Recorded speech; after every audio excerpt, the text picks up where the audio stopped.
我的精神也很顽强，你掌握不了我是宣扬，天空变化莫测，境况让人sen思，快失败了你也都没办法，你的安排像灾祸，在我看来你帮就无奈，你们胜利也不受崇拜。I'm a great, I go way, popping, paving my way through the smoke and the flame and the cold and the rain. Yeah, you wanna be me, but I stand out. You on flat earth, looking at my cloud.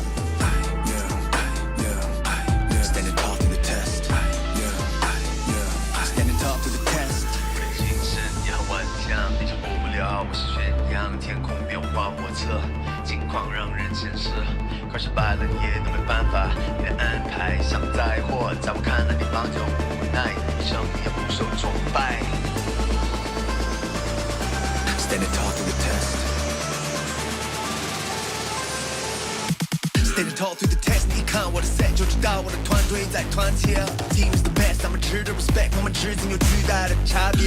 连我妈妈也叫我永远的神。我一回家，她说大儿子你很 tough， 一直不带不能被取代，比我更努力的人也不存在。到时我起来和盐酸奶直接出了那战斗。I'm great, I go way, pop and paving my way through the smoke and the flame and the cold and the rain. Yeah, you wanna be me, but I stand out. You're on flat earth, looking at my cloud. Standing tall through the test.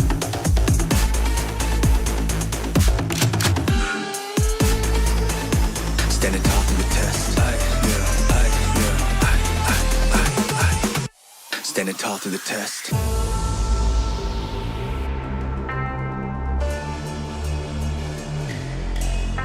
我的精神也很顽强，你掌握不了我是宣扬，天空变化莫测，境况让人sen思，快失败了你也都没办法，你的安排像灾祸，在我看来你帮就无奈，你的胜利也不受崇拜。我的精神也很顽强，你掌握不了我是宣扬，天空变化莫测，境况让人sen思，快失败了你也都没办法，你的安排像灾祸，在我看来你帮就无奈，你的胜利也不受。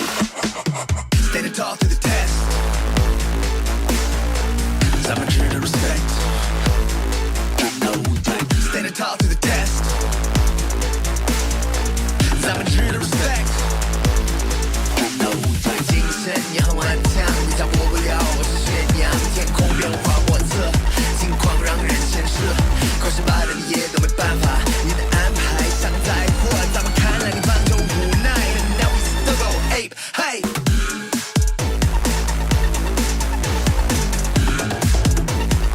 Standing tall to the test.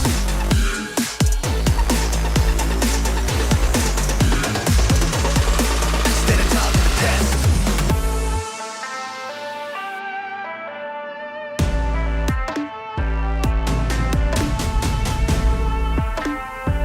咱们值得 respect. Standing tall through the test.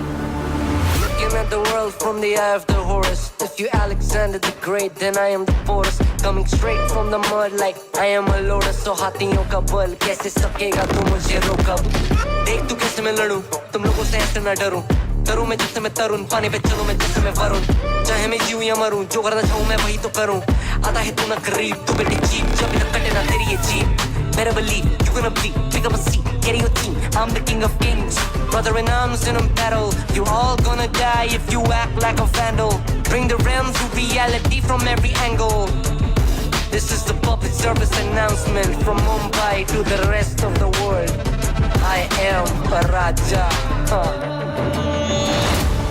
I am the Raja भिड़ेगा तो उठेगा जनाजा ना तू मेरी तरफ आना आ गया तो होगा फिर तनाजाना ये भारतीय भाषा फिर दुनिया सुनेगी ये तराना ना Cause I am the Raja Cause I am the Raja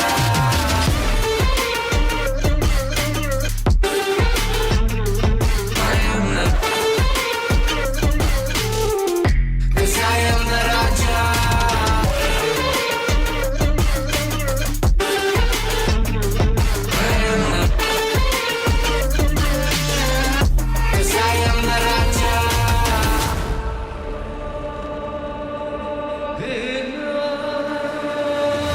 in my eyes, what do you see? I'm more than average, man. I'm a maverick, I can grow flowers on a barren land. Break a mountain with my bare hands and step back and cause a literal avalanche. Should've won about traveling. अष्टभुजाएं मेरी जैसे मैं tarantula ना है कोई तोड़ मेरा जब से पूर्वजों का ज्ञान मिला. मेरे जैसा मिलेगा कोई ना तू और चाहे जो भी था सबकी कबर मैंने खोदी. क्या तुम लगाओगे बोलियां कम पड़े गोलियां चंद्रगुप्त ने मौर्य या किला तू लोरियां. Come to me and you just gonna die. That's really a given. I am invincible and you are invisible. See, that's really a difference. Get out of my way, I'll leave the world. The choice is yours. I don't kill my enemies, I play with them. That's what the toys are for. From Mumbai to the rest of the world, I am the Raja. भिड़ेगा तो उठेगा जनाजा ना. तू मेरी तरफ आना. आ गया तो होगा फिर तनाजाना. ये भारतीय भाषा फिर दुनिया सुनेगी ये तराना ना. 'Cause I am the Raja. 'Cause I am the Raja.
I'm out here in the cold night, running till I barely feel my feet. Wanna see it through my own eyes. There's no going back, and I'm not afraid anymore. 'Cause I know I'm gonna be the last one standing. Yeah, I'm not afraid anymore. Yeah, I don't wanna wait anymore. I'm ready to fall, I'm ready to rise up. I will do what it takes. I'll run blind straight into the flames. Watch me burn, alone in the shadows. I'll carry you home on my back. If it's you or me, then I'll take the shot. Still they say I'm the villain. I scream and nobody listens. Still they say I'm the villain. Too bad you can't take me down. See that I'm surrounded by predators. It's critical, they got me in my element. It's dirty how you trying to keep it elegant. Keep my eyes open wide when everyone around me is an enemy. See my life cross my eyes. I'm ready to fall, I'm ready to rise up. I will do what it takes. If it's you or me, then I'll take the shot. Still they say I'm the villain. I scream and nobody listens. Still they say I'm the villain. Too bad you can't take me down.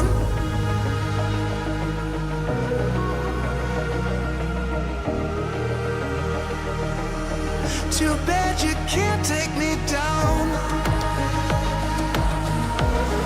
You can't take me down. I'm ready to fall, I'm ready to rise up. I will do what it takes. I'll run blind straight into the flames. Watch me burn, alone in the shadows. I'll carry you home on my back. If it's you or me,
sun for the rain though.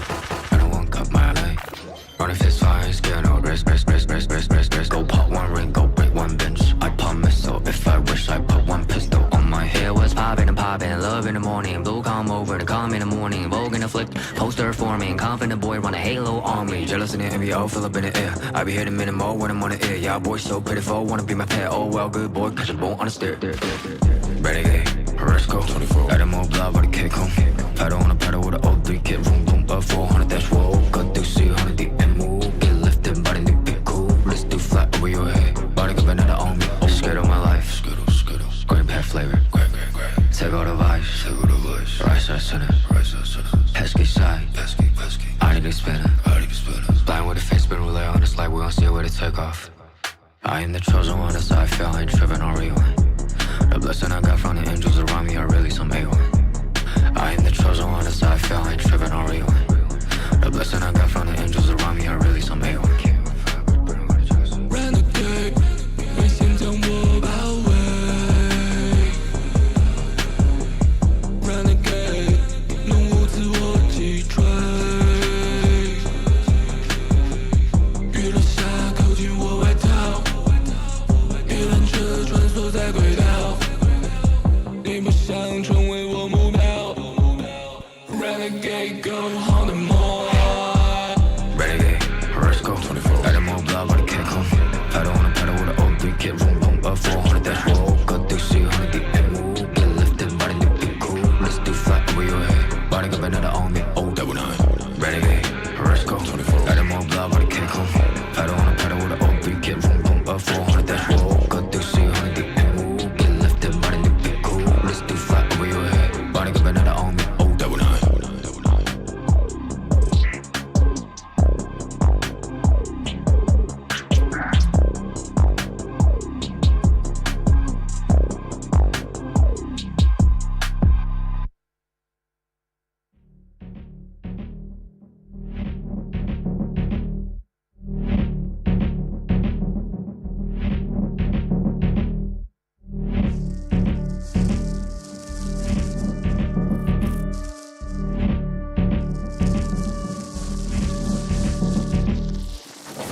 Ladies and gentlemen, welcome back to VALORANT Challengers Southeast Asia. This is RoSEA, the rest of Southeast Asia regional tournament. My name is Colden. Join with me for the broadcast here today, none other than Mr. Multitudes himself. And we've got a couple of bangers here to kick things off in the lower brackets. Yeah, this will be the first time we set our sights here in the lower brackets for Split 2. And boy, it's starting to heat things up a little bit, especially because the OQ contenders are really starting to turn up when it really matters. Some of them holding on to their W's in the upper brackets and pushing maybe some of the fan favorites down into the lower brackets here today. Yeah, on that upper brackets, I guess the opening matchups that we saw last week was pretty entertaining. I think there was a lot of back and forth games, also a couple of stomps here and there. I mean, Motive, I think, most notably, had a really successful week 1. But do check out all our socials as well if you guys are interested to keep up with all the action here at RoSEA. Of course, no longer Malaysia, Singapore, albeit the socials still show that. But hey, we've got a couple more regions in our sub-region now. And speaking of those regions, I think we're going to see quite a number of those in today's matchups. But yeah, it's going to be an interesting one here because loser's going to be out, right? This is your second chance at Glory, a chance to go on that lower bracket run. If you mess up here today, your run might be cut short. This might be the end of the year for some of these teams as well because, if I'm not mistaken, Split 2 is that kind of final marking point before Champions happens. After Champions, who knows how 2027 is going to look like. But for now, I think a lot's riding on this matchup right here. Yeah, I mean, you're right to call it out. It's for these teams going to be a do or die moment for potentially the rest of the year. And I like the expansion from the regions as well. We've got the Mongolians versus the Cambodians today. The first match in the lower brackets is going to be Breakpoint versus Galaxy Rain. And both these teams have had a fairly decent run in Split 1. And so to find themselves in the lower brackets here, to be fair, isn't too surprising. We did see them in the lower brackets for Split 1 as well, especially for Breakpoint, who, just like this particular split, was found instantly in the lower brackets not too long ago. As we, have the graphic up as well, you can see that the match 5 just in the lower left-hand corner. And later on this evening, after the first set of best of 3, we will head on to XLB versus Game On, which used to be called Tai Long Gaming but has since rebranded after the OQs, and that'll be also another fight for their lives. Yeah, so you can see here already, most of the games that we saw in week 1 was actually pretty convincing. 2-0s across the board. A couple of close matches, most notably the rival one, as well as Trinity versus Galaxy Rain, where that was the only series going 2-1. But now, in the lower brackets, as you mentioned, I think we got a couple of really close matchups that we have on our cards here today. It really could go up to either team's favor. Breakpoint versus Galaxy Rain, I think, might be one of the closest matchups we had in week 1 and week 2. And then down in match number 2, right, Game On versus XLB. XLB, the team that went 6-0 in the open qualifiers. So definitely a front runner in Split 2 so far and for those teams. But still, it's going to be a competitive one, and I can't wait to see how these teams navigate it because it is still a relatively new meta. It's still a new frontier for a couple of these teams adjusting to the double duelists. So yeah, it's going to be a conversation that we might have later on. But yeah, the dynamic is going to be interesting to watch out for. It is, and it's not just the double duelist meta, which has really evolved over the last few months. I want to say almost half a year plus now, but especially the latest patch coming inbound, which is the nerfs to Waylay, plus the recent patches with Yoru that basically wiped out that duelist's presence in a lot of maps, means that there's been a switcheroo in the types of duelists that players have to be comfortable with. We're seeing continued a lot of neon presence, obviously with Yoru out of the way. Sometimes you see the Phoenix appear on the Haven side. Jet Rays getting a lot of verticality presence, aerial support for the sliding neon that typically runs amok. But we also see a few teams that may not succumb to the double duelist, and I'm excited to talk about them later on as well when those do come up. But for the most part, with these major changes, with the Waylay being shut out, that saturation doesn't quite come online as quick as you can possibly find. That's causing some presence to be noted already. And speaking of presence, we've got the 5-stack here from Breakpoint. A few new names that we haven't quite seen since Split 1, Colton? Yeah, so Quetz, Fediz, Winek, gonna be those familiar faces that we saw from Split 1, the team that actually caught a lot of our attention, but now they've got a couple of changes, right? Sasufly and Maska joining the fray. Specifically Maska, I think one of the players that actually caught our attention, especially mine from the open qualifiers, right? He is actually, I've said it last week, I think, I'm gonna say it again, the Brazilian-Japanese hybrid coming through. Mongolian as well, I guess. I assume he's playing from Mongolia. But yeah, this is an interesting team. They brought in a relatively new fragger in the form of Maska to kind of freshen up this roster to see what he's brought in this current meta, especially where it's heavily leaning towards the duelist. So I hope to see him perform up as we expect here today. But on the other side of the battlefield, we've got Galaxy Rain as well. This team, we might have a substitute player.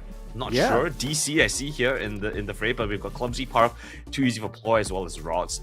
Those 4 players, I think, pretty standard for this team. Too Easy for Ploy, one of the more star-studded player that we have, especially in this lineup here. I think he brings in a lot of firepower. Traditionally plays the Sentinel role, but also has been trying out the double duelist, the secondary duelist for this squad, and it's been looking pretty decent. Relatively close series against Trinity, but excited to see if he can continue on his reign, whether it's on the Sentinel, whether it's on the duelist. But yeah, interested to see how DC also fits into this. I think he's replacing Spectre in this lineup for now. Yeah, indeed, Spectre will take a backseat there and DC will step in. But hey, for now, the head-to-head between Maska versus Park. And I think in-game, Maska is going to be called I'm gonna mess that up, aren't I? Asmodeus. Asmodeus. What a name. I mean, there's a bit of aura that comes with Maska / Asmodeus right now, and the stats surely show it, right? Both these players, 200 plus ACS. The kill feeds are presumably quite high right now, but the assist side for both these, I think, is quite interesting. You see Park not necessarily being the highest fragger for your team, right, but is able to get quite a number of assists, which means that at the very least you're doing some nice entries with you either playing the Jet or the Neon, which Park is quite familiar with. Maybe not necessarily getting the frags per se, but GXR has very good set strats that if they are able to execute on point, it means that the trades for the entry duelists are made for their team, and they get value out of pulling crosshairs away. So I think that's where Park really shines, to be able to make space for the rest of the team. Yeah, so these 2 players, right, as you mentioned, got to make space for the team, but also I think a bit of pressure lies on their shoulders to actually find those opening kills. These two players, proficient in their own rights, but they are just the tip of the spear, right? Yes, we highlight them. Yes, we talk about the head-to-head, who's going to have the more success in terms of those opening kills, but I think we can't just tunnel vision on just the duelist as well, right? It's a full team effort, especially in the double duelist meta, which these 2 teams do embrace, right? There are the secondary line of defense, or I guess attack in this case, right?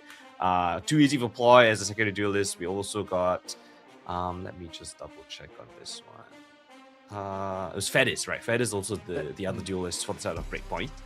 So yes, we can talk about the head-to-head in terms of the first bloods, but I think the trades in this matchup here is going to be super important because these 2 teams, I think, similar power level. It really comes down to the team play, the synergy that we have in the server to see, who actually has the better chemistry to draw out these rounds, to get these clutches through. I think those are kind of those swing rounds that we have to watch out for in this matchup. That's really going to determine, the trajectory of either of these teams. Yeah, I completely agree, right? And with the meta being so strongly in double duelist, especially for those larger maps, right, it tends to lean upon players needing to hold your support crew into spaces that have been taken over by your duelists. And I feel like that's something that I'm really looking forward to see from both Breakpoint as well as GXR, right? Sure, you get some nice opening barriers down entry into some peripheral big space, big map control. What do you do thereafter, right? What kind of conditioning are we doing? Are we leaving the Viper on a bit of a lurk? Are we protecting our flanks with maybe a Sentinel player? Sometimes they run it, sometimes they don't. Kind of depends on the map there. I'm wanting to see a bit more of that positive map control, because perhaps more often than not, you just move into that space and then you don't try and retake the rest of your peripherals, you don't watch your back, or perhaps you do rotate and it's re-cleared by the enemy team, and then a lot of the map information is then transferred. So I think, of course, based on the map vetoes, we'll have to see what they want to choose here. But I'm really looking forward to making sure that with the double duelist setup, that map control still remains a top priority here as we look towards those map picks and bans. Yeah, so anything that's standing out to you so far? I think it's expected Fracture and Pearl bans coming through from Breakpoint and GXR, maps that they don't really play too much, kind of like their perma bans in this case here. But we've got Lotus as the first pick by Breakpoint, Split being picked up by GXR, and then Haven as that decider. So we've got two of the three-side maps here, Multitudes. Yeah, I mean, it's come to the point where Lotus and Haven are both kind of staples here now that other staples like Ascent are out.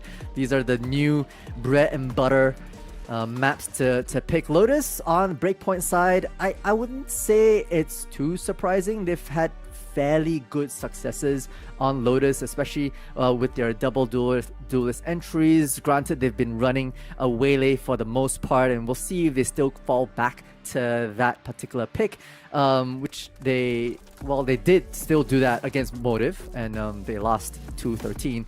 So the question is, how are they picking themselves back up after such a crushing defeat against Motive themselves from last week?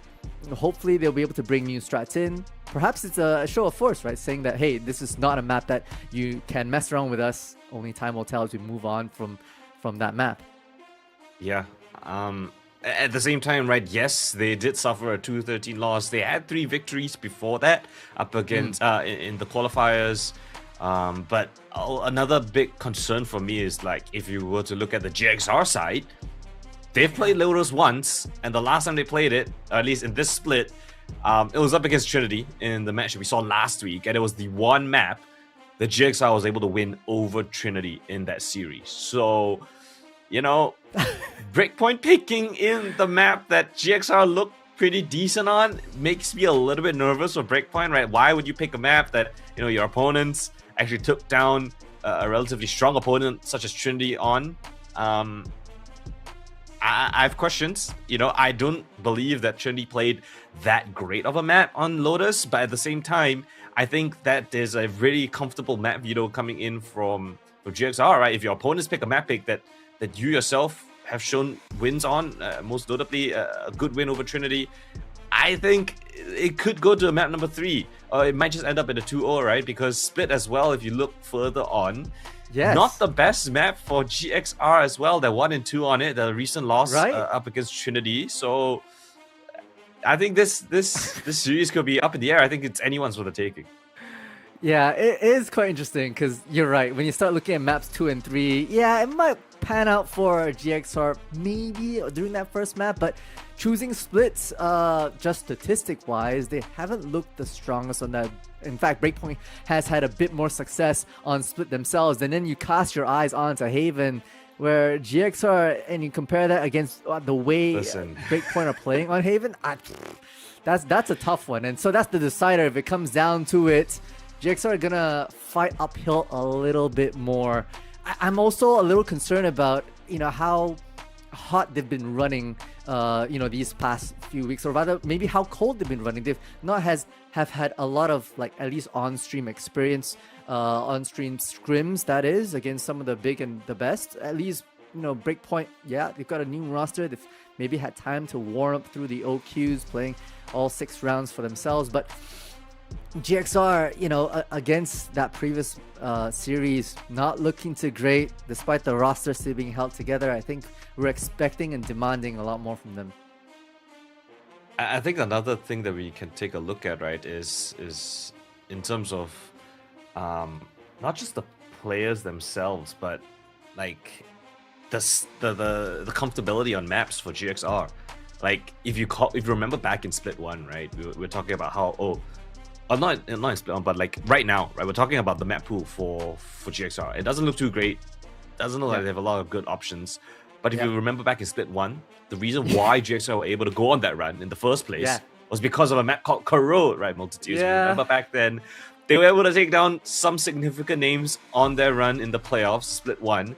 But the problem for GXR right now is that Corrode is out of the map pool, so what is going to be your home map, right? That's the question for GXR that they need to answer here, because so far we've seen them struggle a little bit. Lotus was the map that they managed to pick up. Is that going to be the home map for them? I don't know. We have to wait and see, but what are your thoughts on that?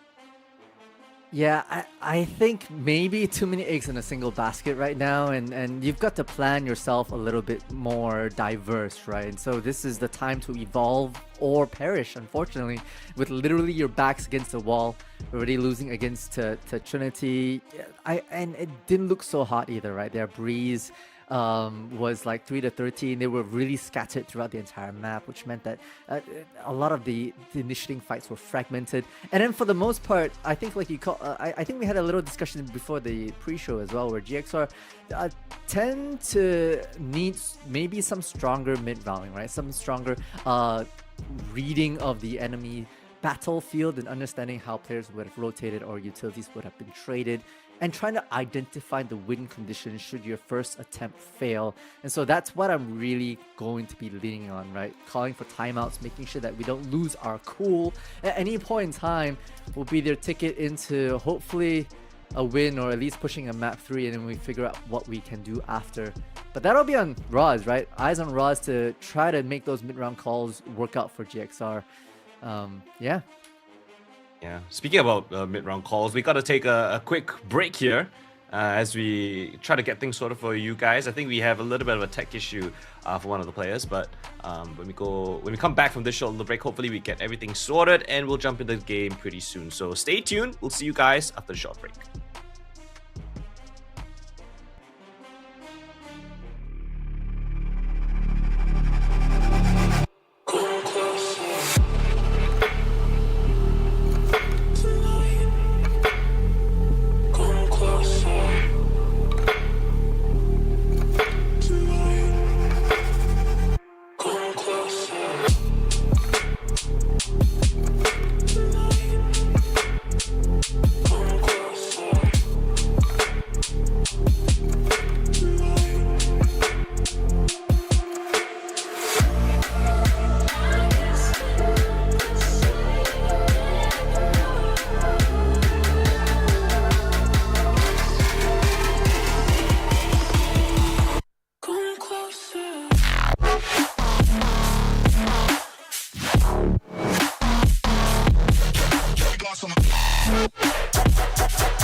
我的精神也很顽强，你掌握不了，我是宣扬天空变化莫测，境况让人前世，可是败了你也都没办法，你的安排像灾祸，在我看来你帮就无奈，你们胜利也不受崇拜。I'm a great, I go way up and paving my way through the smoke and the flame and the cold and the rain. Yeah, you wanna be me, but I stand out. You on flat earth, looking at my cloud.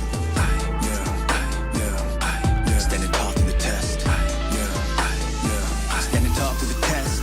我的精神也很顽强，你掌握不了，我是宣扬天空变化莫测，境况让人前世，可是败了你也都没办法，你的安排像灾祸，在我看来你帮就无奈，你胜利也不受崇拜。Standing tall through the test. Standing tall through the test. 你看我的 set 就知道我的团队在团结。Team is the best， 他们值得 respect， 我们之间有巨大的差别。连我妈妈也叫我永远的神。我一回家，她说大儿子你很 tough， 一直不带不能被取代，比我更努力的人也不存在。到时我起来和演算难直接出了那真的舞台。Great, I go way up and paving my way through the smoke and the flame and the cold and the rain. If you wanna be me, but I stand out. You're on flat earth looking at my cloud. Standing tall through the test.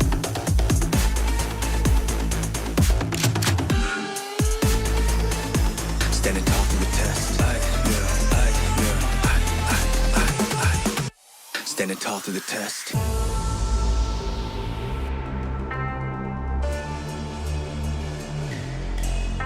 我的精神也很顽强，你掌握不了，我是宣扬天空变化莫测，境况让人前世，可是败了你也都没办法，你的安排像灾祸，在我看来你帮就无奈，你的胜利也不受崇拜。我的精神也很顽强，你掌握不了，我是宣扬天空变化莫测，境况让人前世，可是败了你也都没办法，你的安排像灾祸，在我看来你帮就无奈，你的胜利也不受崇拜。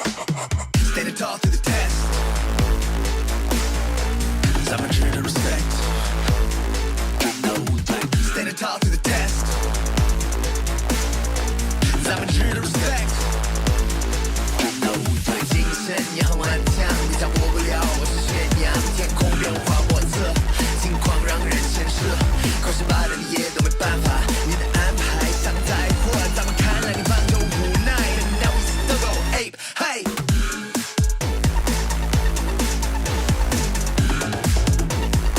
Standing tall through the test.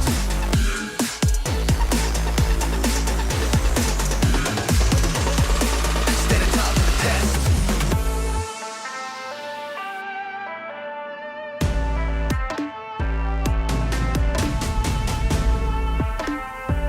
I'm a true to respect. Standing tall through the test.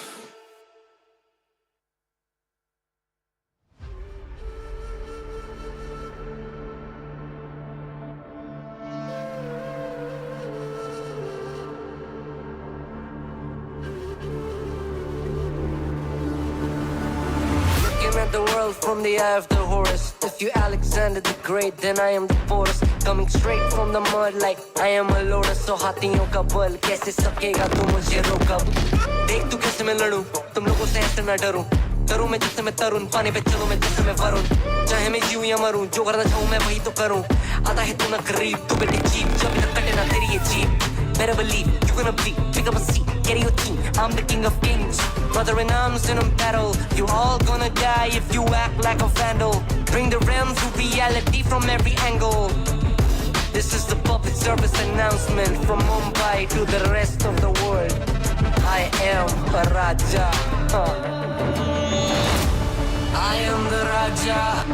भिड़ेगा तो उठेगा जनाजा ना, तू मेरी तरफ आना. आ गया तो होगा फिर तनाजा ना. ये भारतीय भाषा फिर दुनिया सुनेगी ये तराना ना. 'Cause I am the Raja. 'Cause I am the Raja.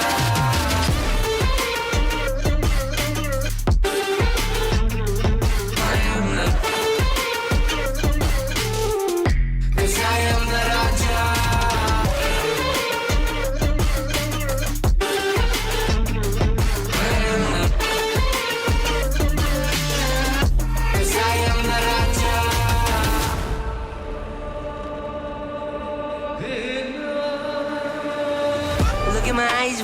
me, I'm more than average, man. I'm a maverick, I can grow flowers on a barren land. Break a mountain with my bare hands and step back and cause a literal avalanche. Should've won the ballast traveling. अष्टभुजाएं मेरी जैसा मैं टरेंचुला ना है कोई तोड़ मेरा जब से पूर्वजों का ज्ञान मिला. मेरे जैसा मिलेगा कोई ना तू और चाहे जो भी था सबकी कबर मैंने खोदी. क्या तुम लगाओगे बोलियां कम पड़े गोलियां चंद्रगुप्त में मौर्य या किला तू लोरिया. Come to me and you just gonna die. That's really a given. I am invincible and you are invisible. See, that's really a difference. Get out of my way, I'll leave the world. The choice is yours. I don't kill my enemies, I play with them. That's what the toys are for. From Mumbai to the rest of the world, I am the Raja. भिड़ेगा तो उठेगा जनाजा ना. तू मेरी तरफ आना. आ गया तो होगा फिर तनाजा ना. ये भारतीय भाषा फिर दुनिया सुनेगी ये तराना ना. 'Cause I am the Raja. 'Cause I am the Raja.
Renegade, Risco, 24. Let him all blood with a kick home.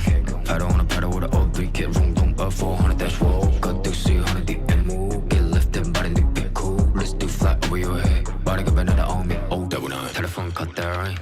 Shut up my son for the rain though. And I won't cut my leg. Running fist fire, scared no rest. Go pop one ring, go break one bench. I pop missile, if I wish I put one pistol on my head. Was popping and popping, love in the morning. Blue come over to come in the morning. Vogue in the flick, poster forming. Confident boy run a halo on me. Jealous in the NBO, feel up in the air. I be hitting minute more when I'm on the air. Yeah, boy so pitiful, wanna be my pet. Oh well, good boy, cause you're born on the stair. Renegade, Risco, 24. Let him all blood with a kick home. Pedal on a pedal with an O3 kit, room, boom, up 400 dash wall. Cut through 100 deep and move. Get lifted, body new, get cool. Let's do flat over your head. Body get better on me. Oh, scared of my life. Grape head flavor. Take all the vice. Right side center. Pesky side. I need to spinner. Blind with a face, spin roulette on this light. We gon' see where to take off. I am the chosen one, that's how I feel. I ain't tripping on rewind. The blessing I got from the angels around me are really some A1. I am the chosen one, that's how I feel. I ain't tripping on rewind. The blessing I got from the angels around me are really some A1. Renegade， 危险将我包围。Renegade， 弄我自我击坠。雨落下，扣紧我外套。鱼篮车穿梭在轨道。你不想成为我目标。Renegade go on the more. Renegade, Risco, 24. Let him all blood with a kick home. Pedal on a pedal with an O3 kit, room, boom, up 400 dash wall. Cut through 100 deep and move. Get lifted, body new, get cool. Let's do flat over your head. Body got better on me, oh, double nine. Renegade, Risco, 24. Let him all blood with a kick home. Pedal on a pedal with an O3 kit, room, boom, up 400 dash wall. Cut through 100 deep and move. Get lifted, body new, get cool. Let's do flat over your head. Body got better on me, oh, double nine.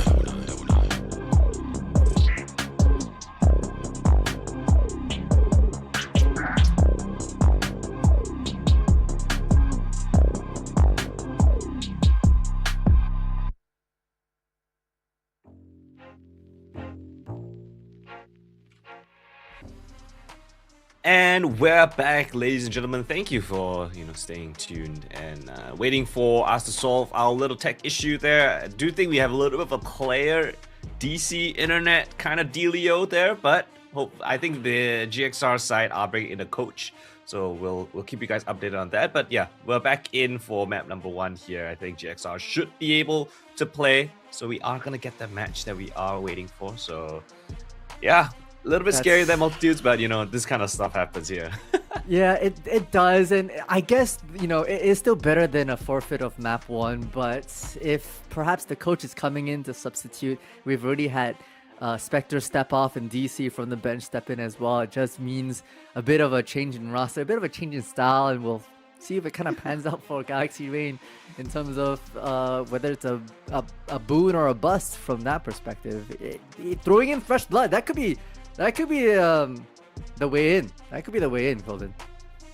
Listen, we've seen it time and time before that coaches step into the roster. Yeah. I think Loud was having that kind of an issue in Americas. And then certain teams are able to just perform better, without having that pressure. Knowing that we're probably not going to be playing with our full strength here. Let's just play our own game. Let's just play flexible.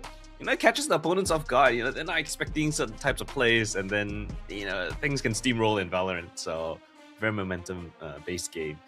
You gotta be on your toes for breakpoint as well. Don't want to get just completely thrown off kilter by a coach coming through. But still, hopefully for map number 2 at least, when we do go there, maybe Park, I think, is the one having the issues, gets things sorted out, and hopefully he can come in for map number 2 and maybe map number 3.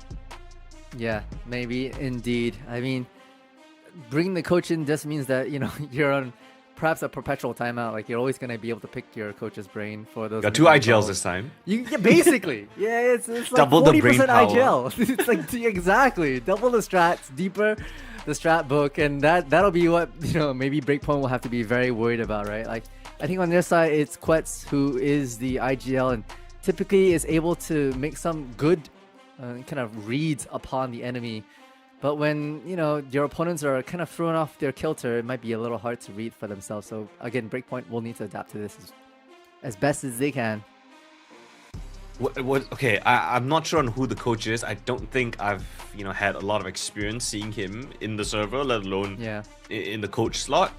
So there's a lot of ways that GXR could go with this. Do you think they're gonna try to just fit the coach into the double duelist style? Because Park is traditionally the main entry duelist, right? We've seen him be that main entry duelist. Do you think that the coach is going to become the entry duelist? Or is that just like so out of the books for a coach to play a duelist? Do you think they're going to try to change up their comp? Is someone else going to pick up the secondary duelist? Are they going to run a single duelist? What's your thoughts there? That's a really good point as well, because Park, Neon and Jet, at least for the last match against Trinity, Ploy can maybe hold their fort down, but then you don't get the fast entry from the Neon that really pulls away your crosshairs.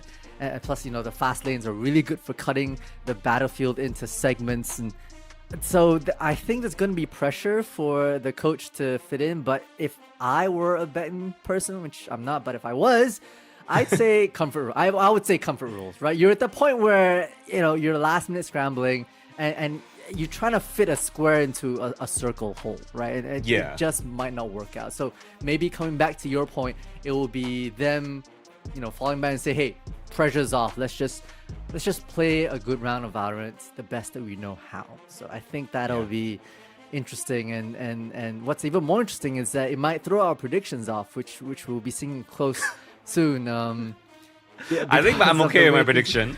I think that's true.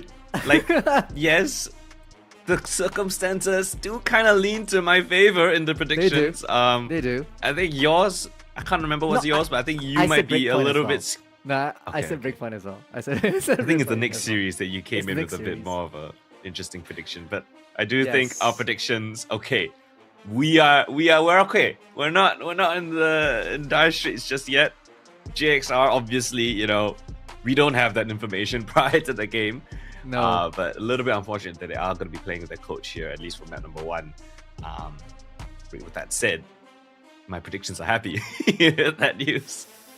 That is true. That is true. I mean, with the way we've set them up so far, it just makes a stronger case for Breakpoint. With the map vetoes, with some of the roster changes. I would say that perhaps. I think maybe the saving grace that is yet to be really harped on. We kind of talked about it, but yet to be really harped on is the first Lotus map, right? That whether Breakpoint can really shake it off, whether Breakpoint can really take that crushing loss that we saw last week and turn it into something beautiful for themselves, right? And so, I have no doubt that they've sat in a room somewhere and really did some good VOD reviews against their quest against Motif, and hopefully we'll be able to bring back a strong, first and second half for the three-sided map. Yeah, Lotus, obviously the map that GXR did win over Trinity. That's just a bit of a reminder there. And yeah, Asian Select going to be on the cards here. Our predictions do favor Breakpoint, though. We do feel like Breakpoint has a better map pool. Their best map wasn't taken out of the current rotation. So let's take a look at what Galaxy Rain are going to be bringing into this one. We have DC on the Killjoy, Clumsy on the Fade. I'm assuming Ruby is the coach. And he's actually going to be slotting into the secondary duelist, or I guess primary duelist, double duelist kind of role. So picking up the Waylay. It was previously Park on the Jet, Ploy back on the Neon, Roz on that Omen. So yeah, a bit of a change up in terms of the Sentinel and the secondary duelist due to the two substitutions that Galaxy Rain had to pull through. But Breakpoint, though, they've also come in with something. Is it anything different? No, it's the same composition. No, yeah, it's so the same. Everything expected for that. Same composition that they ran against Motif, with the Vice basically trying to hold down the fort for maybe 1.5 side channels across Lotus, and then you got your standard double duelist with, even after the Waylay kind of slight nerf that came out, both these teams still rocking it. I like the coach being put on the Waylay because I think at least mechanically it might be a little easier as opposed to a Neon. That's, again, my own personal perspective. Colden, I am dog water when it comes to Neon, so putting Ploy on it, who has had Neon experience, is going to be good for the GXR folks. And this will be quite the interesting round, to be honest, right? As an attacking side, they really have to make an explosive start to this. So we'll see how the coach steps up to support the rest of the team. All right, let's get things started. Lower bracket finally underway. Loser is out. Loser goes home. Breakpoint versus GXR. GXR with two substitutions, as we mentioned earlier, so not the easiest task here. But hey, you take it with both hands. Let's see what they can muster with the coach and DC as another sub for the Sentinel.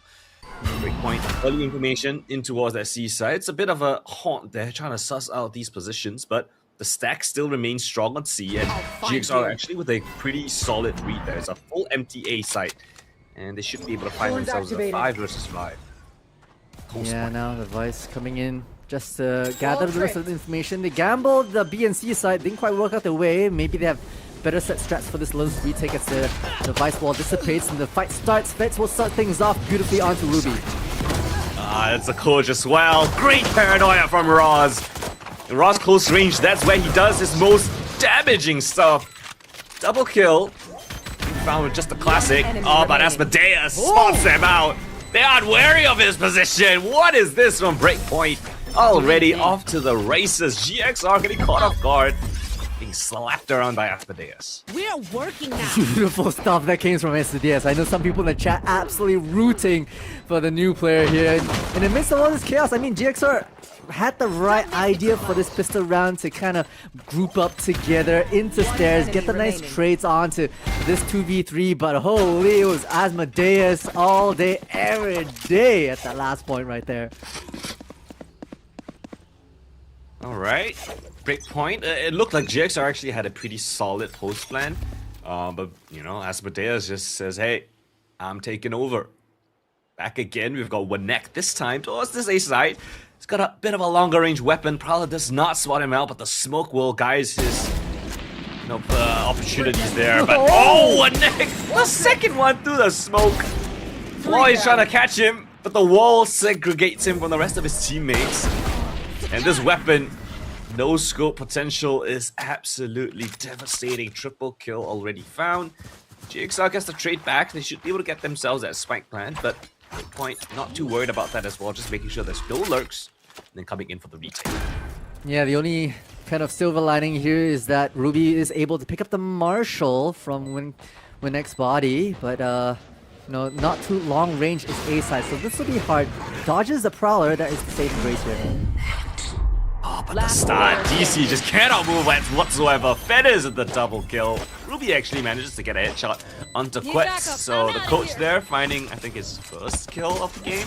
That's what you like to see, but Breakpoint, they make sure things do not go too awry. 3 players standing, that's exactly what you want to see. Bring in all the weapons for their bonus. Yeah, pretty decent ones right there. I mean, when Q said, hey, Amadeus showed up, I'ma show up too. Nice second intuitive shot through the smoke to get that. And Ruby letting them know that the Gambit is also favoring their aims on the pistol too. So standard kind of 2-round approach. But now as Jake starts to fight back. Monkey with the Bucky as well, now having lost the Marshall. Bit of a forced buy, to be honest, on this A site. Hopefully the utility will be able to whittle them down and let that Bucky really show up. Especially because GXR have set their sights back on this A. Yeah, DC, just make sure that no one's pushing out. This is very standard protocol from the attacker side, just to be able to make sure that they get this full control over this A rubble. Doors tap, and in we go. And again, it's only just Winx here as the only defender of this site. No assistance whatsoever. Ruby is the one that actually finds that opening kill. Asmodeus catches the look on the other side of the map, down towards B. Proactive setup here, 2 players up towards 7. Is a Breakpoint aware of this? Dash in first, Prowler spots them out. Bit of a saturate just to buy a bit of time. Ruby, bit of a jiggle peek through, but the Siege catches 2 players. Paranoia comes through, Ross just wants to back up his team back off site. Paranoia from the defensive side actually catches so many players off guard. Wow. And a look at the clean sweep from Breakpoint. Mop up all the kills. And that is an easy bonus coming in from them. Wasn't worried. So methodical from Breakpoint as well, right? Like double duelist pushing out a B, making sure that they can at least get the trade. Even better, they got the drop onto the mid lurk, and then just the full wraparound from both duelists, right? The Waylays kind of leapfrogging their way to stairs, plus the Neon finding the way into a rubble door and tapping that and just getting the flank on everyone while they were so focused up in heaven. A great kind of tactics from Breakpoint, shattering the post-plot setup from GXR and definitely their economy as well for round number 4. So they're likely to go in here for a bit of a bum rush into B. Well, Breakpoint have once again put a lot of eggs into that C basket. And they're really confident in this kind of a setup here where it's heavy towards C and B. You know, A is a bit of a retake setup with the Vice there, but again, it's going to be a good read on GXR. It's been time and time again, they've gotten 3 sites and the spike plant, but they just can't hold the sites to save their lives. Let's see if the low buy round is going to be what it takes to bring them over this line. Ploy though wants to take a little bit of space, does not clear the close corner, but Winx now hearing that the rotate has been, at least the process for Ploy to go back.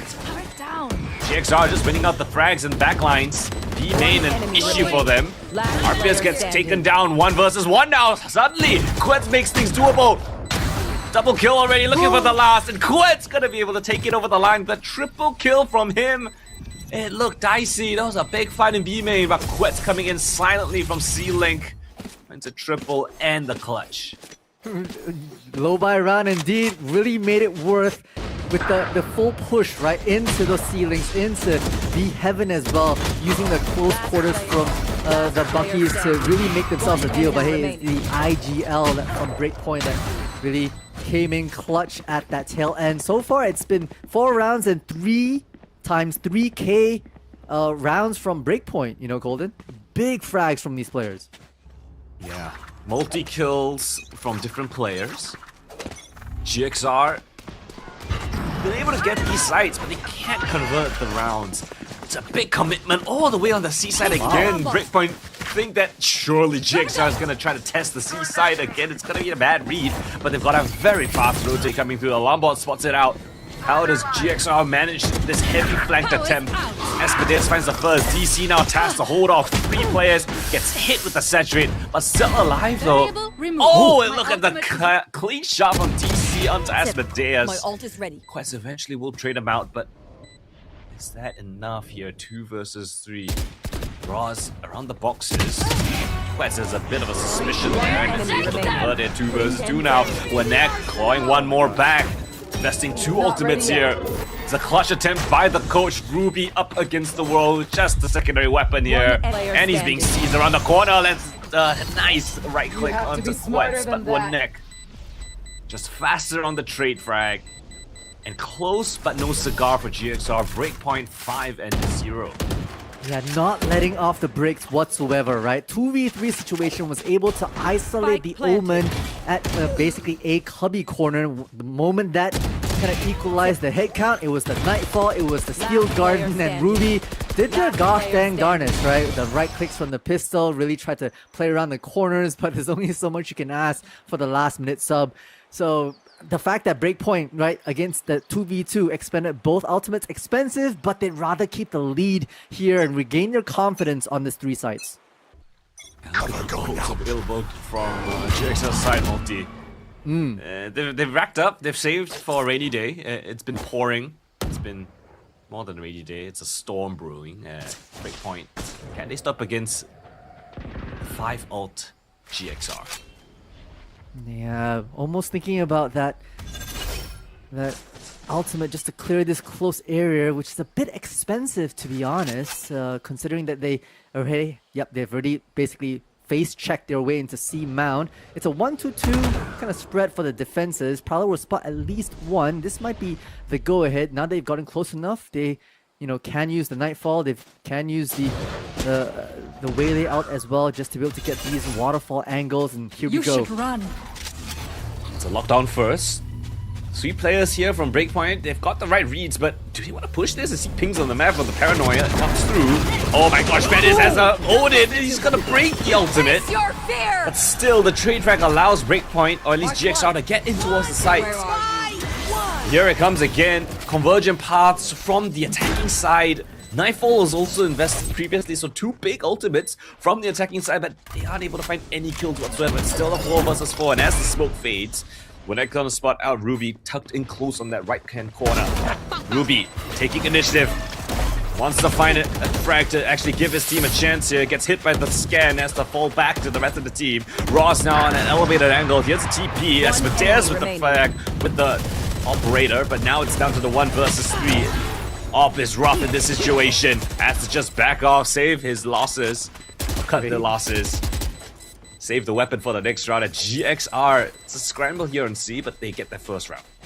Yeah, it is a scramble indeed, right? Investing, 3 ultimates to boot. A Nightfall, a Convergence Path as the initiating lockdown, just to clear it and basically entice an over-eager Neon with the Odin here. Fetz able to dispense that, but couldn't get anything more than a single one.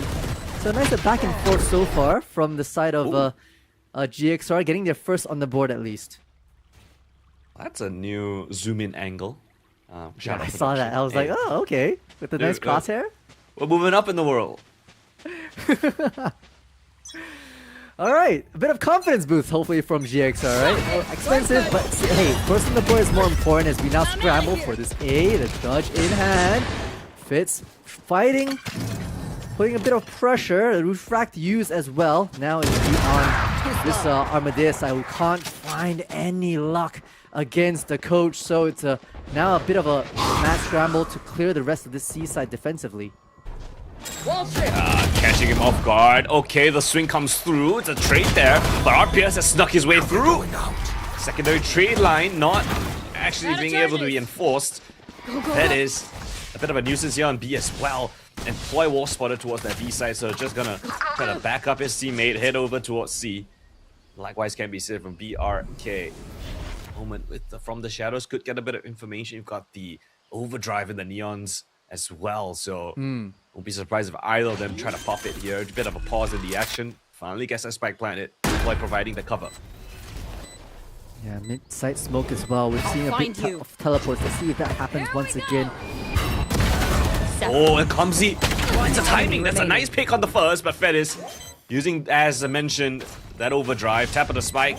It's a bit of footsteps. Boy, though, how does he dissect this one? First one's nice. Jiggle peek for the second. Oh, it's too easy for Ploy. He toys with his food. It's a 1v2 clutch, and GXR pull off that disadvantageous round. Love it, right? From the side of that 2v3 situation, GXR able to really play objectively while Akamzi with a nice kind of off-time peek as well, not really expecting that angle, and then Ploy just playing time and then bring the fight straight in like a Neon does. Okay, bit of momentum now coming from GXR. I like it. Breakpoint, I think, have to kind of see their arsenal. I'm not sure if they were able to buy up, but once again, it's a 4-stack into mid. Might be a bit of a gamble push with pistols. DC will be faced against as they try to pie the angle, but what a shot! I'm out of here. This is a jiggle peek through and through. Still gets the hit shot. Ploy gets stuck with the razors, but should have a bit of time. There's one actually within the sights to actually capitalize off of this slow off the push. Meanwhile, heavy flank attempted. Triple players from Breakpoint. But GXR, I think they're aware of this. They want to take space away. Ploy is gonna be tasked on a mission here. Catches Quest off guard. Labor shots. Quest lands a devastating blow. Asmodeus not coming in for the actual retake. Ruby with the double. But it's the low buy round multi. Oh dear God, GXR fumbled the bag.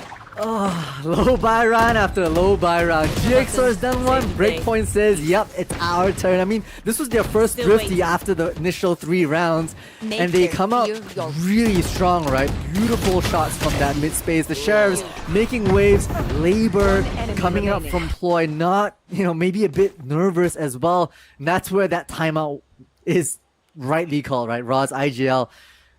Might be all smiles on camera right now, but really wanting some time with their team to say, no, we gotta chill a little bit. We got a little bit more momentum and we let it slip, so let's bring ourselves back into play here. Oof. All right. I think it's a great timeout to be called. You really don't want to get dragged into the dirt to what Breakpoint has done, but you look at the proactiveness from Breakpoint, though. We've seen them go for a lot of these flanks so far, Multi. Yep. Yeah, and I think so far GXR, they've only had one single round where they've kind of done an A hit and then a move on to C where they caught Armadeus off on that big push. But in terms of like the bum rushes from Breakpoint, so far they've all but gained map control and strong map information, right? GXR haven't really done a kind of like a 3-channel 1-2-2 default-esque move. They're playing their double duelist as they should, and hey, kudos to Ruby already leading the scoreboard, leading the entire 10-stack, to be honest, server-wide already with their second convergence pass. So hey, never doubt the coach from that perspective as they set their sights here to see coming up from the timeout. They've got themselves a bit of a rough buy. Neon sliding in with the Bucky, but with just a single shear, and Winex probably giving the site for themselves to take. It's a retake position that Breakpoint are looking, especially after they restore the rest of their confidence around B&A. But they know if it's a 5 versus 5, there might be a big flank, right? So GXR, they want to take the fight straight to BRK. Aggressive push in towards spawn. Ploy takes the space, but he can't go too much further. He's got the Bucky in his hands.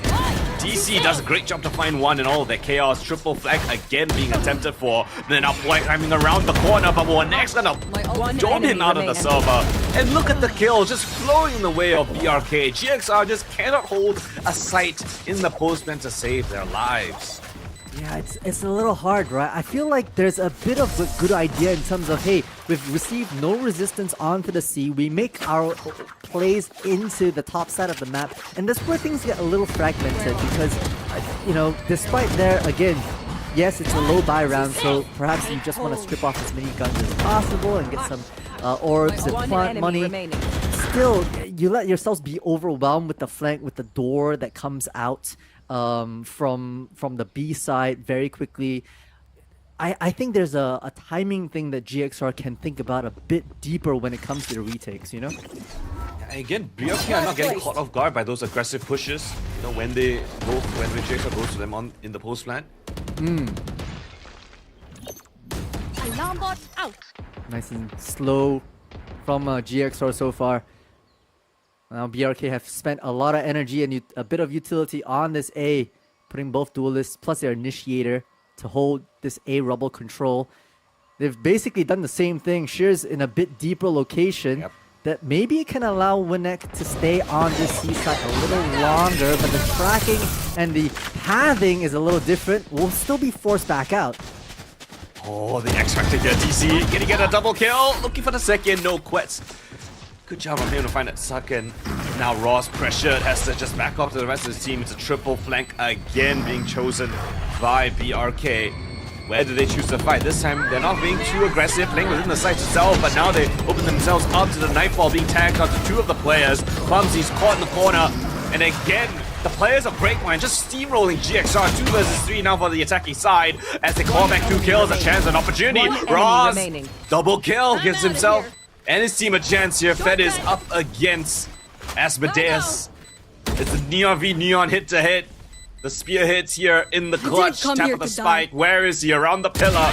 And Ploy just plays it to perfection. And GXR finally win out of postman. They do indeed. One of the rare instances where the spike actually goes off. A bit more of a cohesive nature, although they probably should have taken a bit more thought about that Nightfall being in those one and done situations. That's, yeah, especially clumsy. You see there being instantly tracked by that ultimate from Fade. But it is the likes of Raz, the IGL, plus Ploy playing it well against Fetis at that tail end. Not over peaking, playing it cool. That's precisely how GXR will be able to convert, right? You can't overheat in these situations. And so, back onto A we go. Boomstick rings out. Doesn't find the mark though. Solo hold means it's gonna be them. But Ruby once again gets the drop on the opponent Waylay. There. And the coach is fearless. Sees the off. Knows a refracted back. Just says, screw it. I'm just gonna dive him. And he actually gets that opening kill. Gets him the side as well. Opening found by GXR. Man advantage. And they actually hold it off again. Double flank this time. DC always makes spoiler. Raw's now up aggressive in towards the heavens with the judge of all things. DC, important kill here. Again, he's good for this once. Can he get the second? No, Fedis. Now popping his ultimate. They're gonna converge here on the sites, but we've got Raz in a great position up in the heavens. The smoke is great as well, just to stop things, but Fedis disrespects it. Backside compromise, but Raz finally chimes in. Down to the 1 versus 2 here. The judge close range will best our quets. GXR finding a little bit more momentum here. Thanks to the coach finding those opening kills. Another post-plant 1 out. I mean, just a micro understanding of, yep, refract has been used. It's gonna take another microsecond for them to pull out a big operator gun that takes a little bit more, so might as well dive in, get the opening kill, and just hold side, right? You don't see them overplay it, especially because, you know, Judge in Heaven, you don't want to overstep your boundary. You get a few cheeky lurks down in the A rubble side, and now you're back into a 3-round game, which is not too shabby if you're GXR. Last round though, to really make or break this first half. The aggression from BRK is strong. You want to dash out as well straight into this. The double shots means that there has to reload the Outlaw. But enough has been garnered from Breakpoint. And somehow, GXR are going to come out victorious in the damage trade-off. No heal available for is it Asmodeus? Yeah, I think it's Asmodeus. So he's kind of just left hampered. Low HP here, but still very confident though. Aggressive double. Double field this on towards that A side. 4 players leaning towards A and B. Again, it's going to be a retake here on the C side. GXR have been successfully attacking the weaker side so far. Should be able to get a spike down in this one as well. Yeah, that from the shadows utilized. Spots a few players, so that should be information easily dropped from BRK. No flanks this time, which is a bit of a different look from their perspective. So GXR, you know, maybe you want to go hunting mode over here. This is big if he gets this kill.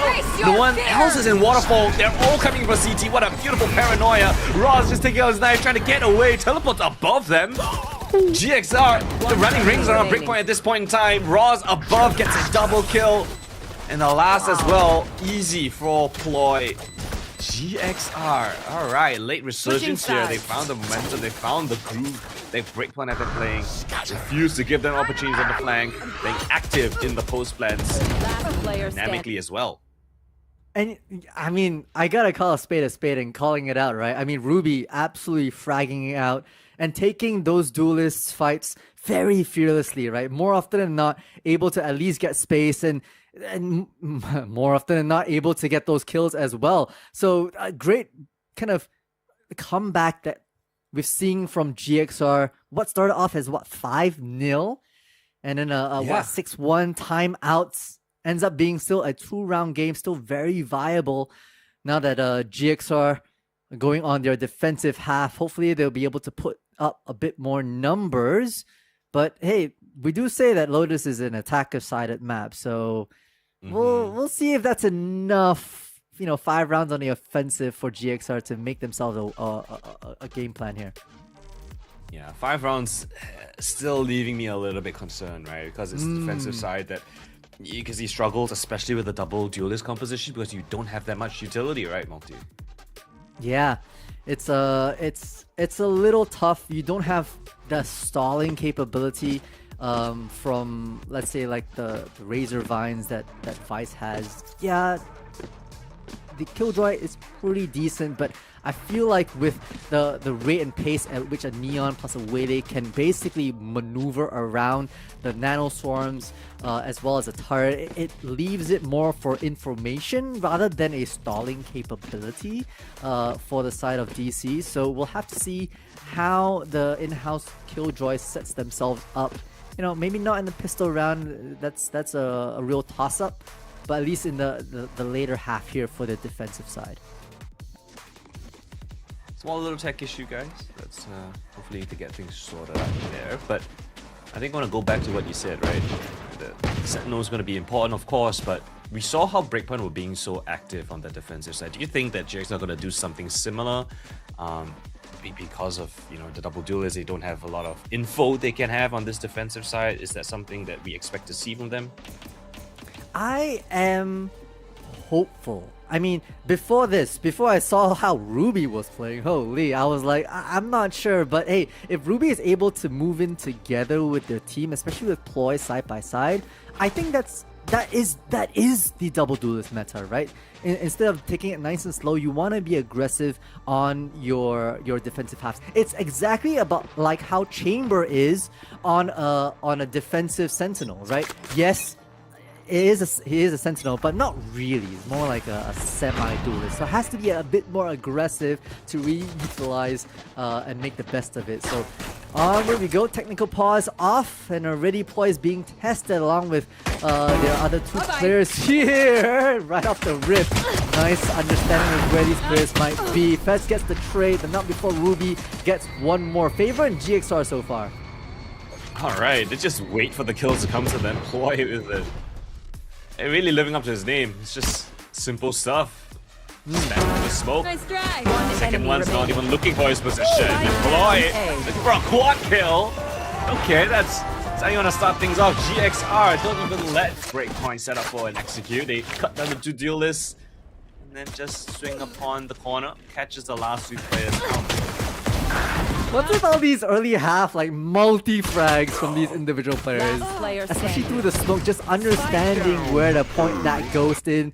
The flick on is beautifully done right at that tail end to get themselves up already halfway to the overdrive is Ploy. So that's gonna be humongous for them. Yeah, get this person a Vandal plus full shields because they're absolutely feeling it here in the server. Bit of an unfortunate technical issue, but it allows Breakpoint to rethink perhaps a bit of a strategy in their anti-eco. You can't doubt them though, right? I mean, we've seen a couple of anti-ecos, a couple of low buy thrifty rounds come up from both teams first half, so might still be in the game plan here for Breakpoint. Is there a way to stop Ruby, or is he just that guy? As a coach. He's come in. You know, big shoes to fill. Park is a pretty solid entry duelist. So being able to replicate that is not easy, especially on the Waylay. You know, where you kind of are relying on your teammates to actually find those kills as you dash in, maybe refract back. Might not get as many opportunities. You're kind of like that owl drone in a sense, trying to get information. But he's able to find a lot of kills as well. 14 and 12, he's doing a fantastic job for a substitute. Yeah.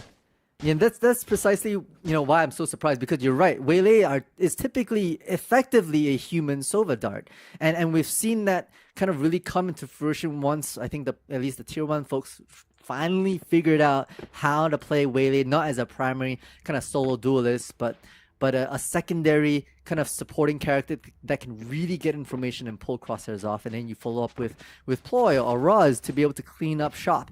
And then Ruby is kind of doing it all, right? Possibly also, we're not privy to the background comms that these are having, but I'm sure that Ruby is trying to impart wisdom for the rest of their team as well. Back to a 1-round game, which is really impressive.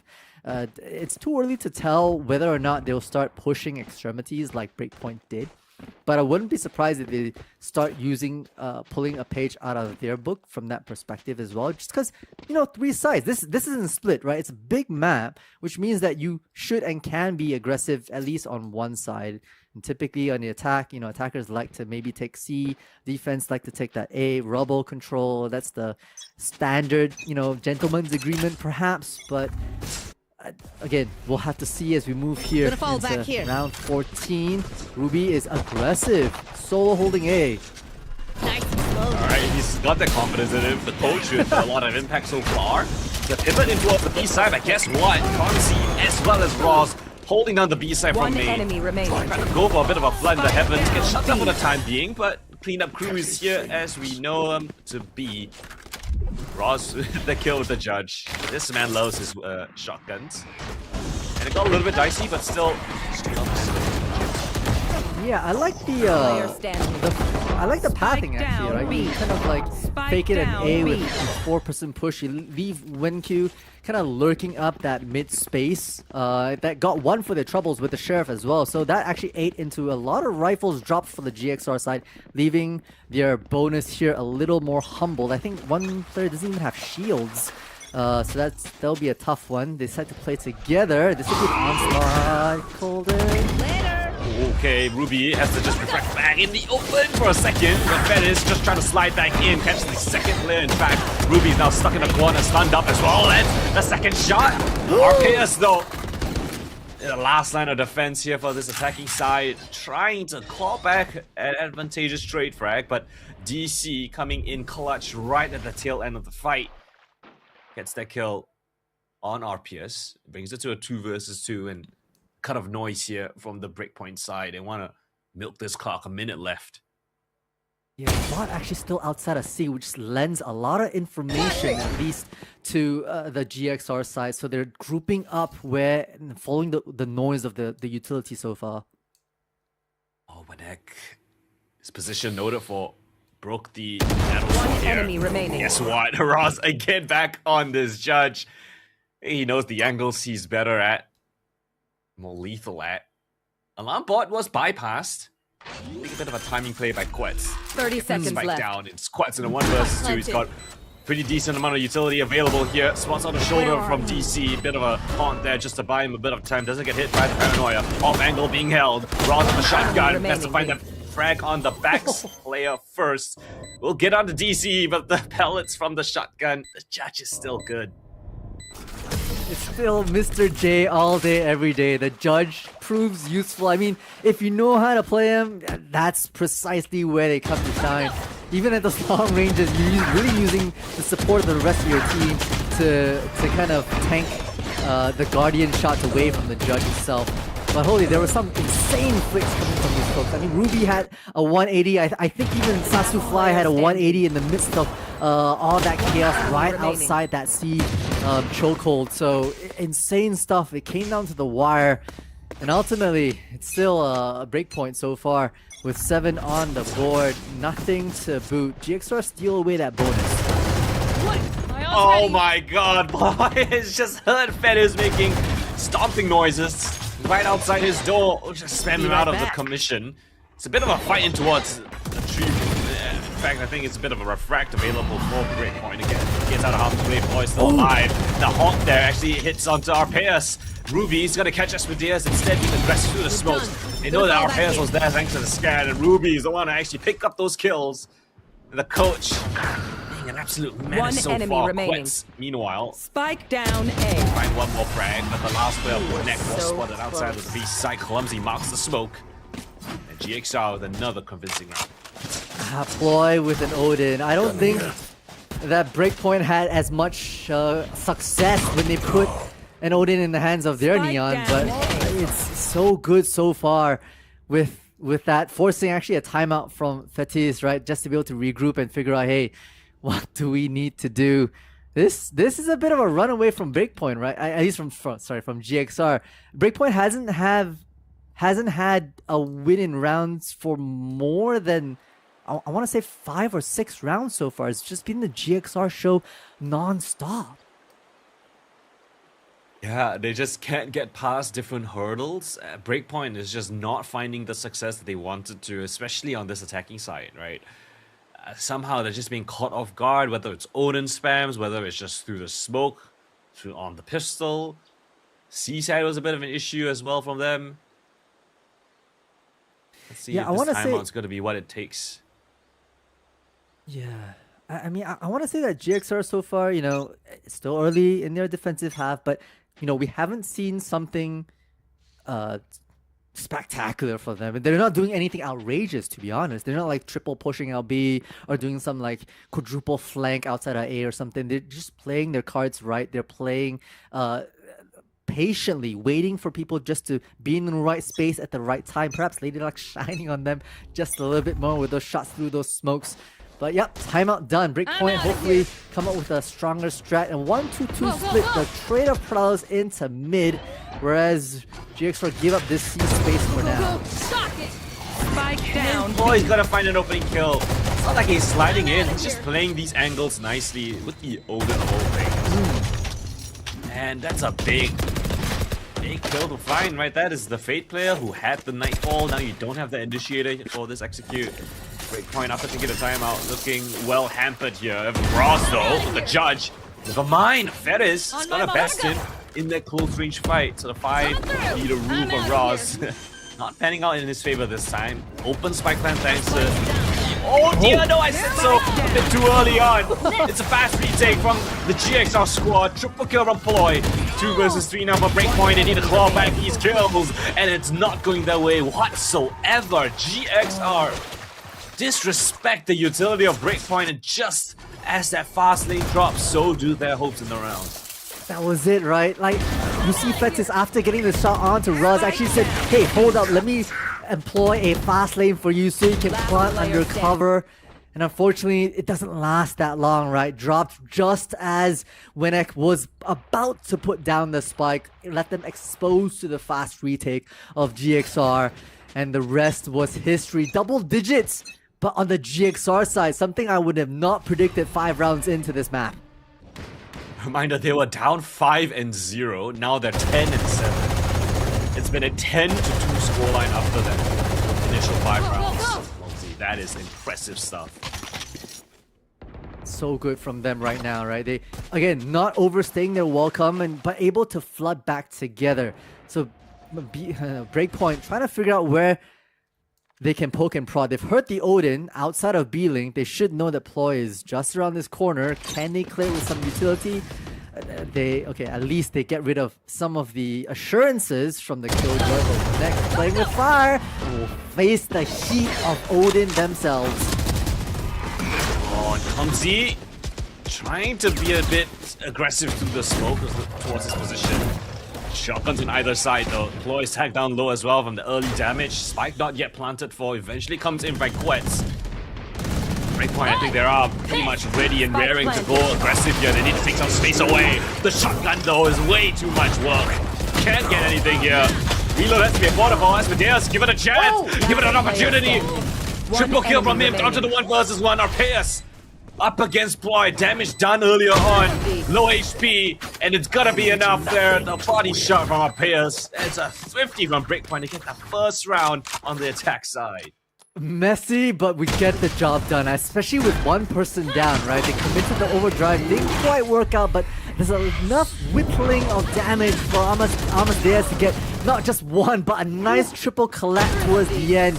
And of course, it is Sasu Fly with a nice sheriff towards that tail end to get themselves back in the board. What's that? 3 plus 5, 8 rounds in a row GXR did, and it's broken finally by Breakpoint to get their 8th. Hopefully the reign continues, especially because they didn't invest a lot of outs, right? So they still have the convergence path. This might be their way back into the game. One of the door is early. Map control from Breakpoint. This is something that we haven't seen so far, but it's what I like to see. Dashing towards the side, they spot out where Roz is. The shotgun, the diving straight through Fettis. Fantastic kill. Convergent parts and the Nightfall invested. Counter convergent parts now being enacted for. Ploy spots out so many players right around this corner. Has to go for the reload, though backs off. Meanwhile, the rest of the team not flooding in towards the seaside. Ploy now sliding through, but down to the 1 versus 1 again. It's a head-to-head, and DC wins out versus Quets. Back and forth we go. GXR answering right back. It's painful for BRK, right? They look like they actually had a really good entrance into this site. They exploded on, they baited out some of the utility with some nice waylay pathing, and then used the convergence path to really hold on to their guts. But I felt like they didn't, you know, when you want to take B, there's so many ways back into B as a retake that GXR were able to whittle things down. And then coming down to the 1v1, it was DC that came in clutch. And pulling away now is that scoreline. Prowler now sent early to get a bit of information. Sasu Fly. We've seen some ridiculous shots come from the Omen. And that's the second one this series so far. Oh, speaking of ridiculous shot, that's another one to the tally. Asmodeus disrespecting the smoke, just jumping through like a bunny. Now there's only just one player back offside. It is the judge in the hands of Ross though, and he is proficient with the weapon. Here's the drop from Ploy. And they will deal with him. Dashing back offside now. They spot out where Ross is. Lovely clear from Asmodeus. It's a flawless round now following up from BRK. This is more like the team that we know. Yeah, I mean, I feel like both teams are really warmed up right now, right? BRK finding a bit of groove. They're finding the aggression suits their style, which is fair. And GXR, you know, I talked about their defensive style early on was very passive. It was very chill, just waiting for the crosses to come in. That's to their demise a little bit now, right? Especially with the rate and pace that BRK are bringing to the table, they were going to be quickly overwhelmed. So let's see if there's a bit of a change up here, Colden, right? 3 versus 5. Fine towards Rubble. Oh, clumsy! The sheriff of all things. And they've got Ploy in this deep position as well. How did they clear him out? Scanned out through the smoke. He's just gonna land in a beautiful pre-fire shot. Spam through for the second as well. Ploy is undefeatable here. Is calling in for reinforcements as well. The slide in, he knows there's one more. Vanek, not a chance in this world. And our players just left scrambling. His teammates evaporated. And not a single kill found in response. Yeah, Sasu Fly is going to have a lot to do to ace this and keep themselves away from match points. I mean, I love the change in pace, right, from GXR. Bring the fight in, but look at this, like, quadruple high-low spread from GXR. Not wanting to give an inch, rather play retake together as a team. They're not buying it. They're just fully marking the smoke. Affairs will try. Clumsy. With a very nice trade from him. GXR. What a fantastic fight on Rubble. Ploy just looking at the raid boss here. They can't get him out. They can't even see him and he's getting kills. It's ridiculous right now, right? And we're at match point. They're loaded with an overdrive, a nightfall, a lockdown from the GXR side. There's so much they can bring. And meanwhile, like, it's not much that Breakpoint have at the moment, right? Still a ways away from impactful stuff like the Nightfall, as well as the Convergence Path. Sure, they have the Steel Garden, But again, there has to be a timing issue, especially with Boy being so aggressive onto Armadeus. Can't replicate the same successes of Luck from that previous round, but enough Garnet to scare BRK till tucked away. Well, instant teleport committed from the Omen. DC doesn't know where it could have gone off to. It's actually back offside towards elbow. It's a great position to allow the teammates to come through. Expect to get planted here. GXR looking to claw back one more as DC expects the push on Fediz. One by one, they get felled right at the entrance, but as Medea's in the spray transfer catches both duelists. Now the ultimate invested. Steel Garden takes away the weapons. Nightfall from the defense here. As a siege on this retake here, 3 versus 3, looking to close things out. DC now coming in clutch, back of sight towards CT, but the trade is there. Quetz makes his presence known. Roz with that judge, trying to isolate these fights down to the 1v1. Clumsy up against Quetz, and Quetz will not miss. Swings out for that kill. And double digits now found by Breakpoint. We go again.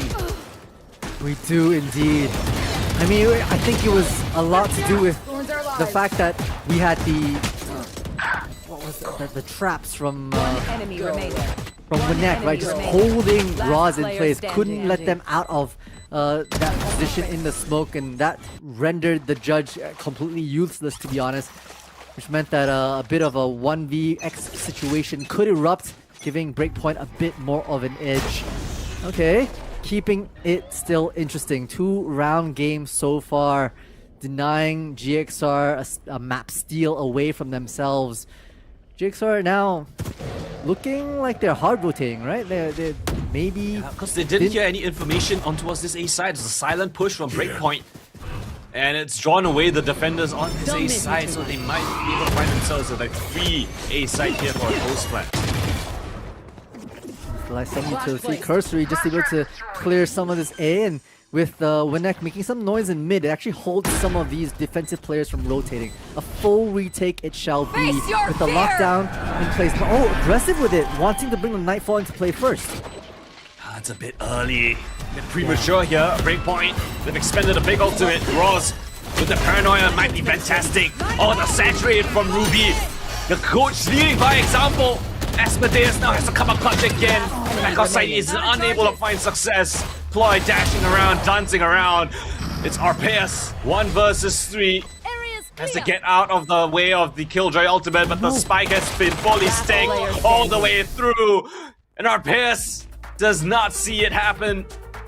And GXR Galaxy Rain with a coach and a substitute player pull off a victory here in their opponent's map pick.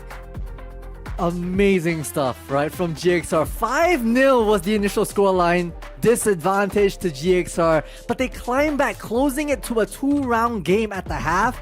And then pushing themselves after winning the not just the pistol and the anti-eco, but the bonus on their attacking half. Managed to seal the deal 13-10 on their opponent's map pick. It was a very well done kind of a retake situation right there, right? The movement from the way the pathing to be able to spot out all these players, coupled with some really well placed paranoias. It was just a great dismantling of the post plant setup that Breakpoint had brought to the table on A side, and the rest was absolutely history.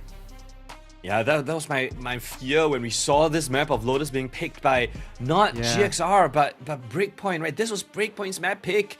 If you look at GXR, this was the map that they took down Trinity. They've taken down another Mongolian team in what would I might say is a more impressive fashion, despite them going down 5-0. They were down 0-5.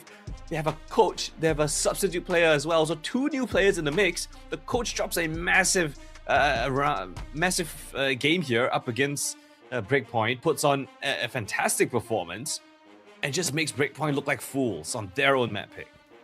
Yeah, it's so well played towards that tail end, right? Granted, it did take a little time for them to pick up their pace during the first half, but the second half, it was evolution of strats after strats, right? They knew that they couldn't play passively anymore, that Breakpoint were steamrolling through with a lot of utility and a lot of aggression to take quick space and easy trades on BRK's attacking side. So GX says, switched it up, right? Perhaps it's the two IGLs we talked about that are here. 40% are brains and 30% bronze, and they were able to really just adapt on the fly. The aggression outside of A stemmed anything else that BRK could bring to the table. And then you switch it up again, right? With nice retakes to come through. A 5-person retake towards at tail end to secure themselves the 13th. It looked so rocky, but the rest was masterclass from Galaxy. Yeah, you mentioned, right, 40% of them are brains, but I think Ruby might be 100% him. He was putting on an incredible performance. I mean, who would have thought that the coach has come in, not just, do his role well, not just being an entry, but he was actually finding a lot of those opening kills. He's finding impact frags, multi-kills, round after round, and Breakpoint just couldn't find an answer. I would say that timings have been relatively off. Their gaps kind of exposed, in that final round, that ultimate that they used, the Nightfall, was pretty premature. They didn't have a good crossfire setup. I think Breakpoint just had a great protocol through and through. The paranoia coming in, the saturate from Ruby as well. It feels like he's been part of this team. It feels like he is, kind of the starting five. But GXR just have their protocols all in place that even if you swap out a couple pieces, everyone's still on the same page. Yeah, and I have no clue as to what is the status of Park for map number 2, but GX are gonna have a big question if Park is actually available. Do we swap out Park and bench the coach again, or do we leave the momentum going? Because right now GXR, it has the momentum on their side. I mean, look at the way some of these players are absolutely fragging. BRK got themselves back in a little bit towards the end, but they looked a little bit more shoddy. With some questionable mid-round choices. You called, like, the Nightfall was one of them. Plus some retakes, rather post-plant situations, they weren't established as well. And so it came down to the wire for a lot of BRK's attacking moments. And when it comes down to the wire, those 1v1s, GXR somehow were able to just feel it within their bones and find those headshots time and time again. And the question is, do you want to stop that kind of momentum, right? You want to swap out Park for Ruby again, or do you want to keep Ruby in for the long run? Like, just, hey, coach, go kill, That would be something very surprising if they actually kept Ruby. I know he did have a great performance, but if I were them, I just want to have my starting five. So I get it. He's overperformed. I guess you could have different conversations, right? But regardless, right? Too easy for Ploy, I think MVP so far from GXR.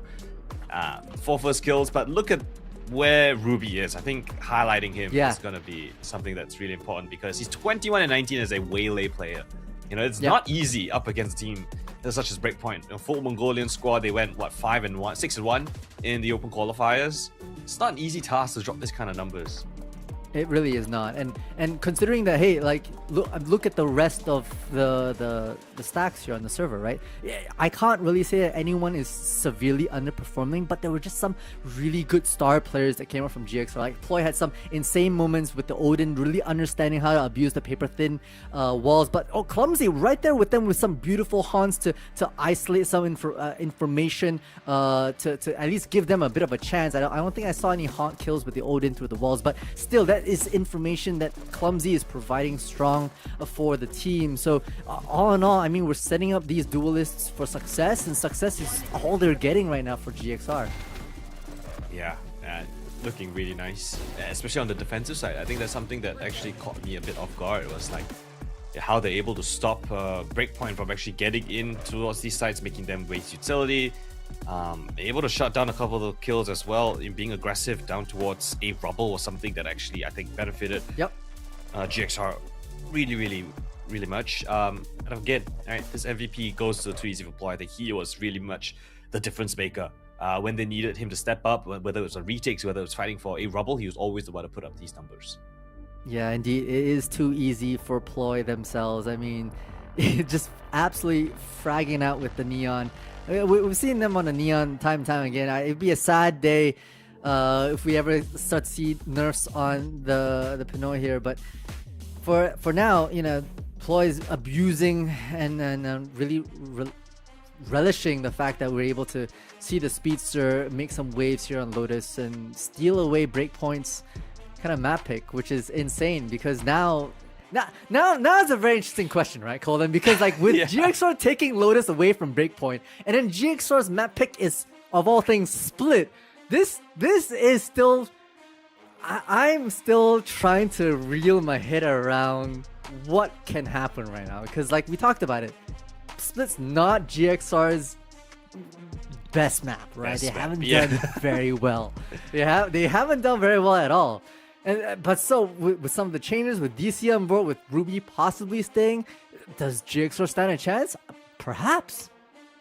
Yeah, I mean, there's only one way to figure things out is to jump into map number 2. But before we get into all of that action, we're gonna go for a short little break. And when we come back, that second map that we're all waiting for, and we'll see if the coach even joins in for that second map. So stay tuned for my action. We'll be back in just a bit.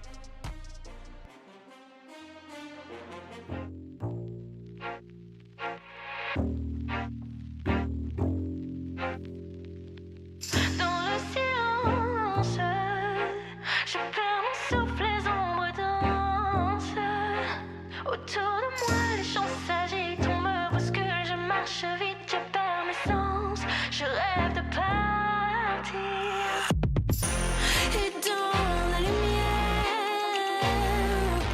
les rêves d'hier nous emmènent au bout du monde. Brûle la nuit, brise mes chaînes, sous l'orage, je renais dans l'écho de mes veines. J'entrevois une lueur d'espoir. La douleur est devenue mes larmes.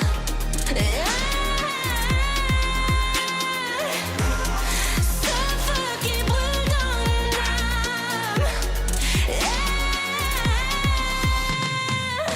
Dans mes veines, une promesse de construire un empire.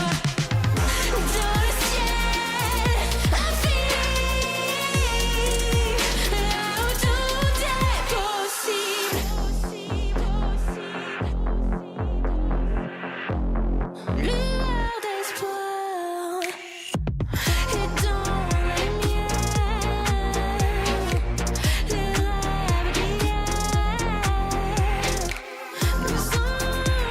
bout du La douleur est devenue mes larmes.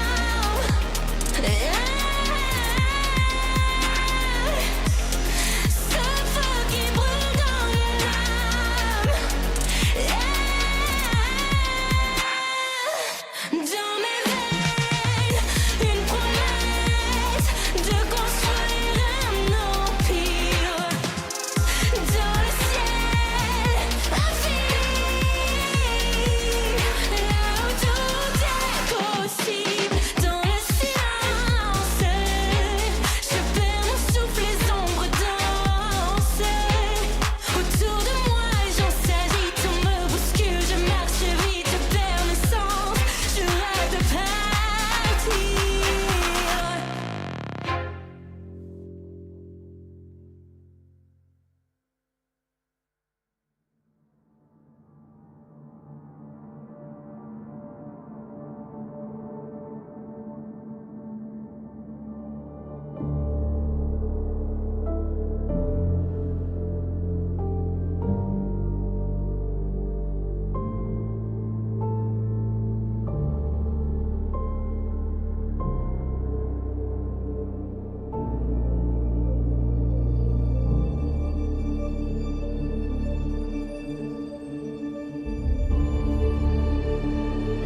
And we're back with more action here at VALORANT Challengers Southeast Asia, rest of Southeast Asia qualifier regional. So we've just witnessed a very interesting map number 1, right? The coach came in with another sub, and GXR managed to get that win in a pretty strong, convincing fashion. Not the most dominant, but it was still a pretty nice win, especially considering the fact that they were down 0-5. Somehow pull off that upset here on map number 1, taking away their opponent's map pick, and now we head over to Split, which is their own map pick. My name is Colden, joined to be for the Cassia Multitudes for more crazy action. I can't wait to see how this one goes. I think you've hit the nail on with the adjective, right? Crazy is indeed like spectacularly true in this form or fashion as we head to Split. Something that's a little bit more close-quartered, a little bit more strat-heavy, and perhaps GXR, yeah, they're absolutely feeling it, right? Valorant itself is a momentum-based game, and when you have the rounds with you riding alongside you, you're just flowing, supporting your duelists with the right utility, with the prowlers plus like a nice paranoia, the right angles. You're just able to overwhelm your opponent, and that's what we're seeing GXR come on through, right? Perhaps they've had a lot of scrims with their coach plus DC, perhaps not. Doesn't quite matter at this point in time because they've proved that they're able to run this 5-stack against a formidable opponent like Breakpoint, right? One that is, I would dare say, a bit of a fan favorite across the board. We've got people cheering for like these players in chat as well. So the fact that we're now down a map means that Breakpoint's going to have a fair bit to fight back on. The good news is that it's on Split, so history says that it might go their way. Listen, history doesn't have a coach coming in and winning out the map, alright? We're here to make our own history. We're here to change things up. Lightning doesn't strike twice, and with that said, unfortunately, our coach, Mr. Ruby, will be moving to the actual coach position. We've got Park back in the roster. He's going to be on the starting 5 here for the map of Split. So, the question is, can Park do as well as his coach did? I mean, okay, the blunt, what is superficial answer is yes. Okay, what do we have so far? Park, okay, on the Raze, Ploy on the Neon, Clumsy Sky, DC on the Cypher, Omen on the Rod. I think this is the standard layout that Galaxy Rain are typically running. And then a double controller, double duelist from Breakpoint. No Sentinel that they, I think, use. Well, we haven't seen Breakpoint on Split for a while, I think, but maybe a couple weeks ago, where they did run this particular combination. Yes, they did in the open qualifier. So they've hit some successes with this kind of non-sentinel double control, double duelist. It invites a lot of aggression, and it invites people to hold spaces around corners with Viper walls up, or with the clouds that come up from Omen as well. That'll be important for their defensive half, to be honest. Yeah, small little change, and I think the only thing difference is Clumsy changing from the Fade to the Sky. And you can see a lot of teams actually adopting the Sky on this map, especially with the flashes available. You can pop your pop flash in your duelist, take control of a mid, different little corners like that. You've even got the heal available, so not too shabby here as we kick things started. Breakpoint on this defensive side, GXR starting out on the attack. It's early control over towards B main. Mid now the focus as they wait for this Viper's Toxic Orb to drop. Yeah, Breakpoint, I'm just looking at the minimap. They look a little scattered right now. Trying to figure out where to position their Waylay plus their Sky. Eventually settled into a 2-2 across Mail as well as A Heaven. Wants to maybe take aggressive space and clear out the A lurk, but they've so far let these 3 players into mid. Meanwhile, DC with a nice slow push into the slope gets 1. Oh my gosh, what's happening here in the war ropes? Winx is gonna trade it back. It's 1-for-1. Smoke there, forces him back to a safer angle, satcheling straight in towards the side itself. Park controls it. Back in the server, back online. Looking to get another win here for GXR, closing out in a potential 2-0 fashion. Unless Breakpoint have anything to say about this. 2 versus 4 now in this retake setup. And make that a 1v4. Okay. Stunned up by the Trailblazer. Pump will close. He's got his internet Anyone back. have any Or at least speeds? Valorant I may back. have And jammed we've my got him in the fingers. server already finding success. GXR, the first pistol round win.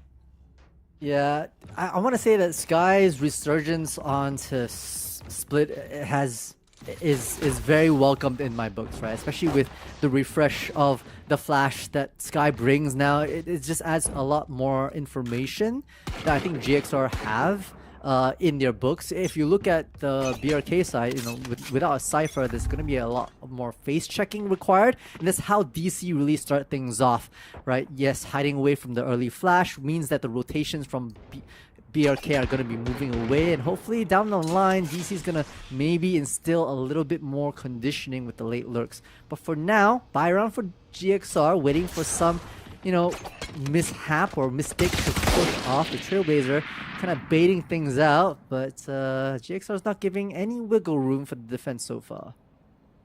Yeah, I like this slower approach here from GXR. It's a little bit different from their Lotus, which was a little bit more full send, I guess if you could call that. Maybe because of the coach, maybe because of the consistencies here, but the last push towards me, it is. Someone gets a kill with a classic in from heaven. Side is clear for the time being, but it's a fast retake here from Breakpoint. Perhaps off the tap of the spike, they want to go in fast a bit. But Lurk player coming through. Oh no, Asmodeus catching on the DC. Things are getting it's scary now for the GXR side. Point lobs in the nade. Buys a bit of space, bit of time. Swings in for the player in CT. Heal as well. Spike's 30 seconds left. But the heal here is isolates the frag. What next though? The classic in this range. Looking a little bit threatening now. Asmodeus has crept up close quarters. Swing comes through. One versus two now. TP comes in. Asmodeus isolates the shots. And Asmodeus will collect. Breakpoint makes GXR trip over their own 2 feet. Oh, that is painful, especially because 2 out of 5 kills from Breakpoint were with classics from long range. I mean, you cannot ever give teams like Breakpoint an inch at all, right? It was kind of... it really should have been GXR, right? Like, round, my apologies, because they kind of went in together, they played it correctly, the smokes were there, but just maybe pushing the smokes a little bit too fast before it had, plus Lady Luck on Breakpoint side with a random shot, I think with the classic through the smoke was the way they were able to turn that anti-eco around. Holy. Oh, this one's a fast-paced approach. GXR's got all 5 players in towards his ace side. Good spam coming from Ploy allows his Omen to actually take up space. Ross, of course, with his coveted shotgun, gonna be playing up in their faces, behind the smokes. Be careful though. Screens controlled by Park is a lovely space. Wrap around here towards ramps. Venice now jumping through. Gotta catch up to Ross. Makes things a little bit interesting. The flash in to us back of sight. Spec planner for Heaven though. Spoil's gonna flank one more. Venice. Be great to find a couple of kills here. The charge Quest now making it interesting. Down to the 1 versus 2. 1v1 here. Venice the slide in onto Parth. Breakpoint. Another round. Just like that, GXR gets blown out of the water despite Breakpoint being at a deficit. Yeah, it got kind of... Honestly, the way GXR were able to still get their first share through the spam onto Asmodeus was actually huge. But Fetis, the pathing was beautiful, right? Able to get the Omen just outside of slope, plus throwing out their stuns to delay DC from joining in on the action as the late lurk attacker. It is good because it separates the fight out and gives the rest of their team on site a bit of a fighting chance. So here we go into the round number 4, the meat and potatoes for themselves. Looks like a similar approach here for GXR, just saying, hey, just messes up with the post line. Don't want to do it again. A side again fully clear, no one's home. This time they don't send Ross up towards Heavens, they're actually playing a little bit more together towards the site itself. Trailblazer gonna spot out Ploy. They spot out the Cypher though, that's the question. Showstopper just gonna send it straight through. Catch them before they have a chance to set up. DC with the catch on the Fetis. Showstopper catches Arpeus, but there's another layer of a flank coming through. The neck. Isolates the first, unexpected, and this time GXR don't fumble their line. It's a clean post-flank here. They don't indeed, right? A bit of a counter read from GXR, understanding that maybe that slope presence is strong, especially because they didn't test it at all right off the rip. And then once that was Winek coming in from the back to backstab the Moroccan Cypher themselves, it was kind of GG after that. Tied back up is GXR. With the showstopper in use, we've got Fetis plus Amadeus, at least one away from their convergence path as well. So that'll be something that Breakpoint will be thinking of getting in from either a retake or an aggressive push. It's really aggressive, and it's going to cause Winek to be drawn out for the fight as well. His teammate that he was trying to protect just refracts back. The Viper doesn't have that ability, so he's gonna get I know out exactly where you like are. laundry. Great ultimate now coming through. Spots out the layout for this defensive side. Neural Theft acknowledges that Asmodeus is stuck in a corner, gets bombarded with utility. The flash coming through. Appears tries to help, One but August enemy stops the remaining. flash. And Roz is crept in towards the B side, found the only defender here. So as fast as this round started, GXR get information and then crunch on towards the B side. Yeah, and the judge doesn't give Fetis a lot of work, a lot of space Spike to work planted. with to at least make that primary weapon efficient. Got the bandit by their side as well, but again, with this tripwire holding them away, just looking for some exit frags. Speeds past one, puts on a second, Park with the 180 swivel on to Fetis. So not a flawless, but GXR securely make this well off this mishap. I gotta say, Colden, a bit sad with the way that panned out, especially after the refresh, leaving the Viper high and dry there. Yeah, it's great counter read from GXR. Everyone taking the fights together. Alright, that's just peeking out one by one. You see the initiative that Breakpoint want to take, right? Because you have those double duelists, you want to take control, whether it's B main, mid, or A main. Yeah, you gotta be careful of your spacing, right? Cannot give GXR an opportunity there. Because of that neural theft, you know, it's a 1-1-1 setup. They just need to send in their forces, just bomb rush one of these corners, one of these choke points. And it looked way too easy. Yeah, a bit of a technical issue, unfortunately. But it gives them a bit of, time to gather their thoughts. Tied. Scoreline still very tight so far. Amadeus has the... both duelists, at least on Breakpoint, have their ultimates, which I wouldn't be surprised if Breakpoint use aggressively, right? This isn't the biggest map, which means that they could use it to aggressively take space. We've seen them like their aggro plays, especially on the previous map, but that was Lotus, and so maybe that demanded it a bit more. Time will tell if they choose to throw an ultimate in to boot, now that they've lost a couple of rounds against GXR to give them the lead back. It will be a safe round though, so nothing too major, I believe, will happen in round number 6.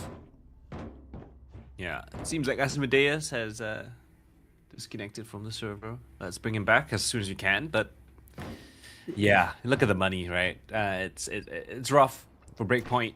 GXR should be able to get a 4th here, but at the same time, it is, I would say, attack favored. Especially with both teams running the double duelists. But you really want to see Breakpoint have a little bit more resurgence, right? Because it seems like, it's mistake after mistake. GXR, fumbled a little bit on their take on the A side, but then they realized the errors and, it was a fast adaptation. We're not really seeing that from Breakpoint so far. And plus, hey, look who else has a 5.0 KD. Park. Back onto the server, just fragging out, right? Like, if that was the coach, now I'm terrified to see what Park can bring. I mean, we've seen them. We've definitely seen Park on GXR in a series past that absolutely frag out. And them, together with Ploy, are now the dynamic duo that we expect them to be on site. You can see, like you said, the pathing maybe didn't quite work out the first time. They found the error of their ways, brought the fight where they should have to read Breakpoint like an open book, to be honest, during their retake situation on A, and was able to climb back up in the lead. So fair enough, for GXR, able to really adapt very fast against the changing tides from Breakpoint.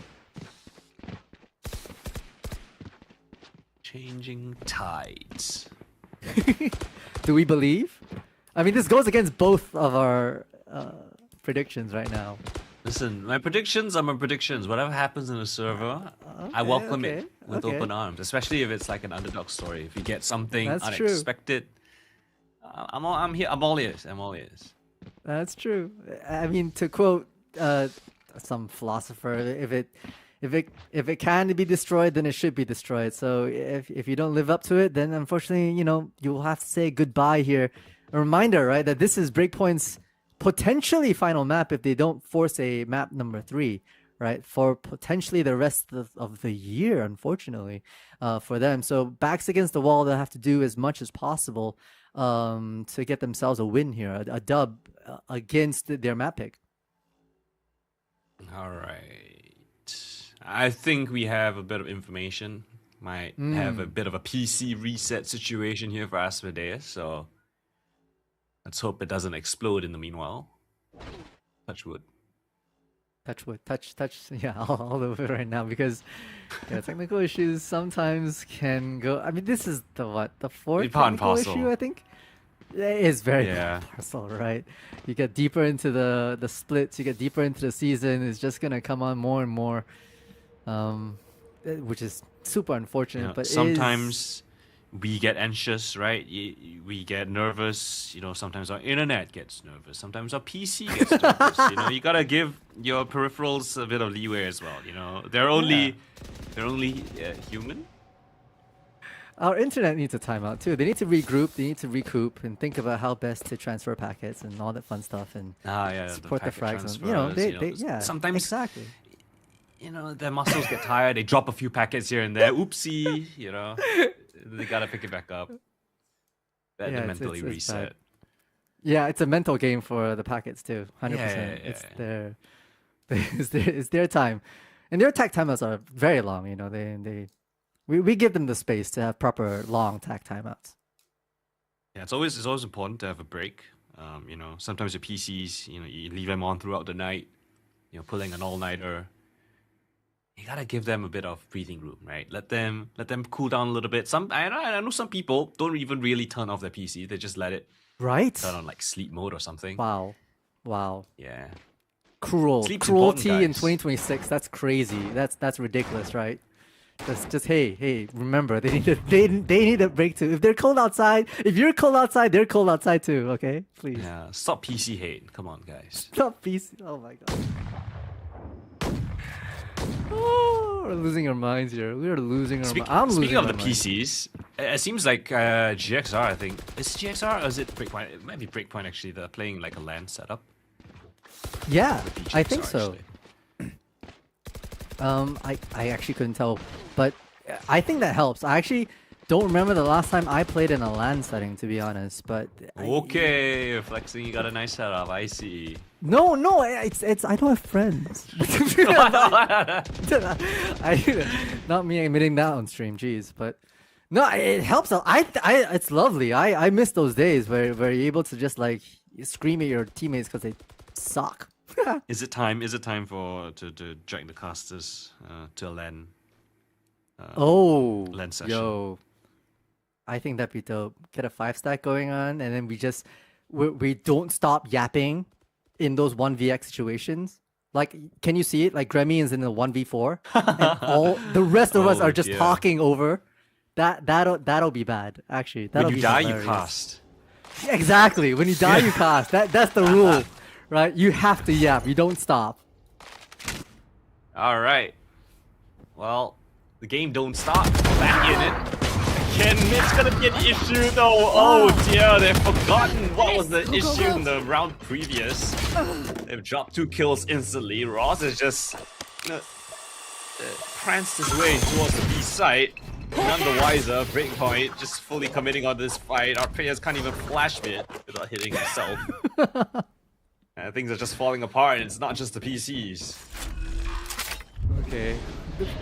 I mean, Silver Lining able to pick up at least a rifle mid, but now DC on a bit of a lurk onto a damaged Sky.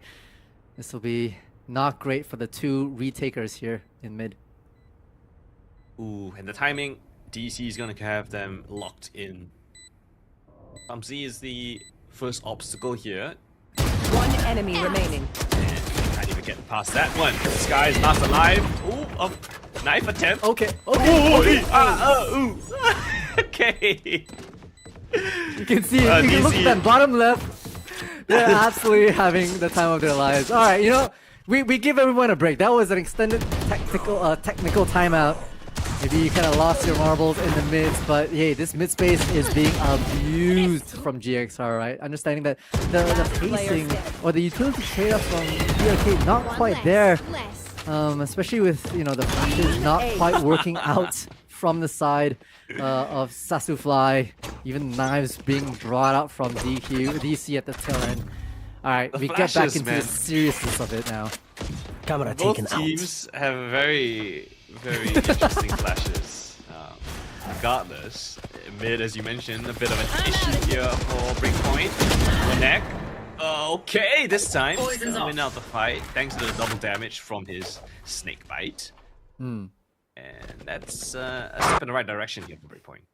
Yeah, Double Duelists already have pushed out from A, so there's a lot of information. They've cleared the Cypher trip as well.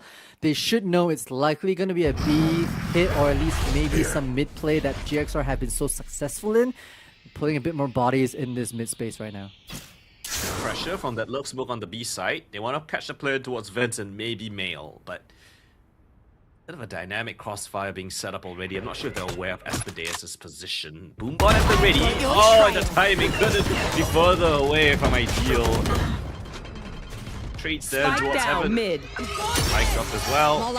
Asmodeus now coming in to collect his frags. And it's all left onto Mr. Omen into a sewers. Roz. 30 seconds left. Alright, they don't really check in. Gets the first. It'd be nice if he gets anything more than that. Slight improv is close and go. Alright, so Steve off here towards mid, finally finding success.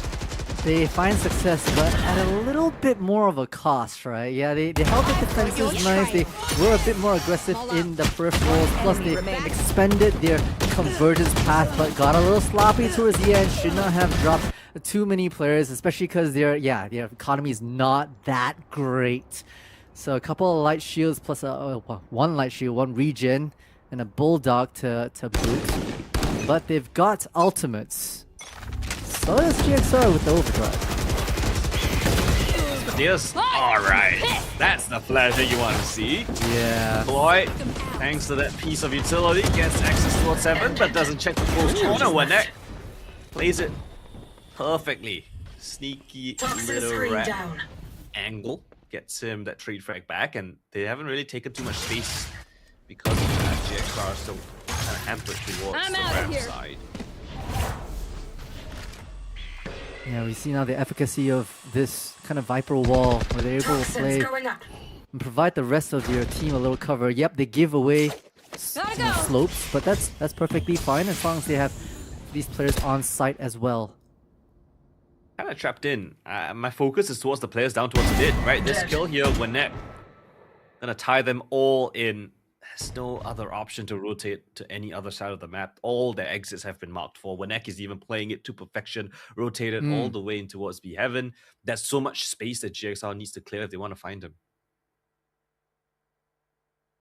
And wasting utility. 30 that seconds flash left. comes in, slowly making their way towards B though. Winek's gotta be careful. His back's gonna get exposed. Oh, timing's Just perfect. missed it, but yeah.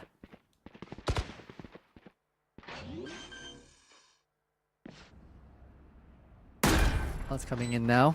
Full retake. Overdrive on lock if they wanted to use it, but I don't think they know that Garage is still compromised. Yeah, Last Winek is player just played it standing. perfectly. So quad kill. Flash of the last. Alright, DC just gonna try to cut his losses, get out of there with a weapon at least, because this round is done and dusted. Spike is defused and they're running straight for him. Can he get away in time? There's a Neon. Oh. And the Neon will catch him in the end, just before he rounds the corner. 4-4, all tied up. Great moves from Winek, right? We really see that wall come into life, and then it's just the understanding that, yeah, they're probably going to re-rotate because they haven't been able to clear that A side.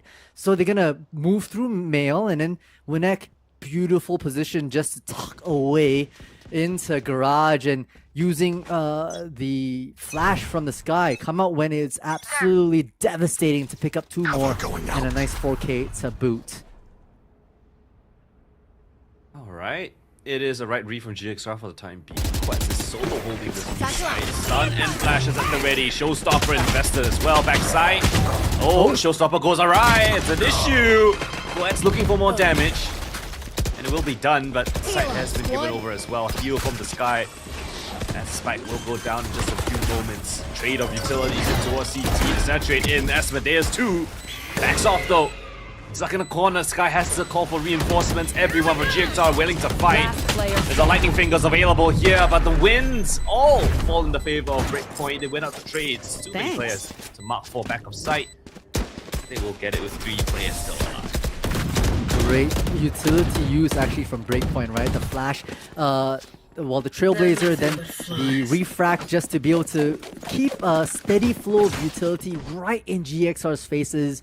And always on their toes, never really settling down into something that they can feel comfortable in, thinking of a good game plan. So, you know, refract and then the dive in from all the final remaining retake players just ends the demise for the attackers.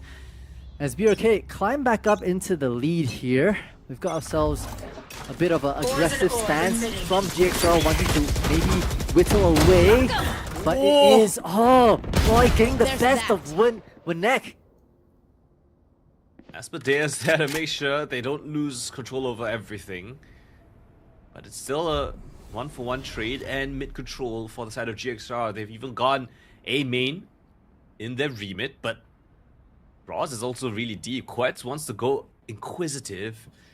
But guess what? Roz with his 5-meter rule, he does not lose these fights in this kind of a range. And that is B side open for the taking. Your trail. Yeah, even Seekers to find out the last 3 players, so it should be giving DC actually a lot of information as well to understand, you know, how they can position themselves to push up and secure this mid space for themselves. Alright, DC. Oh, it's a great timing to catch him, but the reload comes through and is getting away. Wasting utility, wasting time. So good. Middle corner, flash dodged out. Oh, actually hits him pretty well, but waits there for the rest of his teammates. I say that. Feathers and our players both finding success. 1 versus 1 now. Spike defused, but stuck down to half. Tap on it. DC playing with his food now. Jiggle peeking around the corner, spinning around. Oh no! Oh dear, hand in hands. DC knows he's just fumbled a free round. Breakpoint, do the spin cat on the spike. Learning from Forsaken, and that is the round stolen away from GXR.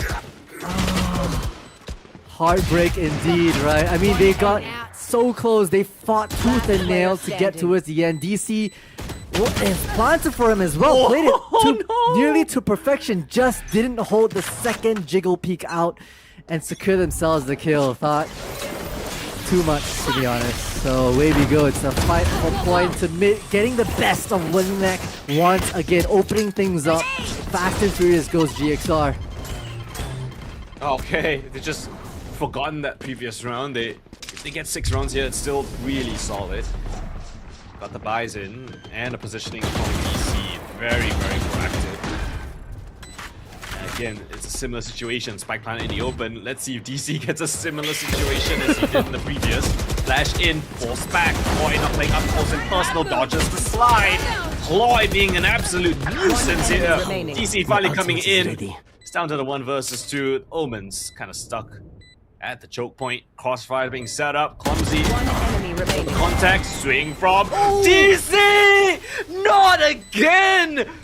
But it's Quetz that tears apart the crossfire. Not Swift on the swing. And Quetz predicts it.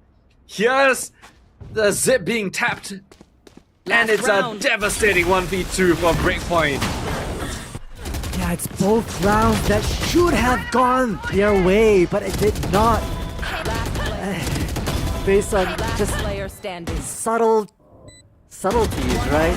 Quetz able to understand and flick around, get the drop on DC before the crossfire trade comes in. You gotta be, unfortunately, beating yourself up a little bit from that. If it was earlier in the round, I call for a timeout, but now we're at the 12th. So fair enough, you just dig deep and play a little stronger. Contact play is strong, but doesn't refract far enough. Winnek is there to at least get the trade onto Ploy. And the Viper's Pit, thankfully so, for Winnek gets fully enacted for. Pushes back, this attacking side. Oh, and the Trailblazer spots out where Park is. Euro theft is great. It notes that there's 3 players here on this A side. Only 1 towards B. Oh, look at this, from the shadows actually flanking them. They're gonna re-hit this A side. Causes the Viper's Pit to drop. And now GXR might be able to catch all these players in transition. Park, oh, with the fadeaway shot, just spamming through the wall, catches Fatigues. But as the dust settles, it's every single one of the players separated from each other. All 1v1s. One enemy Big fight remaining. here as Clumsy is gonna best him. And so does Roz. So GXR get away with 3 rounds. It could have been a 7-5 for them. But 2 Switching big sides. rounds being squandered away. Thanks to DC, but DC, I guess. I don't want to put him under pressure. But it is technically his fault, 2 of those rounds. So GXR gotta be Last player standing. kicking themselves, Buddy. right? Could have been a big advantage. Coulda, woulda, shoulda. That's beyond the points of no return right now. We move to the second half, and hopefully, you know, it is, after all, a mental game. You keep it cool, you press on, and you live with the choices you've had. It's not like GXR have not been in this situation before. We just turn our sights to Lotus. They were down a little bit as well, but able to get themselves the anti-pistol, the pistol, the anti-eco, and the bonus, shoots themselves back up in the lead. This might be their game plan, right? They haven't been playing so... they've been playing pretty well. Both these teams have been strongly back and forth, although I think GXR have been really quick to pinpoint some defensive vulnerabilities, let's say, from Breakpoint, especially in that mid-round, which they abused a few times until a bit of a switch up from Breakpoint themselves. So we'll see how, at the flip, these teams want to arrange themselves on the server. Yeah, I like the point you mentioned, right? The bid being a big point of contention for both of these squads. It felt like GXR had Breakpoint's number in multiple rounds. It's just those 2 rounds, man. If those go the way of Breakpoint, I think we see a very different landscape here. 7-5, 5-7 doesn't seem like too much, but in the grand scheme of things, I think it has a pretty big knock-on effect for the entirety of this map. Especially considering that this is, you know, GXR's map pick. Yep. And they're 1 map up, right? And if they can squarely tuck this away in 2 maps, they keep their hopes alive in the lower bracket. So a lot was riding on that.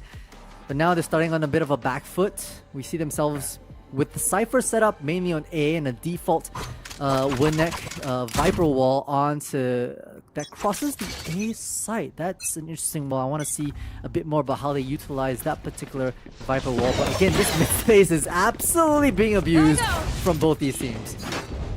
Alright, just a swift A split coming in. Oh, not even a split, everyone. All No. 5 are down towards mid. Okay.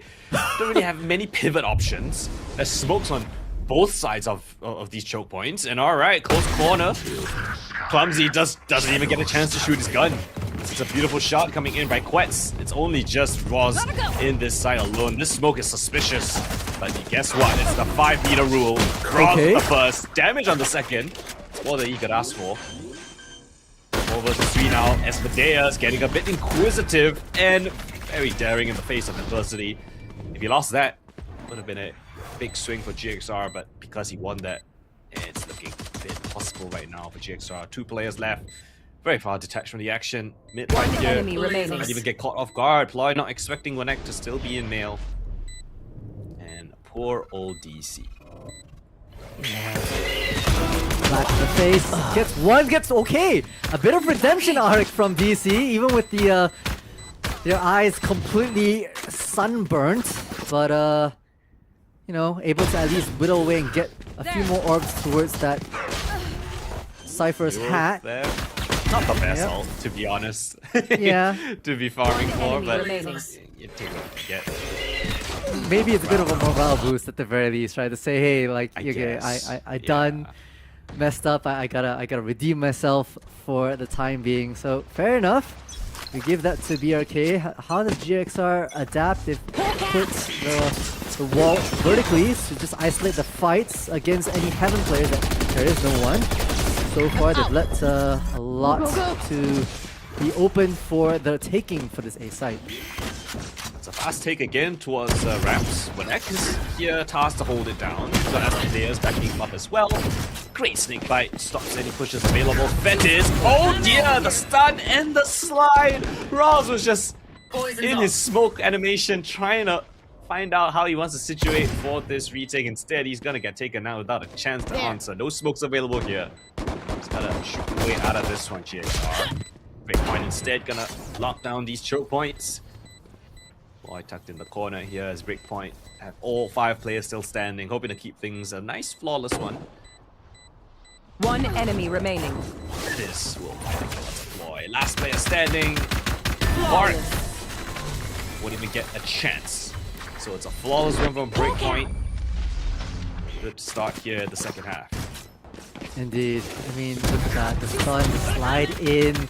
DC running for their lives, unfortunately, but that's the aggression that the Neon can press in here. Nice clean couple of rounds that come up from Breakpoint that honestly gappens the scoreline just a little bit. The pathing was used to their advantage, right? They walled off Heaven, and which meant all their long-range weapons could be focused on sight. Great adaptations so far, but now we start to move into the bonus here. A quick one as we navigate our way in, and Amadeus finds a pellet full of lead. Okay. You got the vent action with the shotguns.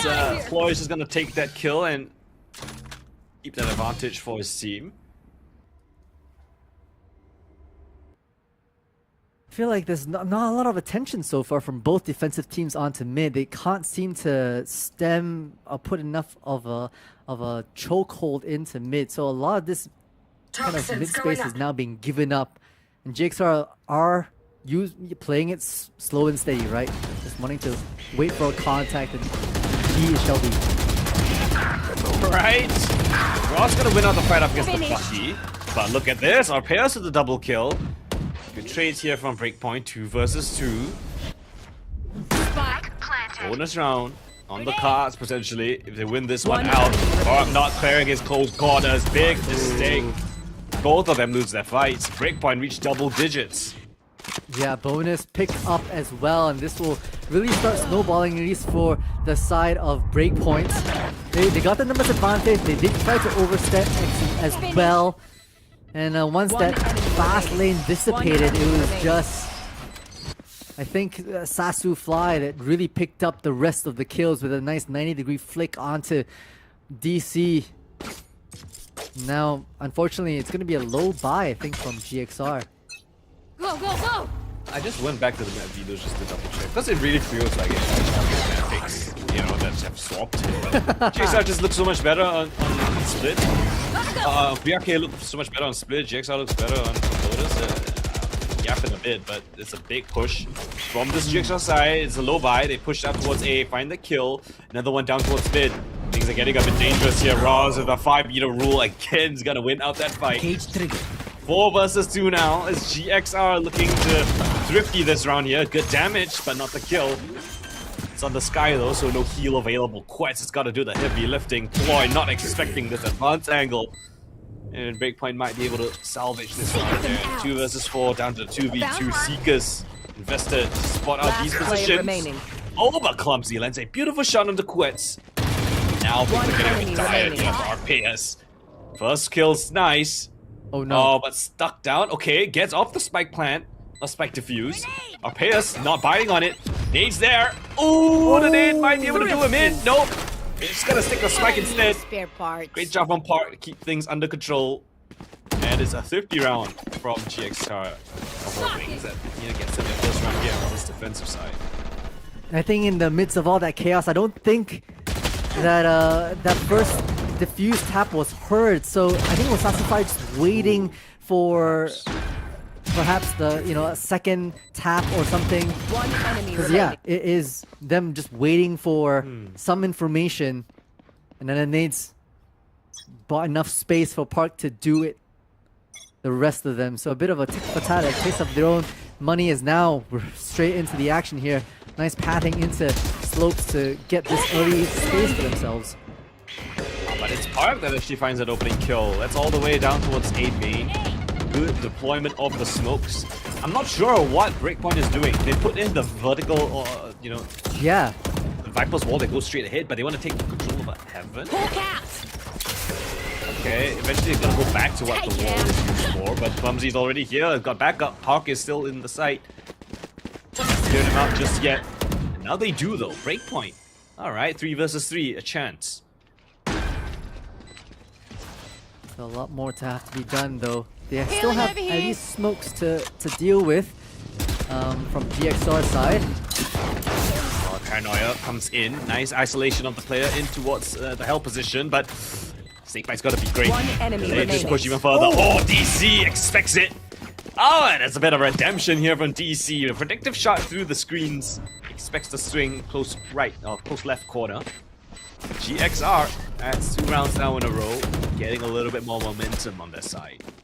Yeah, but it was really that Viper's wall that was kind of questionable. Maybe some miscommunication in the way that they were planning to path, because cutting through your own Viper wall doesn't quite make Last sense. player Normally the standing. one that slopes Player from standing. like bottom right to top left, that cuts heaven in half, that is typically used for a quick approach Heaven take, into ramps.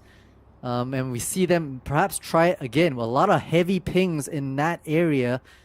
With See the pathing. not yes, There it we is the go. pathing, and yep, and the new Viper wall comes up.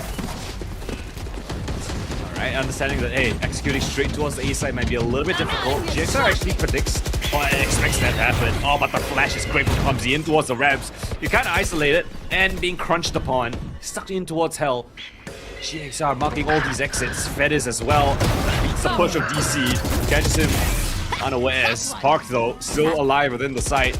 Bit of a satchel play. Buys him a bit of time, but Fediz, through the smoke, is gonna spam him through it. 2 versus 4 now. GXR. Again, proper reaction. Planted. One needs to win this one, and he will. 2 versus 3. Roz again with the judge. He's got the paranoia. And he will use it. Gets him space in. The judge finding success. The trade from our pairs is crucial. Floyd now in a 1v2. Spots out the first. Can't even get past Quest. And Breakpoint up to 11. They are stubborn. They hit the A side again, but this time with a slightly different approach. Yeah, learning the Aerosmith ways is always smart, and they've pathed beautifully, right? They even let Fetis push all the way deep into screens, catching the final defensive player behind Pillar to their demise, and unfortunately Roz also had a bit of a pickup with after the judge killed. Maybe could have held on to the judge a little bit longer, but it is besides the points. Roz, IGL, calling for a timeout, the first of its kind here for Split, wanting to hopefully do some final Hail Mary to really put this away at 2 maps instead of dragging to a third. Yeah, this is the first time out? Okay, it's a little bit late. But it's better late than never, right? Better than GXR has not got- using it. Again, they've got all their ults. It's a similar story that we've seen before, where they don't really prioritize, or I guess they forget that they have ults, and then they have this just big bank of ults that they could use. So let's see if that comes into fruition here in this round. I do think that Breakpoint are going to be expecting that too as well. Yeah. I'll be wondering to see if if GXR try to figure out a different plan with mid, right? We haven't seen, the last couple of rounds, we've seen them kind of give up on that mid space, but it does allow for a few faster rotations than we're hoping for, but that's the point. It's a quick one. The nice trade from Clumsy onto Fetis will punish and push the rest of Breakpoint back into their spawn, but away we go into this mid space. Jiggle. That's a lot of information. Where to spot it. Force now back on that mid push. A good smoke deployed. It's gonna force Breakpoint to send their forces mainly towards B main. They've got the Cypher here as well as Boy. Boy is hearing all of this noise happening. Converger Pounds invested, gets hit by the Trailblazer, dropped in a wall and a stun to buy himself a bit of time. But 1x still gets the kill. Regardless, DC now trying to answer back. And guess what? There's still one more player on the side. They have no idea that Ross is here, but he only has the shotgun. And he gets spammed through the wall. It's a big fumble from GXR. They had the right read, they had the right positioning, but they just missed all their shots and all their opportunities. They did, right? The Sky Flash from Heaven just came in a bit off timing, couldn't find the mark. Winnek, with precision of a lifetime, finds one with that first shot accuracy despite being stunned up. And leading the top of the scoreboard as well has the Viper's Pit to play with. Overdrive in Fetz's hands. I mean, BRK look like they want to get this over and done with the high-paced attacks, strats that they've been bringing to the table. Yeah, this time it's GXR that just cannot get any solid footing here on this defensive side. BRK trying to find gaps here. Clumsy's gonna be able to actually get it instead. Sliver Peak allows him to get that frag onto the Neon. Now BRK at deficit, want to be a little bit aggressive, pushing towards screens. That's exactly what Asmodeus is tasked to do, and he will come out victorious. Viper's Pit now invested. GXR faced with a very difficult opportunity here, but the spam through the smoke catches onto the Viper, but not before Arpeus finds a double kill in the mix. You thought that with the pit going down is a chance, but Asmodeus with the close, a wrap around towards Heaven, and a breakpoint. They take their opponent's map pick this time and pushes us to map number 3. Indeed. I mean, their attacking half was so solid, right? There were a couple that breakpoint felt like they, maybe they had some miscommunications, but those were far and few in between. For the majority, they were able to slice and dice their way fairly quickly, changing the styles. Even that last one was a new look for them, right? Hiding away from the flash itself to fake possibly a mid or a B push. It was unfortunate that Clumsy dry peaked and no one was watching the ramps from that position. That's just a bit of a thing that coach should definitely work on them on. But the fact that they're able to continuously bring up new things and keep GXR on their toes was, I think, the silver lining here, right? Pushing deep when it really was. The wraparounds from screens from both sides on different rounds was also really innovative and kept GRX really wondering, what the heck are these guys? It's a really nice adaptation from Breakpoint, especially on the round where we saw them have struggles on the A side, right, where the Viper's wall was not really working out for them. You can see that they didn't let it get to the hits, right? They adapted right afterwards, changed up the wall, changed up the approach. Hey, we want to take towards Heaven, let's just change up the wall, let's have this kind of a different pathing. So you can see them constantly trying to innovate and adapt on the fly. Meanwhile, GXR just unfortunately wasn't able to pull it over the line. Looking back again at those 2 rounds that towards the end of the first half, if those 2 rounds went in GXR's favor, we might be seeing a very different storyline, because this was relatively close, especially towards the tail end. 2 big swing rounds there. Could have been an overtime effect, could have been a GXR win. But those are the bullets that you have to bite, right? When you're up against a team like Breakpoint, you cannot make those kinds of errors, especially at this stage of the tournament. Yeah, I mean, pulling out the Forsaken strat of just high sensitivity spin to win is a little diabolical, but it is a bit heart pain, and I hope that GXR, especially DC, doesn't really take it to heart. You really have to just tank it and move on with, which we saw DC have some brilliant rounds during the second half as well, able to recover, have some clutch moments during the pistol, as well as I think a 1vx situation or 2v3 situation, I think, towards a retake. But yeah, unfortunately it wasn't enough for GXR to really push the needle here against Breakpoint. You can see some weaknesses around both teams' defensive sides, I would say. I think it's just also leaning into the current meta where you don't have a lot of information, you're running the double duelist, you need to put your bodies on the line. This clutch here also a big influencing factor, I believe, but to the 1v2. Yeah, so little pivoting moments, a couple of 50 rounds as well in the mix. Breakpoint, yeah. Now, I said it earlier, right? I thought that this was gonna be Breakpoint's map pick, and then GXR will be the one that's picking Lotus. Instead, flip the tables. Doesn't matter. Yeah. We're still ending up with the same outcome. It's gonna be a map 3. It is going to be a map 3, right? Where effectively it goes the absolute wire of a distance. Look at the MVPs coming up, and of course it is Masuka, which is Asmodeus. Asmodeus. That's right. Yes. Right. Asmodeus. Absolutely fine. Has surprised. some brilliant plays as well. He doesn't have any first kills. That's very surprising for his role. I guess it was Fediz that was one that was making the main entries, and Moscow was following up. Interesting, but regardless, Ploy as well with some incredible work in terms of the opening kill department. It's just that I guess the rest of the team weren't able to really close out a lot of these rounds.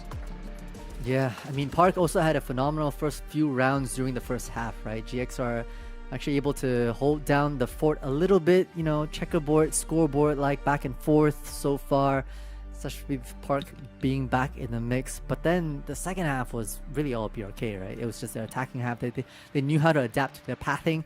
They were able to storm all fronts. Maybe not B. B was more methodical, but the A side was their playground through and through, apart from the couple that, you know, we kind of really hinted at. And right here, yep, we've got the big MVP. No first kills like you called, but I think it was really the team effort from Breakpoint that really sealed the deal for themselves here. Yeah, a couple of impact moments from across the board. It's just, yeah, it just kind of felt like GXR kind of fumbled the bag towards the end. Like, they just couldn't really hold any of these sites, and their retakes also looking a little bit worse for wear. There were moments where they could have actually capitalized off of their success. You know, even the last round where they actually found their kill on the Vipers, just spamming through, and then lost out the fights afterwards against the players that were just out in the open, right? So I guess you could credit it a little bit to the mechanics of the Breakpoint players, but at the same time, I have to assume, right, that they just have a good amount of synergy between the ranks. They're able to play off of each other's information and always, you know, swinging together 2 or 3 players and that sort of stuff. So yeah, lovely stuff from Breakpoint as they take away the map pick of GXR. That leads us to map number 3. It's got to be Haven as that final decider. See who moves on in the tournament and who gets eliminated. But before we get that started, we're going to go for a short little break. So stay tuned for more action. We'll be right back after this.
back with more action here at VALORANT Challengers Southeast Asia RoSEA Regional Qualifier.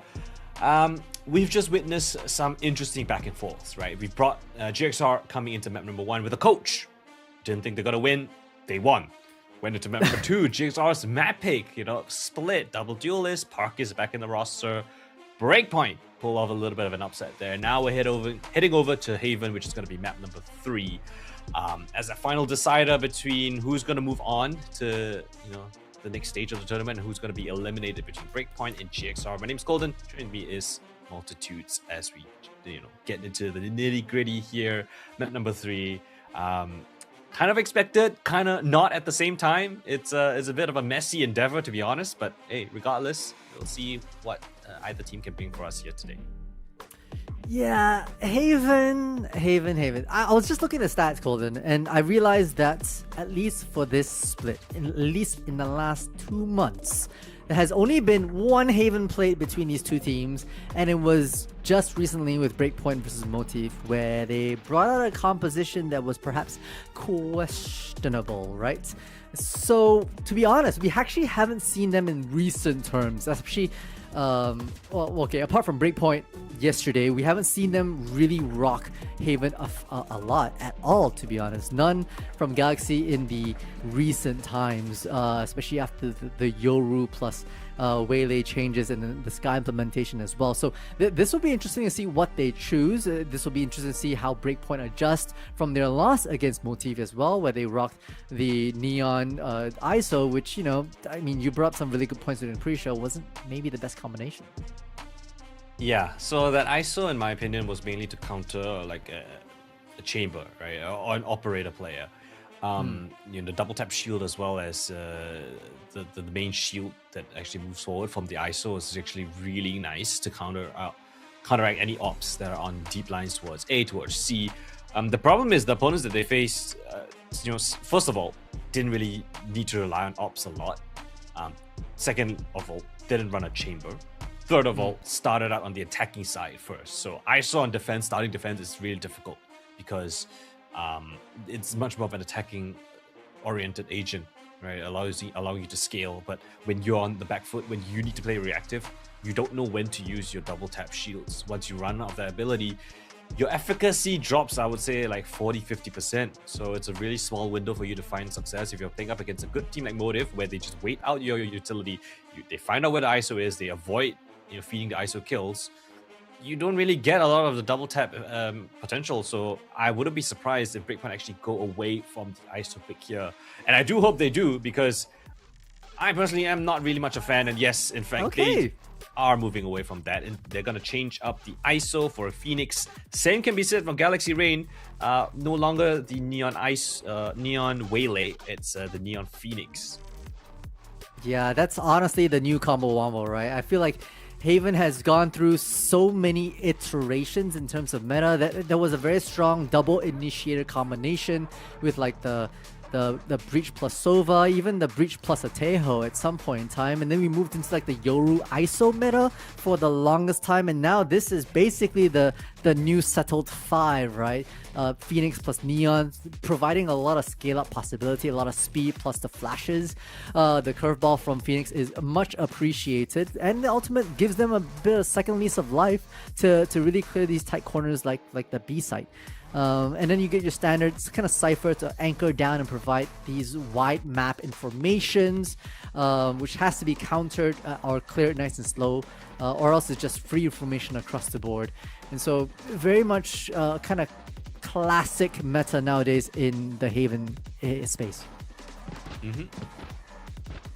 Let's see if they can actually make the most out of this Phoenix. As you mentioned, right, getting those ultimates, getting that Phoenix online with it still being 6 for some reason. I mean, it's kind of gone under the radar, I guess, because it has Phoenix hasn't been really in the meta a lot. But I think now people are understanding how crazy it is that you can get ultimate so fast here. It's going to be a bit of a side quest, a bit of a win condition here for both these squads. Early push out detected by GXR. Breakpoint try to go for something a little bit aggressive down towards mid. Instead, it's Roz here and towards Garage. We all know the Roz rule. Instead, he's gonna come a bit of damage. Force back though. They want to be aggressive instead for GXR. Boy just pushes down mid. Bit of a flash being attempted by just to buy a bit of space, bit of time. RP is going to catch Puck in the open. Clumsy now required to put up a couple of frags here. Jumping right click. One enemy remaining. Oh, and look at that. Shock Bolt's going to catch Ross in the smoke. Last player Bit of a standing. timing push from DC. Makes it interesting, but 1v3, our players there for that cover fire is good enough. And GXR of all things. Yeah, I mean, I like the aggressive push from Foy, but maybe overstate their welcome because they have so many counter maneuvers they can have, like the paranoia plus the relay bolt came out as well, and then to follow suit they also had a curveball just in case, you know, the Phoenix didn't drop to their knees at the tail end, which was Park. Yeah, great response from BRK to take the fight back essentially because they know they have the firepower for it in this mirror matchup. Place of the dart. Early information for Breakpoint. Getting control over A long as well. I think GX are also aware of that, so they're stacking towards this A site. A couple of players here already. Fediz with a nice shot. At least could have been a nice shot. But they've already gotten so close up towards the site. I don't think GX are expecting this flashback of sight already so early on. There's a bit of a mid-sized smoke available. Park though is going in for the fight instead. Ross, ooh, big whiff on the shotgun. And Breakpoint's gonna swarm the site 4 versus 2 now. Two players already hampered. Damage done onto Ploy. And Breakpoint should be able to hold this one nice and clean. Yeah. Unless Ploy has anything to say about that with that Bucky, which has you know, worked wonders, but so far dropping to the spike is probably the best course of action. I did like the mid-side smoke as well. It's just unfortunate we couldn't get that Bucky kill right off the rip, and that was a bit of a shame because the pathing kind of made sense for the defensive to hold at least the left side of A. But regardless, it's gonna be nice and easy for the Breakpoint folks to get themselves back up to 2. And deprived of orbs will be GXR, at least against their opponents. Alright, Breakpoint. 2 rounds now. Slow but steady. I like the push from A-Long as well, right? It's nice and slow, nice and quiet. But bit of a bonus round here. We only got the Vandal in the hands of Rasmadeus, but of course, if it's anyone's hands you want to put it in, it's his. Ooh, our players also actually opting for that Vandal. Ross on the judge, and they are kind of headed towards his position. Let's see. He might be just farming a couple ultimate orbs. Oh. See, I like this smoke as well because it actually obscures a lot of information unless Roz is playing in it. Oh, just barely moves out of range on the right side of this corner here. Oh, but there's already a shotgun within it. It's Fediz. That's an opening kill. Asmodeus now with the Vandal, as we mentioned. And Fediz gets a second one onto DC. So, yeah, you think that Haven is a little bit of a bigger map? Nope. Shotguns are still gonna find their impact. A lot of walls in these compositions. Phoenix and Neon. And just like that, GXR just forced to go for that save. Yeah, super unfortunate for Roz, right? Actually had the timing to be in that scale-up smoke to deny the walkout from the Neon, but just last second chose to step off. Both Omens actually deployed that smoke. It's a very established trick that I think 100 Thieves used to work to mask the scale up from both like A long or C long side. And now on the hunt we go, right? They want to strip out the weapons away from these players, and they might get it. Unless Clumsy has anything to say about that. Fights erupting on A. As Asmodeus will find Park, but Clumsy as well will drop to their knees. So no transfer of weapons, unfortunately. Yeah, that's a big haul from Breakpoint there, just denying any weapon save. So now it's just basically a full eco round that they have to face up against. So let's see if ooh, it seems like Breakpoint might want to buy up a bit of an outlaw as a bit of a countermeasure up against the eco round. And yes, Fed is gonna be opting for that. Interesting approach. I don't mind it actually. I actually kind of love it. You know, it basically is like an op, and you can just swap their weapons across. Not too much of an economical investment. Shock Dart doesn't hit so far, so DC is gonna be loving that one. Oh dear. Little tippy toes being spotted out. We go back as well. GXR actually has had a lot of A main control, but they didn't really post the outlaw anywhere good, unfortunately, which meant that they're still committing a lot of these players outside of A. And the question is, does BRK sense this sort of weakness? Already we see this pings into B. There is a trip that maybe can be capitalized upon by the A-Link player. Good stuff. But the A player is still not pushed back. Never mind. Asmodeus. What a pick on towards the B side. It's the spike of all things. So he's got to use his life just to get the spike down. Doesn't even worry about getting any more kills. I say that before he deals a boatload of damage. Neon's trying to flood back in towards the side. More damage on the bar. Okay, Asmodeus. Just king of the show right now. Only will keep his opponents at bay. Ross still gonna get the kill, One but enemy remaining. it's not gonna be easy. It's a wallbang from Fediz. And the scan from the Sova is sublime as well. Breakpoint. 4 rounds now. I mean, it's also great understanding, right? That they understood that B is more than likely going to be available because of the utility presence that they noted onto C. Plus, I think it was Quetz who basically lurked down A and understood that, yeah, the camera was being shot out. So with the peripherals being covered, the good mid-round call was being made to take that approach onto B, crack that open, get the spike down. GXR now 0-4. I feel like I've seen this scoreline before, Colvin. Bit of deja vu. For now, we never know how things might pan out later on in this half, but the A side's already compromised. The retake setup. DC is just playing for information at this point. All this utility basically being taken away. And they're feeding the ultimate orbs to Asmodeus as well. Come on, let's go! Let's see how they do this one. Park, if they run it back, this is a big ult that they can get access towards. Scan in for Fediz, and Park just runs straight through, looking for one player down towards health. Boy jumps down through. Quest still coming in for the flag. 2 versus 3. They isolated. These two attackers at different points. Clumsy, big fight there, big win. RPS now 1 versus 2. Commits up the TP, tap of the spike. Enemy remaining. Isolates the fight as well. What is this? From GXR, an advantageous position. Doesn't even check the corner. DC, another misplaced clutch attempt here. And Arpeus with the 1v2 just to deny GXR. That was a 2v3 situation as well. Timeout obviously now called by IGL. Right, 0-5 is premonition.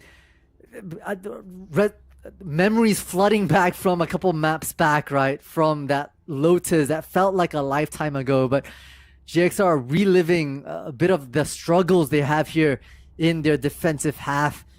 Unable to secure. I mean, the trips that were being put down by the defensive sniper was not really supporting any sort of retake situation, right? Like immediately heard the push from the attackers, fled the scene, and the trips were in no position for them to be capitalized upon from the offsite, from even a heaven or an A-link position. And so, you know, I think it's time for us to rethink about, okay, keeping our cool, coming back to our strat books and figuring out how to use our utility efficiently from this perspective. Yeah, there's just no chance for DC to get any value. I know he's a substitute player. We have to keep that in mind. But again, it's a combination of deja vu from the last 2 maps, right? The 0-5 scoreline and the misplaced clutch situations where GXR should have a massive advantage. How are they letting Arpeus get a 1v3 there? It just does not make sense. Where's the trades? Where's the diligence? Like the checking corners. Speak about checking corners. What was that? Cage trigger. Alright, they just thrown away 2 kills. Breakpoint. Thankful for GXR's donation. They want to donate another round back to them instead. Clumsy now, the Hunter's Ray drops the spike. Player standing. Asmodeus just cannot catch these running gun players. And Quetz now 1v4. If he wins this one, it'd be very impressive. But it's gonna be a 50 round, so okay. I belong here. Dudes, we're going this direction. We are indeed. I gotta say, number one, DC hit the camera pretty late and helped basically support Clumsy's Hunter's Fury as well with an additional tag. So again, I think that timeout worked wonders. They were able to really think about better utility positioning from themselves. And also a little bit of luck with the slip and slides from the ploy. With the Bucky, obviously would always support a bit of a fast action play there. So one don't for get the the board, mid push, GXR. Yeah. That's the main issue on that kind of a round. Alright, now everyone's just taking 1v1s now. What is this game going to go? Asmodeus, that's the easiest frag of his life. Park there, good for him. Gonna stop the initial aggression. Good molly in as well. Bit of presence. Breakpoint already found that opening kill. There's no need for them to go back in instead. Asmodeus actually gonna get intentionally hit by that Sova dart. Wants to feign that there is heavy presence towards Garage. Instead, the rest of the team are creeping on towards this A site. Yeah, also the lurk, right? Quetz has been pretty fruitful in their mid-adventures, especially on a late kind of A split push. That once again CD will have to deal with Heaven, but now spots the push. But not ready for the second. Clumsy will seal the deal. Now Hunter's Fury online to open things up onto A. Back offside though. Oh, Clumsy gets a kill with a shock dart from God knows where. It's a bit of a lineup, I guess. Point back. 3 versus 2 now. Asmodeus. This would be very daring, but hearing the spam from Clumsy. What is happening? Why are we teleporting up to Heaven Arpeus? This is overconfidence. At least it's not punished for the time being. DC already chipped down low to 20 HP. Breakpoint should be able to have this one under lock and key. DC has to have a safe drop in. Yes, he will. He hears the drop, and the flash is perfect. Breakpoint won't miss this one. 6-1 now. And very questionable decisions from both squads as you get to the tail end of this best of 3.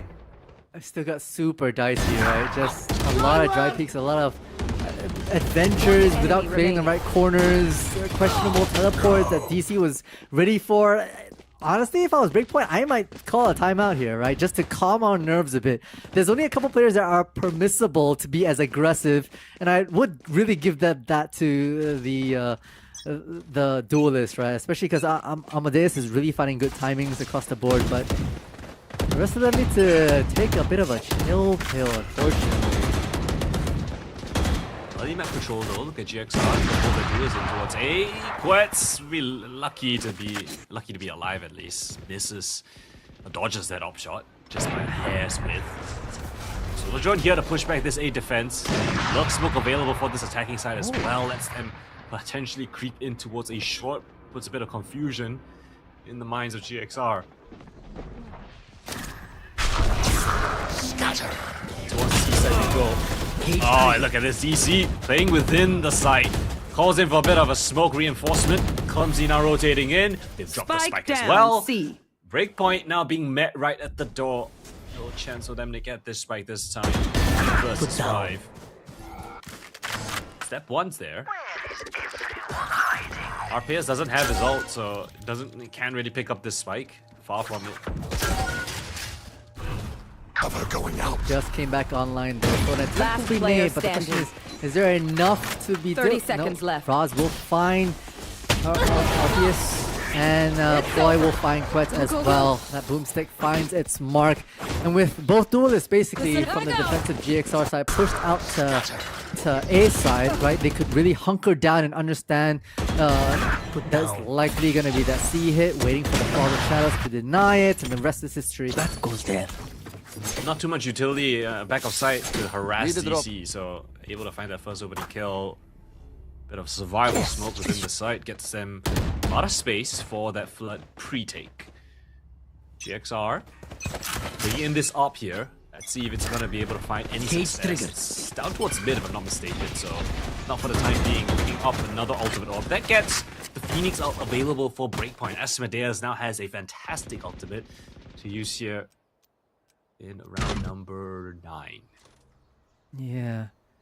It is BRK's smoke actually that they deployed into C just to be able to mask up the orb capture and potential scale up, you can see. But GXR have already taken a lot of A control. They've posted the Phoenix down in that mid space, which means that they can lift heavy on B and C. Almost getting the op shot to get themselves the advantage. That's great info as well. Now Breakpoint know that there's no op on this A side, so they don't have to be too wary of that potential. But the rotators come through. Everyone from GXR here waiting to receive. The scan is great. Shots go awry though. Hawk now chiming in with his own ultimate.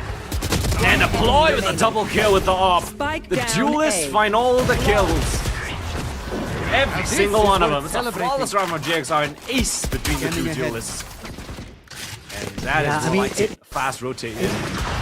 The fast rotate is precisely the point. A lot of these like fast-moving duelists like to use the boomstick as a bait. You round it off at window. You know it's unlikely that these high-performing teams are wanting to contest it, so you make your way to the only other possible site to make an entrance, and an entrance they did. Yeah, great read, great rotation. Lovely timing from GXR. I need to see more of that. Breakpoint. Alright, this is a C split on the cards here. Great smoke and the flash.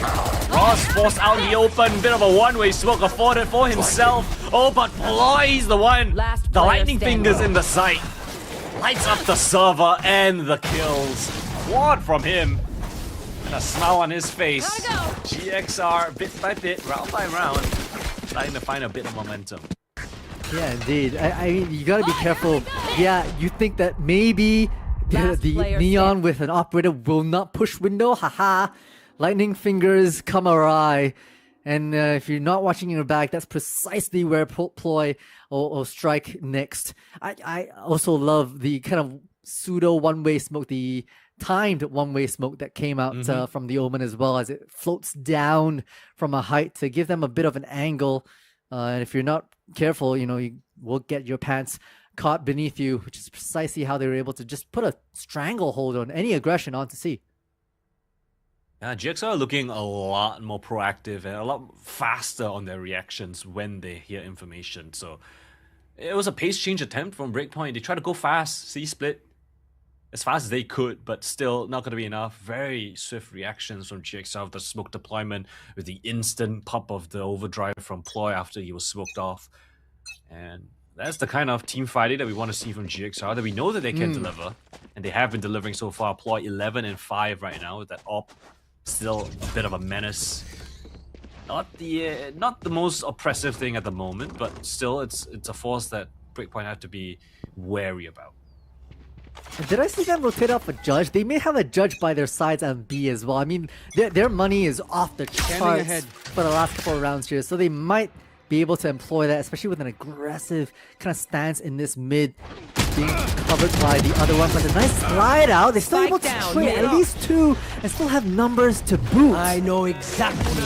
Hawk unable to get a bit of a heal, but yeah, I don't know how the op still gets a single kill in that situation. There were like 4 players swinging out towards window.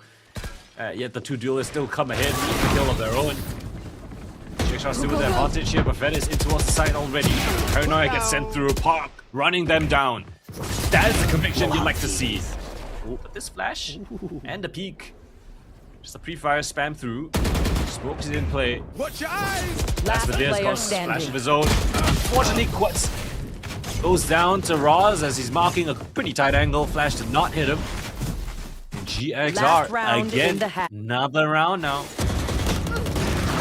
Yeah, it's a climb back up. It's a phenomenal mountainous climb for themselves. But like you said, like the aggression from Park is so warranted, right? Not waiting for any sort of retake. You have the flashes to make space and catch these players off guard, despite being one person down, mind you, right? So it's so far GXR with the climb back of a century. Yeah, it really is deja vu from that number 1. They were down 0-5. GXR came back. Similar situation here. Yeah. Clumsy's gonna get hit by the drone though. It's forced back to a much safer angle. I don't think there's an opportunity for a flood retake if GXR even want to do that. You've got the Hunter's Fury. That could be something to really throw things off. Maybe opting for a bit of a retake. Forces the drone out though. Oh, for Asmodeus. Gets him to his ultimate. Ooh, really wants it. My ultimate's No ready. spam though from the side of Ploy. bit late on that. So now that Asmodeus has his ult, Breakpoint can just choose a site they want to execute. I think they're double thinking it. They've heard the Odin and they maybe suspect that the Neon would have rotated off. But they've put their sights back onto A. Odin's still in play here. You're dead. Here we go from run it back from the Phoenix. Boy really wants to go through. Drops in a bit of a stun. Trying to assist his teammate and it works. The stun with the Hunter's Fury catches up to Arpeus. Advantage now, GXR, no ultimates on the cars, but Asmodeus is gonna catch Ploy out in the open, big fight in towards the back lines. Quet's gonna get caught out by DC. 3 versus 4 now, Breakpoint disadvantage, oh dear! But they're throwing away rounds, they're throwing away opportunities. Clumsy with the spam through the smoke, 2 versus 2 now. The Blaze Wall buys him a bit of time for the reposition. Silva tucks in close in towards Graffiti. Gap in the smoke, Clumsy flicks upon it, down to the 1v2. Clumsy with the quad! And they have enough time as well. GXR down to the wire, but it's Clumsy to step up to the plate this time. 5-0. And at the half, we are tied all the way. This is map 3 of the lower brackets, Golden. And we're absolutely fragging out on all fronts. I mean, great cage placement as well for Clumsy to be able to pie around the corner. And Fetis unfortunately didn't have the timing to peek at that small sliver outside the cage. So it was that entry that provided the last 2 retake players to storm the site into Graffiti and then maneuver themselves onto the Neon. GXR 6-6 against Breakpoint. Holy! As close as you could cut it. Right down the middle. You wouldn't have it any other way. Both teams fighting for tournament life here. You know, you lose this, your season is pretty much over, right? You have no chance to really have any more impact in Split 2. You definitely want to have a shot in the upper echelons. You know, maybe make a name for yourself, put on a strong performance up against a strong team. Get an org, you know, for the hosts. For the off-season, I guess, where there's some qualifiers, I think, for 2027. Kicking off 2020. I say kicking off, we're already around the midpoint. Yeah. Finding consistency here, I think, going to be important, especially as the team heads over to 2027, or at least tail end of 2026. So, a lot rise in this final half of the series multi. And with the mirror matchup, right, for these 2 5 stacks, I mean, it's down to wit and strats and how deep your playbook is, right? There's no differences in the amount of information that each team can garner based on ability. It's just down to how you position the 5 players across these 3 sites, across these 5 channel of approaches. And GXR, you know, wanting to take it slow. They've liked their gameplay to be a bit more methodical, a bit more within their control, at least initially. Making some fast lane moves into C, but the camera's still up there. Gets spotted out, and that's information hopefully a bit traded, especially because Breakpoint has made a play into this mid space as well. Alright, quick pivot now coming in. GXR find a free A site here to set their feet on. Hunker down. Get cozy, because it's gonna be a chaotic one here. 5 versus 5 for this retake. Oh, it's a pre-take before they get the spike down, dashing through the smoke and the flames. Backside compromise, Asmodeus flashing in, hits himself though. The Grappius gonna back up his teammate. Long range Clumsy, down to the 1v2. Arpeus with the backside swing. And BRK with a convincing retake here of the A side. Doesn't even let GXR get comfortable. I mean, that's the thing, right? You have the stun, the fast lane, the wall, the curve ball. There's so much you can do for a pre-plant take. And as long as you had the read, which they did, right? They pushed out from Garage pretty early on to really clear this mid space. And then understanding that C was just a bit of a ploy, they hit it straight to A to clamp onto the aggression. Cage 6-7. Remy would love the scoreline. I don't even notice. I don't know how you guys always notice. Always. Our brain's a bit rotten. Oh dear. The brain of Ploy has been taken out of commission.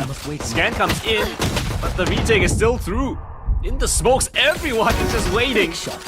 And the scans are still hitting and picking. This shotgun's jumping around. This is chaos. This is mayhem. Down to the 1v1, but surely Breakpoint should be able to win this one after Spike is lost back offside. DC is on 1 point of HP. He needs to land an instant headshot. I don't even think he has the right weapon for the job, and he's just got to tuck tail and run and reset the round essentially. Still has time, 50 plus seconds to make a move. The Bucky in hand as well. Is this person going around the world? No, at least trying to make it interesting.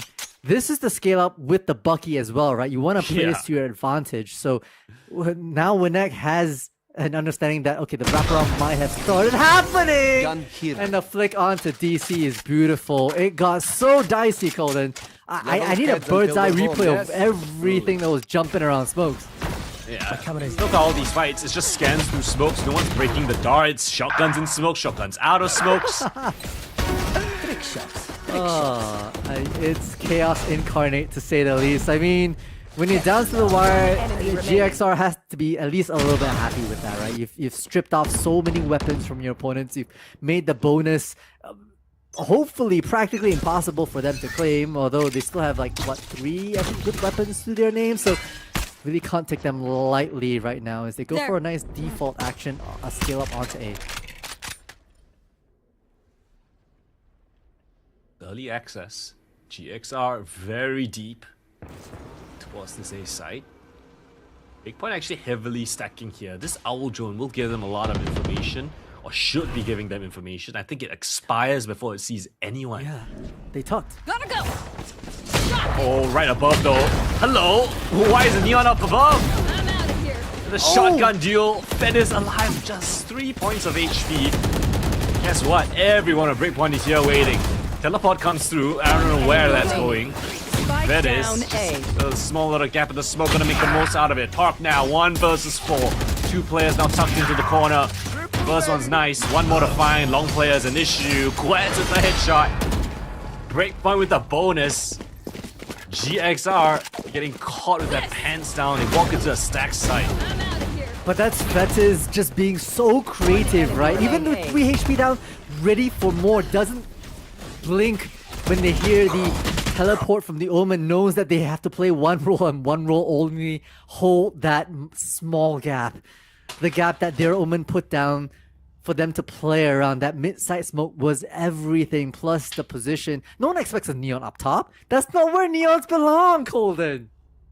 Yeah, it's like seeing a fish in a tree. You know what I mean? Yeah. Or a cheetah flying, which is, I think, the better analogy here. Like you do not imagine cheetahs flying, and that's where Fetis was. So, yo, timeout called, right? You've given 3 away from Breakpoint. You've done so much in the first half to climb yourself back up to tie 6-6, and then couldn't get the bonus under yourself. That's got to be painful. So back to the drawing board. Yeah, GXR cannot afford to have these slow starts to rounds, or at least to halves, anymore. It's really just digging them into a bigger hole than they need to be in. So hopefully, a bit of a tech pause here gets them on the same page. It's a bit of a eco round coming through. Obviously, we're going to buy in shotguns, because why not? We're working out on the Omen, on the Neon, whatever agent you want to play. Ployd's got an outlaw on the other side of it, and so I'm a little worried about the scale up. Fetis not Bucky now with an outlaw. Go. But Caesar should be relatively weakly guarded. It's only just Fetis. Got a stun to work around with. Other than that, it's face full of buckshot. They flood through the smoke, and they will meet their demise. Ban advantage for GXR. Flank attempt coming through by Quets. Come on, let's go! Oh, got access to backside. Okay, the run it back. Park very cautious on the eco round. Gonna make the most out of it. Doesn't spot anyone though. But now identified. No one's marking the Phoenix's body. Where's the communication? Where's the trade? They've used the run it back. You best win this one. Oh dear, they both get pinged by the Owl Drone, but thankfully Clumsy with a clutch shot there. Roz, of course, has his Bucky in his hands. Playing off of Clumsy's Revealing area. information. There Recon they Dog are. comes in, tap off it, picks up a shotgun, and guess who's better with that weapon? It's Ross. Alright. No That's surprise how we want to play there. things. I heard a little Coach Colden come out. You were so frustrated when you saw, unfortunately, the Phoenix body get unmarked and just taken down. It was Why? it was a stern talking to, Last player unfortunately. standing. But Quet's like finding the marks. Even the pings right afterwards, it really looked like they were in shambles towards the end. But his GXR able to secure that after the timeout, thankfully. Yeah, I'm outta Jax made a couple mistakes. At least they still get out with the win. That's what's important here. Got that ploy in a bit of a deeper position, crossed in towards the sewers. Gonna put pressure on the A players. Lights as well, just pushed up so deep. That's feeding information to the rest of these teams. They'd rather play A retake. And Quet's, oh, what a devious position that is. Oh dear. Big fight here down towards B. Both players stuck in the corner. Bit of a smoke allows for Aspinaeus to cross safely. If he wishes to. Just gonna tuck in close instead. The information that Quetz has. You know, Breakpoint just playing a retake setup on A. They're just having crossfire setup on B and C. Oh, so I think this is where Quetz is going to be tested. DC on the corner finds, oh, it's contact. And now has to slowly clear this way. This is information gained. Fetis will shut down Ploy from that crunch. Fetis being the second line of defense, providing the assistance. Oh dear, Quetz still steps out in the open, feeds himself to Park. 30 seconds left. Bit of an unforced error there. The shotgun of the Neon has to fall back to a safer position. Wait for that retake to come through from the rest of the team. It's a bit of a long rotate for the Phoenix, but GXR got to get tucked in. Yeah, they've got the run it down at the very least from the Phoenix, so waiting for that to explode onto the site. Oh dear, bit of a missed opportunity. And the backside players, where's the conviction? Where's the trades? We're just walking on to no man's land. Now Paris disjoint from the action, tries to do a bit of a fake TP play, doesn't land the shots required. And GXR gonna punish that lackadaisical retake from Breakpoint. Yeah, I felt like they were ready for it, right? They were waiting for the run it down to come out. They know that that will be vulnerable during the initial seconds, and with no curveball to boot, it was really hard for Amadeus to even step out on their first attempt. So it was GXR understanding the win conditions for themselves to hold back the retake. Yeah, GXR, I think, historically, even back to Lotus, having struggles in their post plans.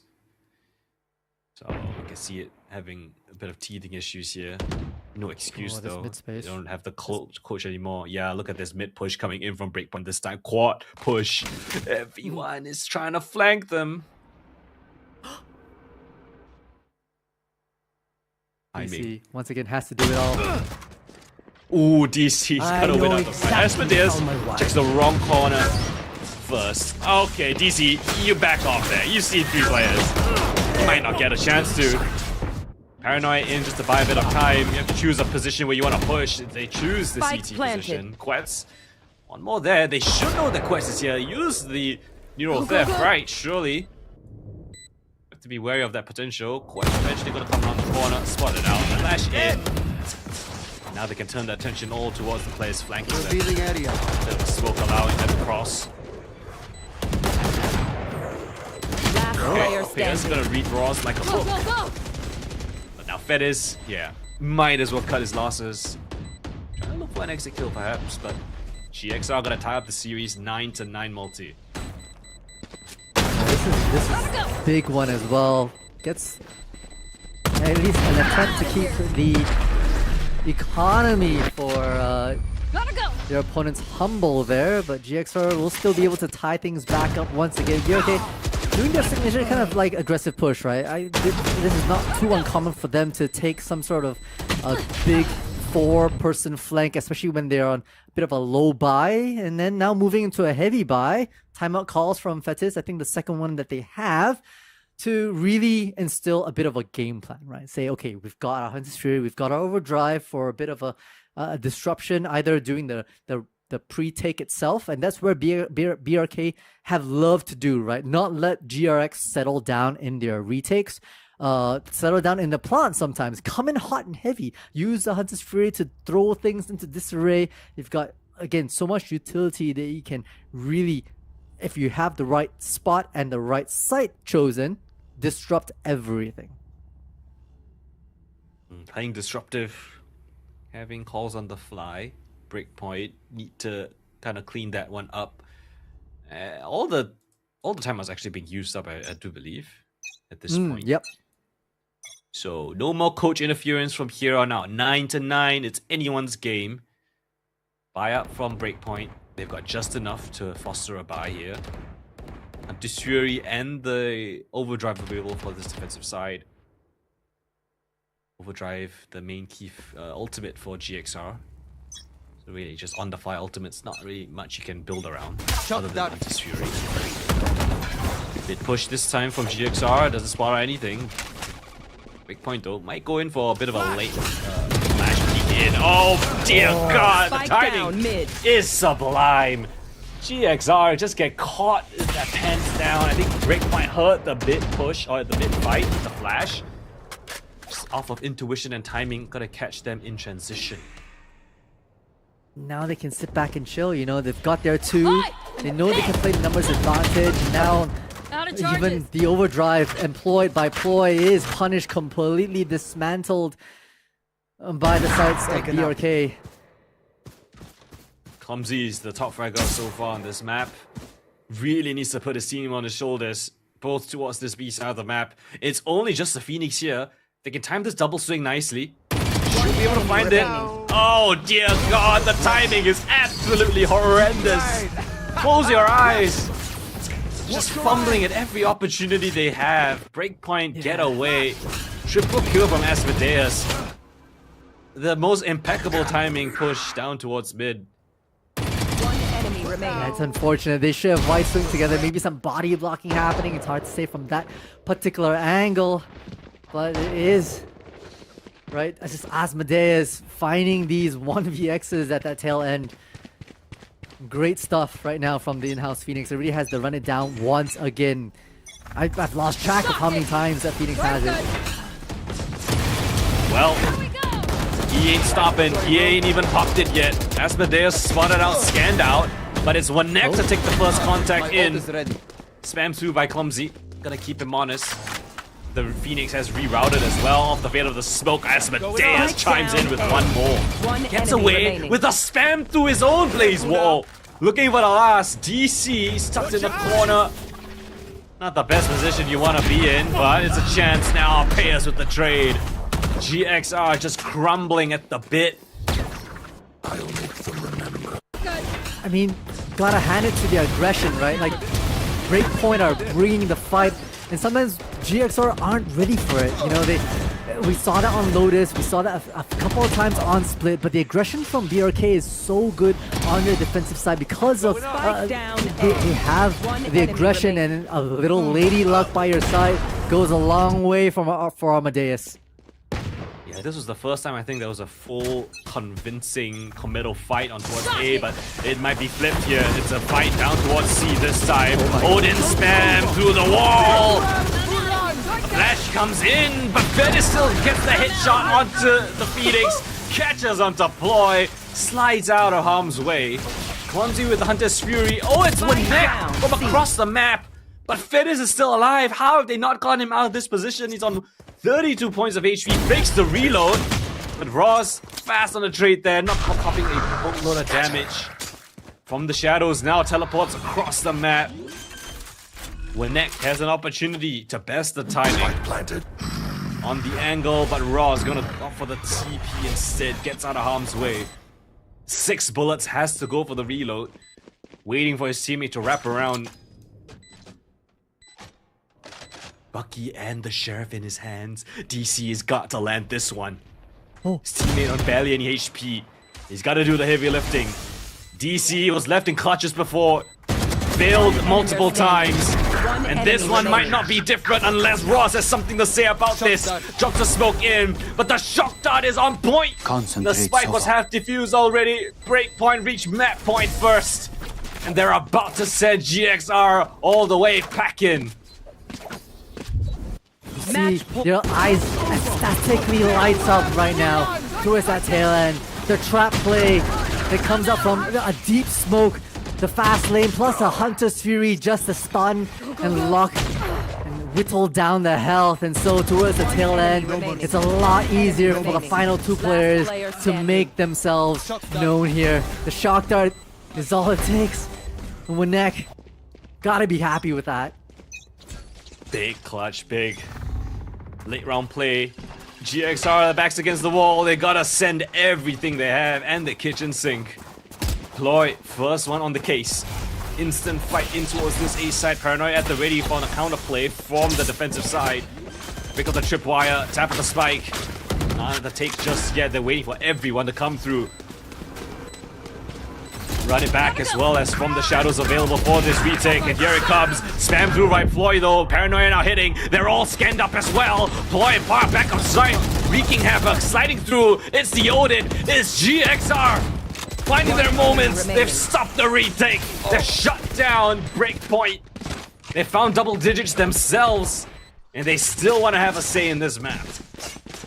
Into the dirt we go. I mean, it was so messy in the chaos of it all, but GXR held their crossfires, and there wasn't anywhere else to put their attention to apart from forward, and it just made BRK's retake just that much harder to break through, despite them having Asmodeus use their run it down, not enough to bear. Right? GXR hold their head up high above water for one more round. 10 to 12. 2 more rounds required for GXR. It's a mid stance here on this defensive side, but it's all about the timing. Flash in. Oh, but the fight is not great. The guns are not there for Asmodeus. Look at this. Look at the conviction from Ploy. What a beautiful execution of this B-side take. Understanding where the crossfire was being set up. Lights in with a shotgun, transfers to the rifle. This is 11 for GXR, whether you like it or not. I think the moment Ploy heard a sheriff shot from the opposition, they just went guns ablazing. They knew that you want to take the fight over to them and hold a bit more and collect some orbs for themselves. Now, so it'll be DC fighting Winek, and it's all Fatigues too. Ooh, okay, interesting enough. Still delivers one for Ploy and keeps it interesting. Yeah, but there's no way he gets out of this one. On top of the cam and he's out. Alright, wrap around. Clumsy. Cannot be as described. You won't. 11 on the board. Multi. 11 to 12. One more round for overtime. Or is breakpoint gonna find that point for themselves? A 13th Last on the player board. standing. Perhaps GXR playing a spoiler. Yeah, I didn't realize that it would be this tight, you know. It's what started off as a 5-0 on Lotus comes down to an 11-12 on map 3. And GXR need one more to get out of regulation, reset the economy. Lots of ults as well for their side, especially the overdrive that GRX have. GXR also won off the Phoenix ult. So that might be something that they're looking for. Ult orb or an opening kill. Yeah, best bet might be that C, although we've already got Sasu fly high in the sky. Will be forced back by the drone. Great utility and awareness from the GXR side. I think the orb can be picked up. You want to do it without any smokes? Okay, never mind. Your opponent's kind of smoke it for you. Oh dear! No, Fetish! It's not gonna spam the spike taker. It's gonna spam the other guy behind it. Sova drops the spike. But at least they've got that run it back. Is that worth the trade? They've got to push back this A defense line now. Yeah, it was the Cypher, it was the tracers that came from the Vandal that allowed the Odin to track, and now their sights on A, run it down, deployed, smokes in heaven as well just to clear things off and cut his entire A site. But no one's home, they're opting for that retake with numbers advantage. advantage in the retake here for Breakpoint. The best chance, their only chance here to win it in regulation, prevent an overtime affair. What utility do they have? Blaze Wall at the ready. Paranoia sent in as well. Spam through the boxes, but not the kill just yet, just damage. Quets all finding kills. Just like that, a clean sweep from Breakpoint. And they said GX are packing home. They've eliminated the Cambodians. The Mongolians stand tall in the best of 3 here. All 3 maps required. All 24 rounds on map number 3. And a sign being set by Masca to his opponents as well. No win for them. It's easy for Breakpoint. I love it. The confidence that comes out from the Breakpoint folks right now. Holding their head up high. A tough win, right, for them. But nonetheless, we're able to dig deep and push it all the way through. Denying an overtime. Keeping things within regulation against GRX. An explosive retake scenario starting off with the Phoenix Wall just to cut open this A site a little bit more for themselves. It wasn't without mistakes from both teams, but ultimately BRK were able to dig deep in this marathon of a best of 3. Yeah, marathon indeed, right? It went all the full distance. Both players, both teams, all the players. Having back and forth affairs, moments, highlights across all 3 maps, and it really went down to the wire. Both teams losing their own map picks. Very controversial, not controversial, debatable map veto in my opinion. Then when it came down to Haven, it seemed like it was a relatively even battlefield. Both teams really scrappy. At the end of the day, Breakpoint just having that slight little edge, slightly better situations and game plans, and GX are, making a couple too many mistakes.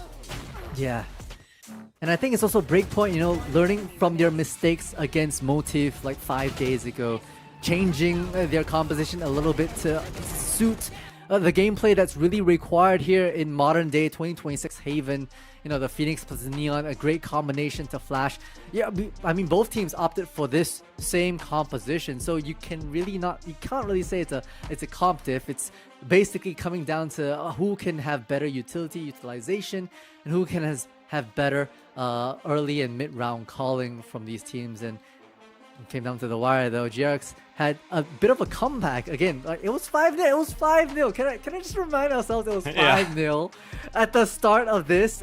That is ridiculous, both for the start of map 1 and map 3. And GXR climbed back to a 6-6 half. And there were so many moments, right? Could not put it away. If GXR won like that one clutch where DZ was just running to the spike, right? The Omen was on 1 point of HP. If GXR won a pistol round, if GXR didn't lose 0-5, 0-4 to kick off either halves, we could have a very different storyline. But I think that is the kind of storyline that we have been seeing throughout this series, right? GXR, unfortunately, making too many mistakes, too many fumbles of rounds where they should have won, where they had the advantage, and Breakpoint just having the resilience to push through.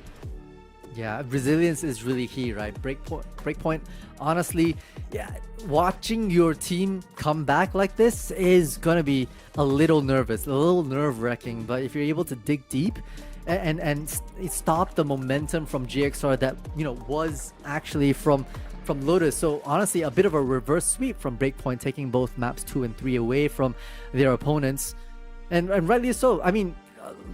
MVP going to a near 300 ACS, right? As Modus just rocking it with some great curveballs and good orb farming to keep the run it down cycling over and over again. This is why Phoenix is so good on this Haven map. Yeah, Asmodeus really put it to good use. I saw a couple of times GXR did try to play for the ultimate orbs, but not as much as Breakpoint. They really did prioritize his ults, try to get it as much as possible, and that was kind of their win condition. Not to mention, I think just having a higher floor than GXR on this map, I think there were just too many mistakes being made by GXR time and time again. And when those mistakes happen, when there's gaps in the smokes, you can see it time and time again. Playing around it, making the most out of it. in that chaos, they were able to rise above. So Masca, aka Asmodeus, gonna take that MVP to his name.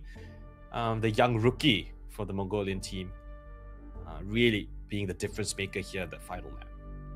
Yeah, I gotta be happy with this new addition, right? For the side of Breakpoint. I mean, you talk about the roster changes being made for a majority of these players, right? Like the Sasu Fly coming in as well. It's a lot of duelist changes. Plus, I guess the controller that Sasu Fly is really rocking, that was a bit of a toss-up, bit of an unknown for the Mongolian team, but they were able to make it work for themselves.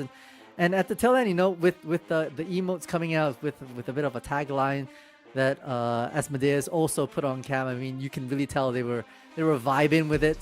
They were probably a little relieved, to be honest, at that tail end as well.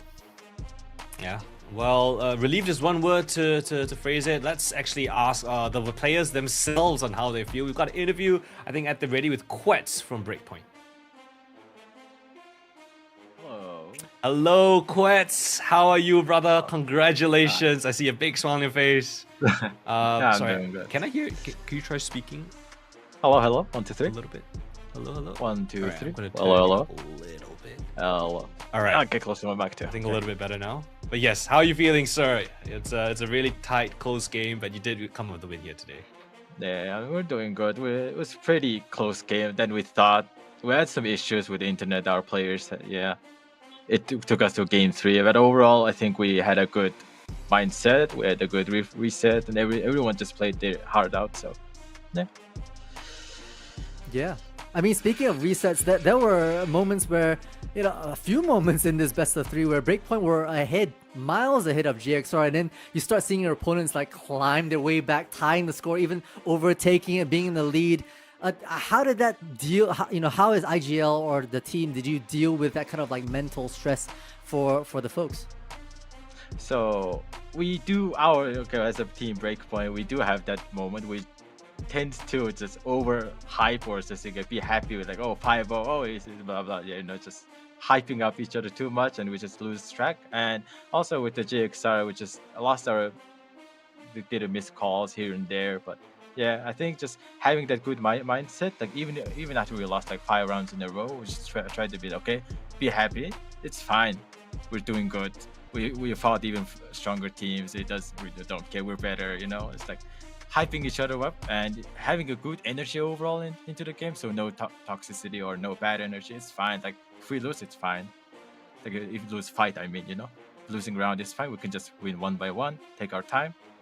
And also I have to give like good shout out to our player Winek and Masca too. So they were both a really good mid-rounder callings that game on a Haven especially. Yeah, I think that helped us a lot. All right. I'm going to ask you a little bit of an interesting one now.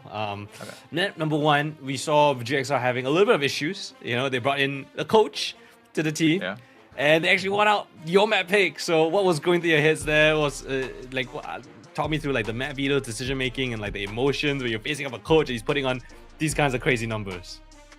Okay, so on split, we saw the coach coming. So because I'm watching other pro games overseas, but coach actually coming into play is actually kind of scary, So like IGL himself doesn't. The 4 players just need to lock in and shoot, and what their coach players is just gonna do everything go perfect the way he wants, But like that game, okay, no shade or anything, that game should have been ours. But our player Matsuka had like internet issues like first 2 game. Like he was just TPing around like a, Oh dear. That was kind of hard. Yeah, packet lost like it was like 20% almost. So yeah, that was our hardship we're going through. But we just had, like I said, having good mental overall. Salvaged us through. Good stuff. Good stuff. And you locked in and you were able to secure a well-earned win. Well, we won't hold you any much longer, but we do want to give you the stage. You have the mic, you have the the platform here. Any shout outs you want to do to the world? Since we were here last time on the same stage, and I did say, so if we did gain any, fans overseas and Mongolian fans overall, please keep supporting us. We will do better. And last time, exact time, I think we were here, lower bracket, we won our first map, and next game we will hopefully we win more and keep doing interviews. So yeah, just supporting us. All right, let's go Breakpoint. Thank you so much, Quetz, for your time here for the interview. I'll let you go and celebrate. It's been a long series, so yeah, hope you have a great night off. And yeah, thank you. See you in the next stage. Thank you. All right, bye-bye. Oh, truly is a mental game, right? So much of it is, hey, you have a coach coming in now. Even the IGL can switch off and just frag out, and also going against technical issues and the comebacks from your opposing team. It truly is a mental game. And Breakpoint really showed them that they can dig deep, both physically, mechanically, and mentally. Yeah, so Breakpoint there with a big win over GXR. Unfortunately, GXR, commiserations, they are out of Split 2. But as I just mentioned, Breakpoint, we're going to go for a break now for just a little bit. And when we come back, it's going to be the second series of the day. You definitely do not want to miss that one. So we'll see you guys in just a little bit.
running till I barely feel my feet. Wanna see it through my own eyes. There's no going back, and I'm not afraid anymore. Cause I know I'm gonna be the last one standing. Yeah, I'm not afraid anymore. Yeah, I don't wanna wait anymore. I'm ready to fall, I'm ready to rise up. I will do what it takes, I'll run blind straight into the flames. Watch me burn, alone in the shadows. I'll carry you home on my back. If it's you or me, then I'll take the shot. Still they say I'm the villain. I scream and nobody listens. Still they say I'm the villain. Too bad you can't take me down.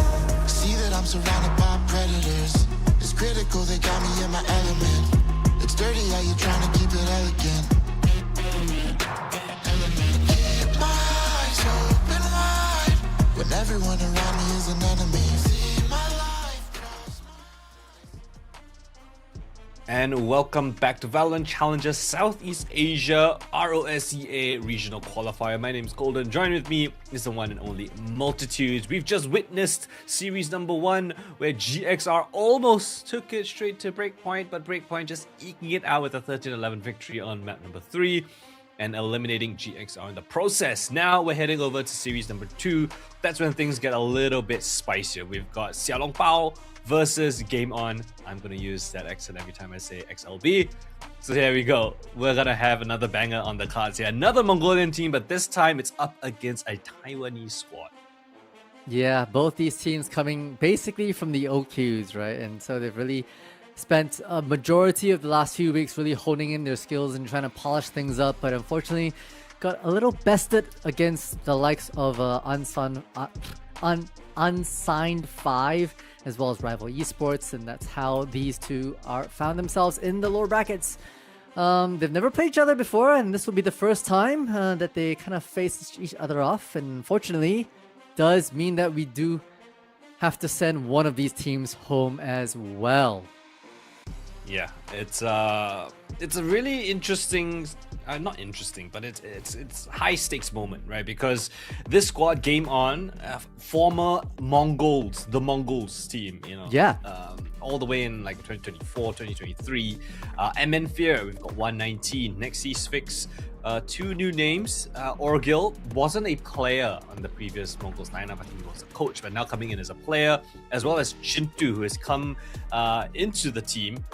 After the open qualifiers, he was on the team called Mid Only, another Mongolian team. And he's actually brought in a lot of firepower as well. So very interesting to see that this new squad, now being dubbed Game On, you know, can they reach the heights of what they did in the last 2 years prior, where they had that really nice run as the Mongols? Or are they kind of being overshown by the current iterations of Mongolian players such as Breakpoint, such as Trinity? Yeah, and on the flip side, they'll be against the Little Bows themselves, XLB, with Styron, Xiaofeng, FT, Casely, as well as Zace. And the first of this roster here being the IGL, most prominently was also part of the 2025 motif, and even further back then was also part of DSG, these guys. And so a lot of eyes on Styron as well to be able to support the rest of Xiaolong Baos, to make sure that, you know, strats are there, everyone keeps their cool, and we can continue to work their magic, because a lot of these players, you know, young, have been playing for a while, but this will be the first times that many of them end up playing here in the split. Yeah, and one of the players that we want to highlight is on XLB is Zace, right, up against Orgil, who is both of them playing similar roles, right? The entry duelist for either their team. Zace, I think a lot of players and teams, you know, people within the region playing scrims has actually, you know, complimented him a lot as one of the next up-and-coming players from Korea, now on this XLB team. Really proficient in terms of how he plays the Neon. And he's actually had quite a lot of success in the open qualifiers. I think his statistics here are a little bit lower than what we expect because they went up against such a strong Unsigned 5.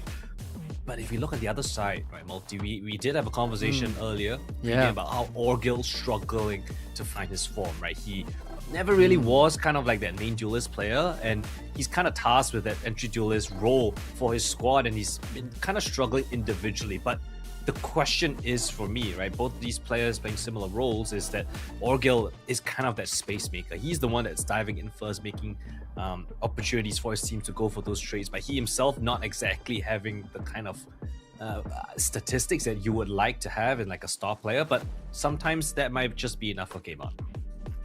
Yeah, and I think Game On's success, I mean, granted, they top 4 in the OQs, right? Went 6 games, 5 wins out of 6 games. And so despite the stats, 116 ACS, not that formidable. Like you said, I think the rest of the team was really there to support. It calls to the inherent nature of how Game On likes to play with the trades. But then the real question begs is, how long is this going to last? As we start facing against tougher and tougher teams, we already saw them falter a fair bit against rival esports. And the competition, as it starts to whittle down, will only get tougher. So a lot of expectations for these duelists to continue to improve as we get tighter and the competition gets fiercer. Both these teams, I think, they've done fairly well in the OQs, and they certainly want to survive. This will be the first of many hurdles as they start their Dark Horse run here. Yeah, we actually had, we did a bit of a tier list. Me and some of the committee members, we kind of were struggling to put where we wanted, where to put Game On as a team, right? Because they do have historic players. They do have players with a lot of experience in the form of like Fear 119, etc. But they've also got a few questionable entities such as Orgil, such as Shindu. We see that Shindu, yes, struggling a little bit on the statistics, but yeah, if they want to go on this low bracket run, yes, he needs to play his role, and sometimes it's got to be enough. But I feel like up against strong teams like XLB, you also need to still put on some decent numbers. You still need to win out in the first bloods, which is something that they kind of struggled at, or he struggled at. Yeah, no, and what better space to try to make an entrance in terms of your improvement arc than the same 3 maps that we were just on, Colden. It's Haven, Split, and Lotus that we're back at again. Pearl and Breeze banned out. So is Bind and Fracture. I guess these teams just don't want to mess around with those, especially Fracture and Breeze. I guess it's a love-hate relationship. I know you in particular love a Fracture, but it will be the 3 sites back in, basically in reverse. We're starting with back straight into Haven. That is XLB's pick, followed by Split. That is Game On's pick, and they'll be starting on defense. I'm going to end off with a Lotus to boot. Any initial thoughts there, Colton?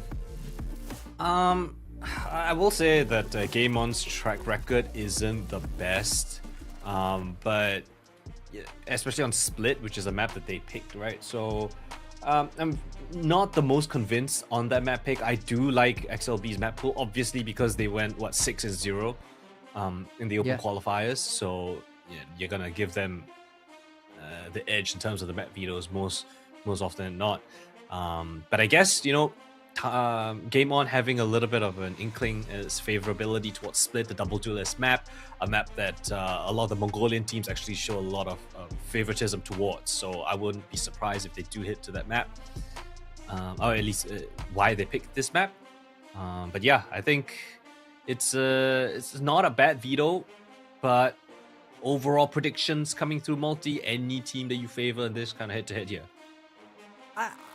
I think there was a post that went out, right, where it's all us casters and all of us had very similar, in fact, the same logo except for one, and that was me. And that was Game On. I think I was the only one that said that I really think that Game On might have a bit of a chance here. I like their form factor, and I like the way they play together, and I actually said that they may be a big upset factor in this entire double elimination bracket. This is the first of hopefully many that will prove me right and everyone else wrong, but we'll see if that works out, Colden. But that is my prediction. That is correct. All right. Me, I'm going with XLB, right?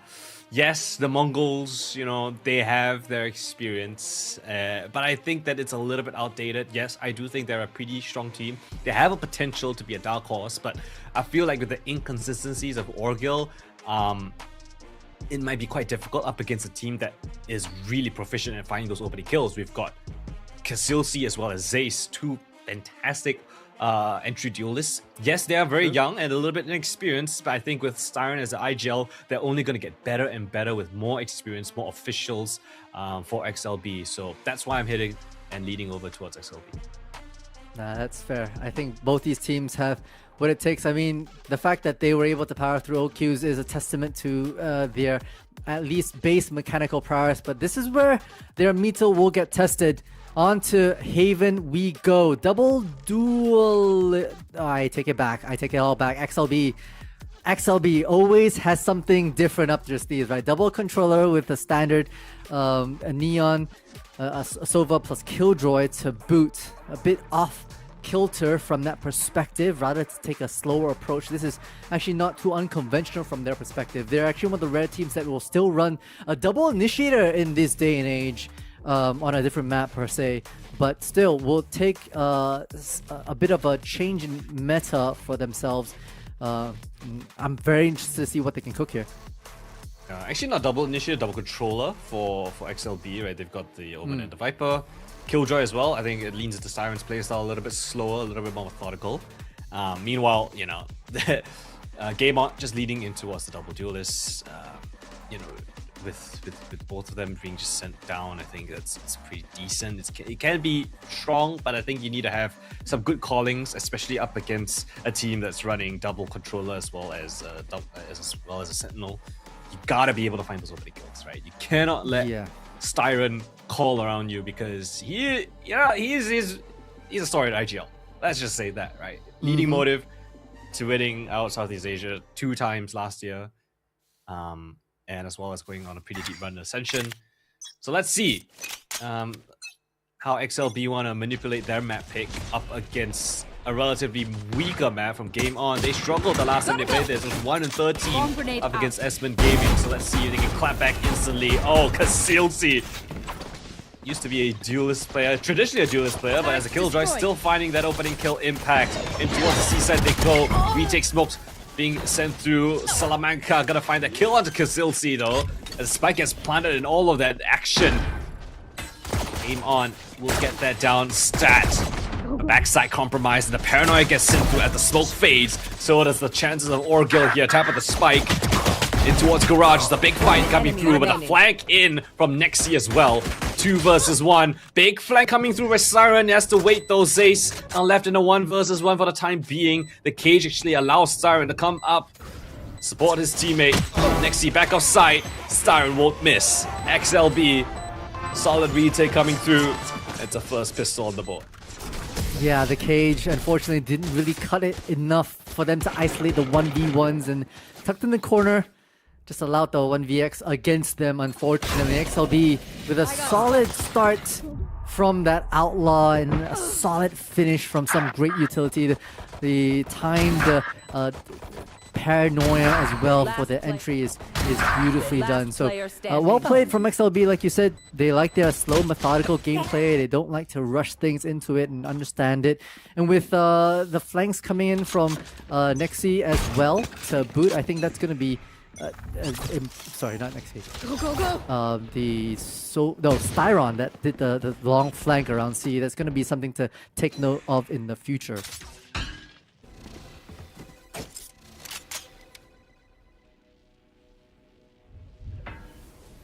Alright, slow approach from Orgil. Still on bot though. Meanwhile, it's a fight down towards mid. Here we go, just taking the fight straight on. Not worried about it whatsoever. FT with a bit of a controlled spray. Here we go, XLB. Clean up shop. They take the fights to Game On and they'll win it up.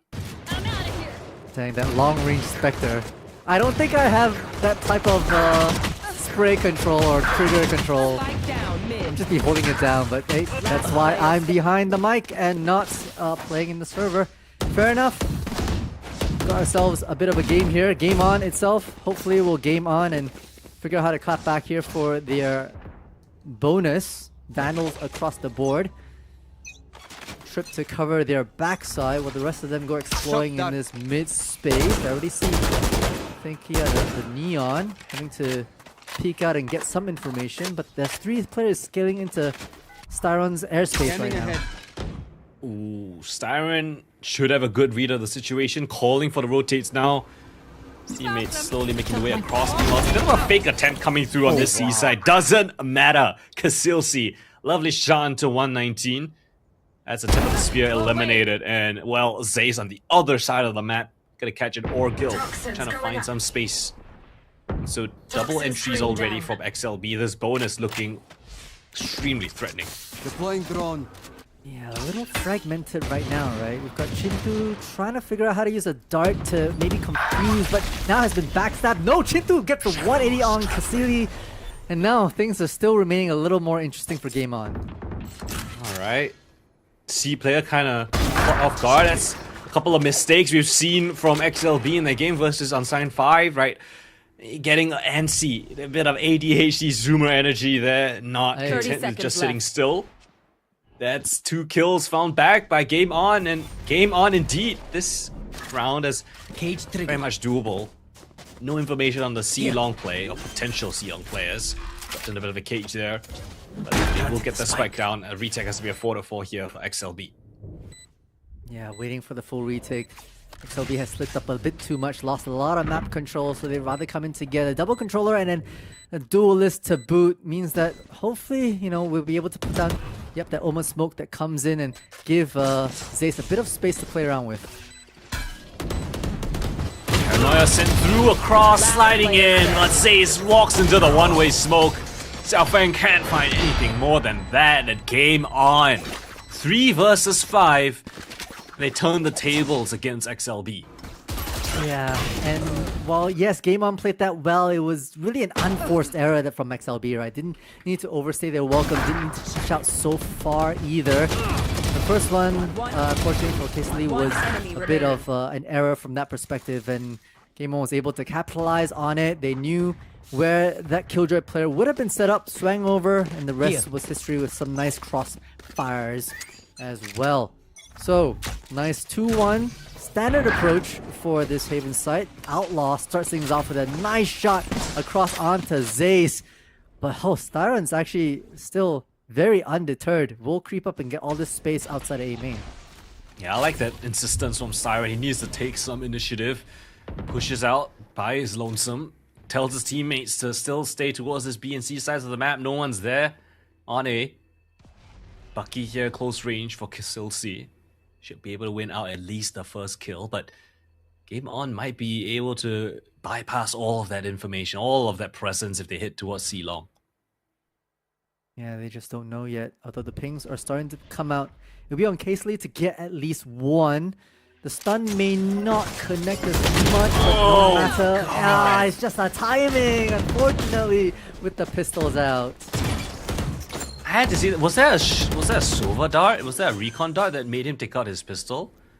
Or did he just do it out of habit? I have to watch that back. I can't remember where the Sova dart was sent towards, but regardless, again, Game On showing their resilience and their game knowledge so far. It's been a methodical approach, surgical, some might call it. One by one, eliminating players across the map, making an educated call towards the C site, forcing XLB onto a save. Yeah, it's a bit unfortunate for XLB. First one dropped pretty early on. That was Zace down that C-Long. And Styron tried their best to feed information, but it wasn't the right players at the right time. It was also a bit of a light buy for these Xiaolong Bao folks, I believe. So moving into that next round, hopefully they're able to garner more weapons, although I do see the Neon hunting for a bit of a post-bomb, post-spike kill. But Rogil will not find their success. So back to 2-2 it is. Game On, finding a bit of rhythm as we go along. Zace, that boomstick, a little operator in their hands. Excited to see what they can bring here. Will be tested on this A long site. Alright, what utility does Game On have to deter this op? Big fight here. Zace needs to find that opening kill. Oh, and the smoke is just gonna deny any sort of possibility. Just gonna sneak down towards a short instead. Styron, a lot of players right in front of him. Drone and the Neon up on bat. He's only got a stinger, so he has to just back off. Call in for reinforcements, tagged up as well. The slide in. Oh, that's Styron, the prediction shot. And Zace there to provide the assistance as well. But 119 back offside. Oh, 119. And refracts out of harm's way. 2 versus 2 now. There's still a player in towards short and Zace.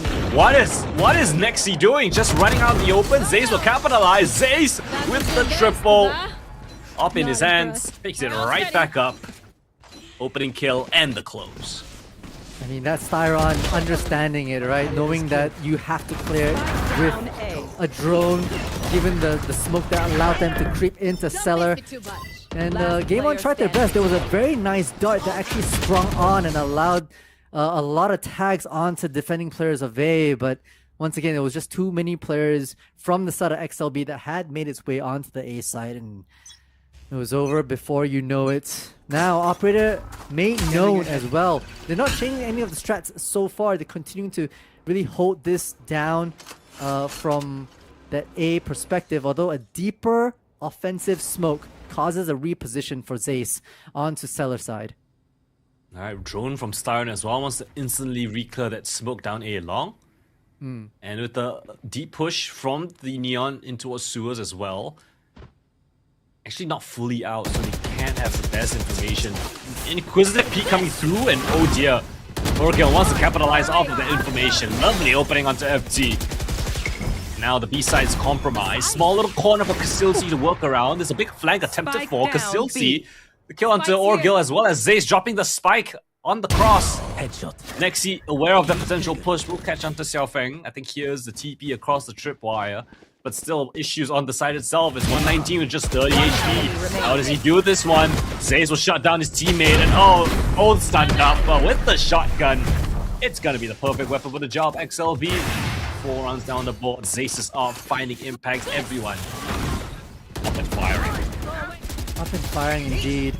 I mean, it's really good start for Game On, but I felt like they overextended their aggression into B just a little bit more, right? You have the likes of Excelsior plus Jace holding down the fort from both A-Link as well as C-Link respectively, and without good utility for the side of Game On to push out of B, they were picked off one by one, and the spike wasn't even planted, unfortunately.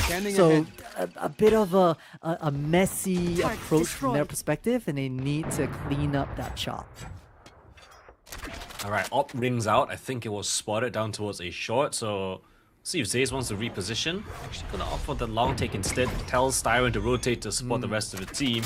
Casilsi has been forced off of the C main defense. Instead gonna be opting for garage. Oh, it's a low player in FT. None the wiser. MN Fear in their backlines. Casilsi could have shot a second, I think. With one enemy the slow, it's gonna be a bit of an issue. Oh, Xiaofeng doesn't even need to see his opponents. Runs out of bullets. But he's got Styron in tow, and as a matter of fact, they don't even have the spike. It's all the way back in spawn, so Game On.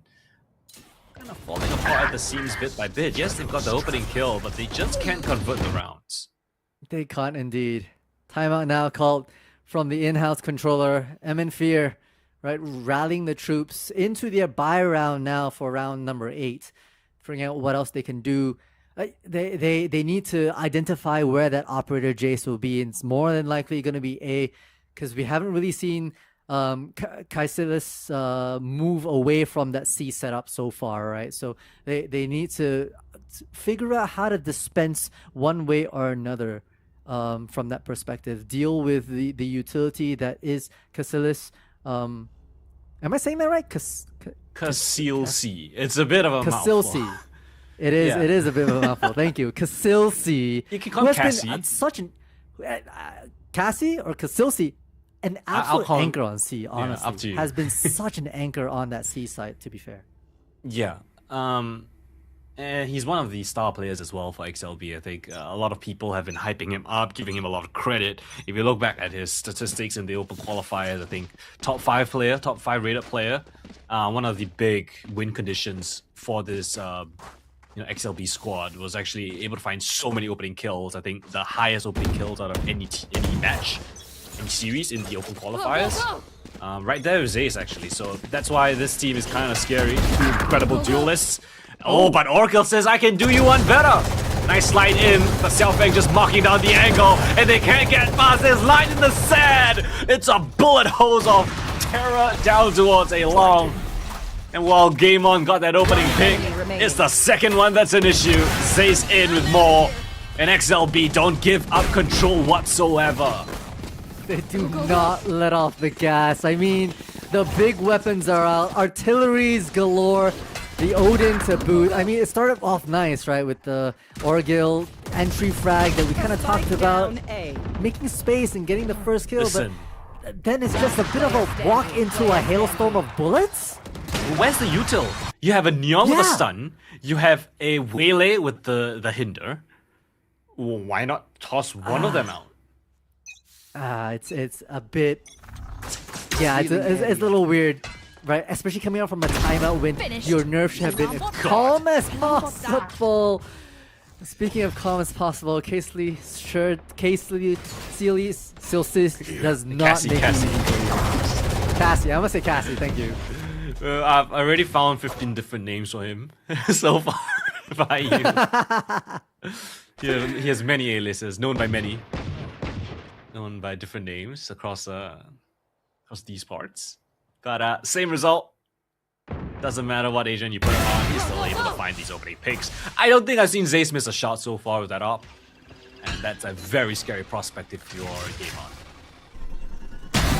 Now they're just basically pat-statting, although, okay. 119 does keep it interesting with a very well-placed shot. Casey's still holding down anchor for the C side. Does not hesitate for Chin2. Can't find the second though. Although now... Be right back. Position for 919 is known. Styron IGL will close shop. Nice and easy. Peeling away is the scoreline. Alright, XLB dynamic. Look at this shot from Zace.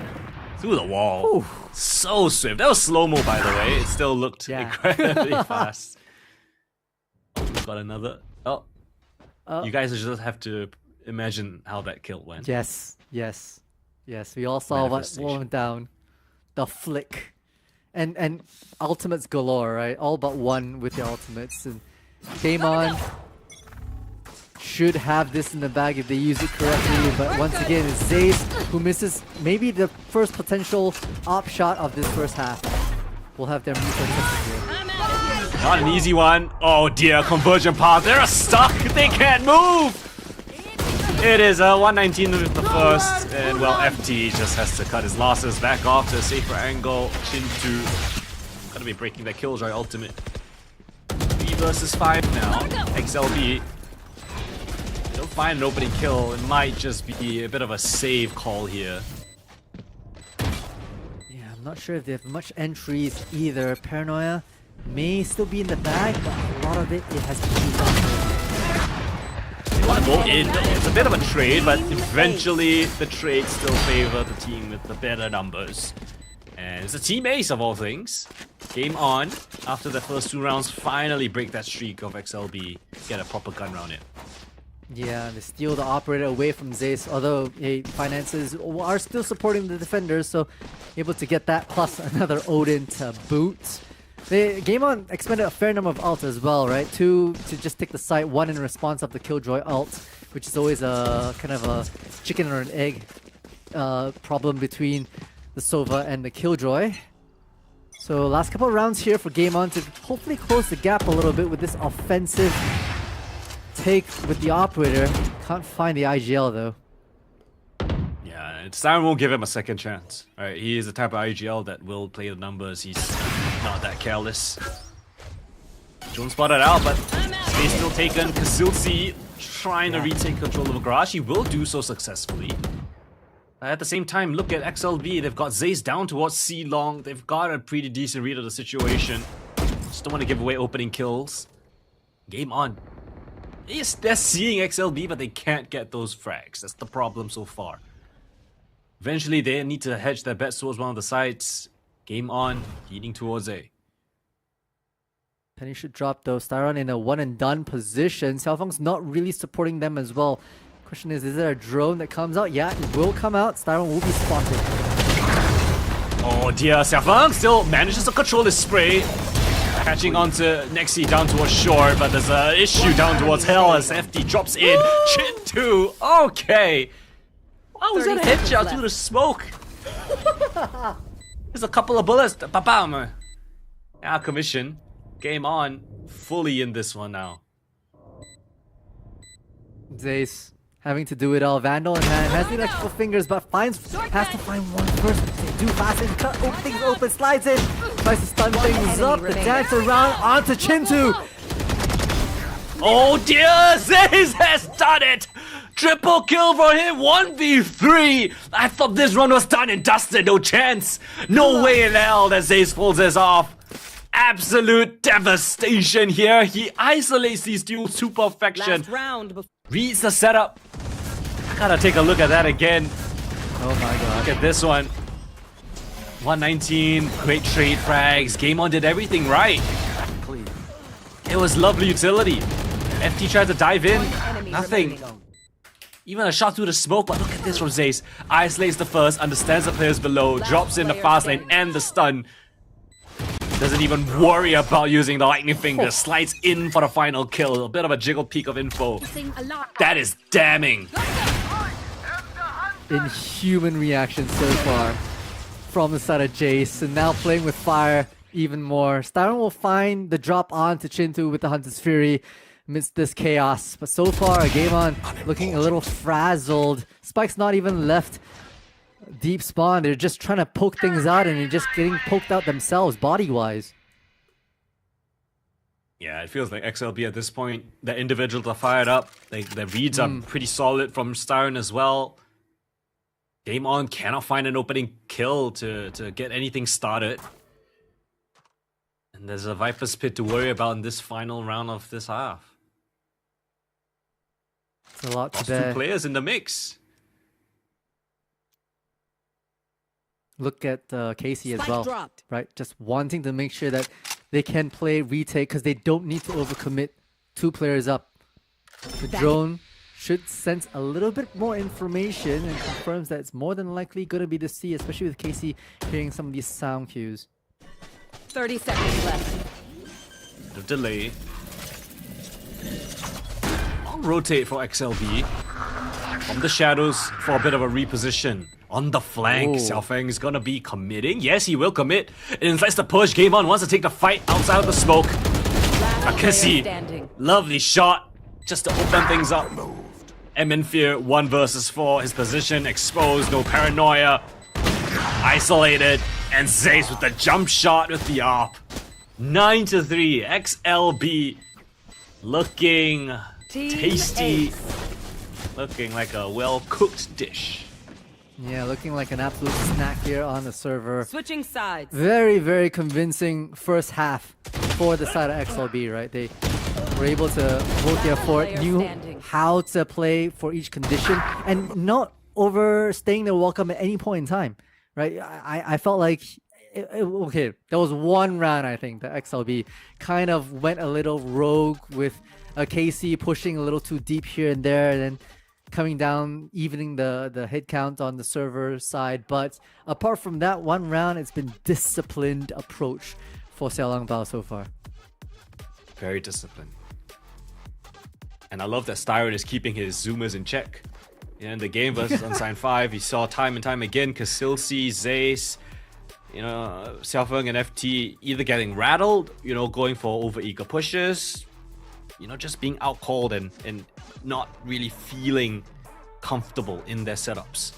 And that's also credit to Unsigned 5, but I think there's a big difference from that game here today. I think they've learned from it. They look like they're understanding that, they are a force to be reckoned with. Game On comparatively a bit of an easier opponent compared to Unsigned 5. So they can really use this opportunity to really get their gears oiled up and getting accustomed to this style of play.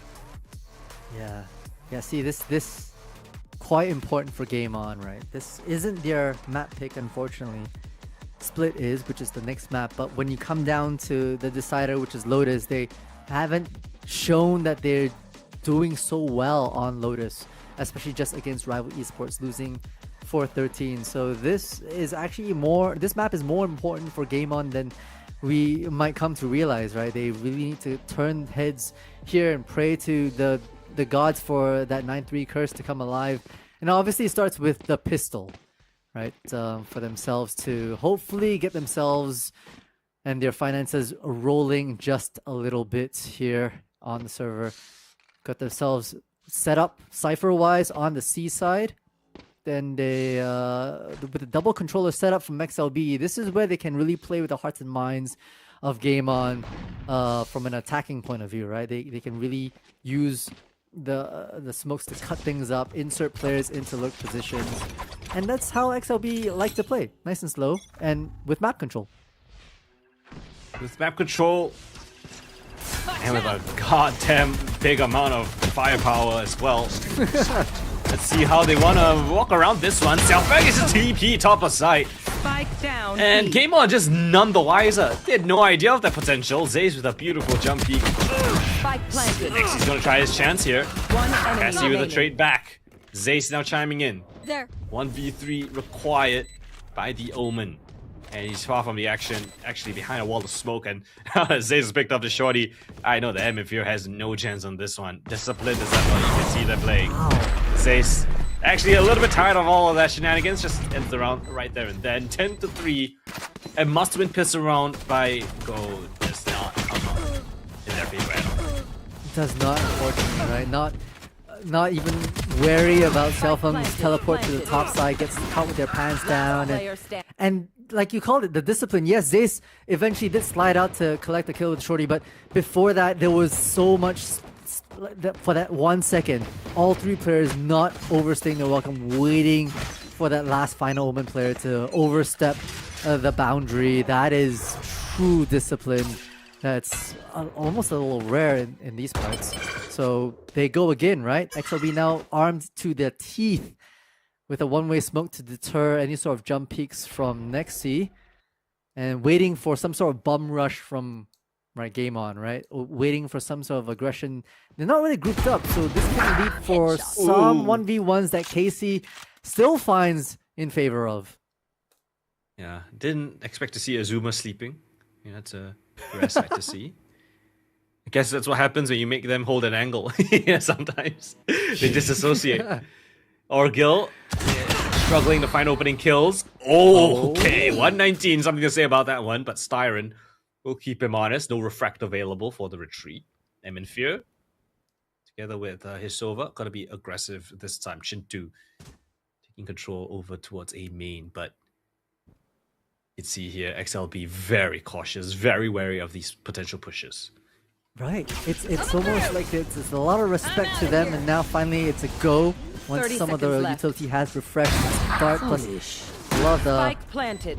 wall cutting abilities. Nice one from the side of FT, getting two for their names, all in Nexi, who only finds one more. But now XLB 11-3 on the scoreboard. That's a tall order for Game On.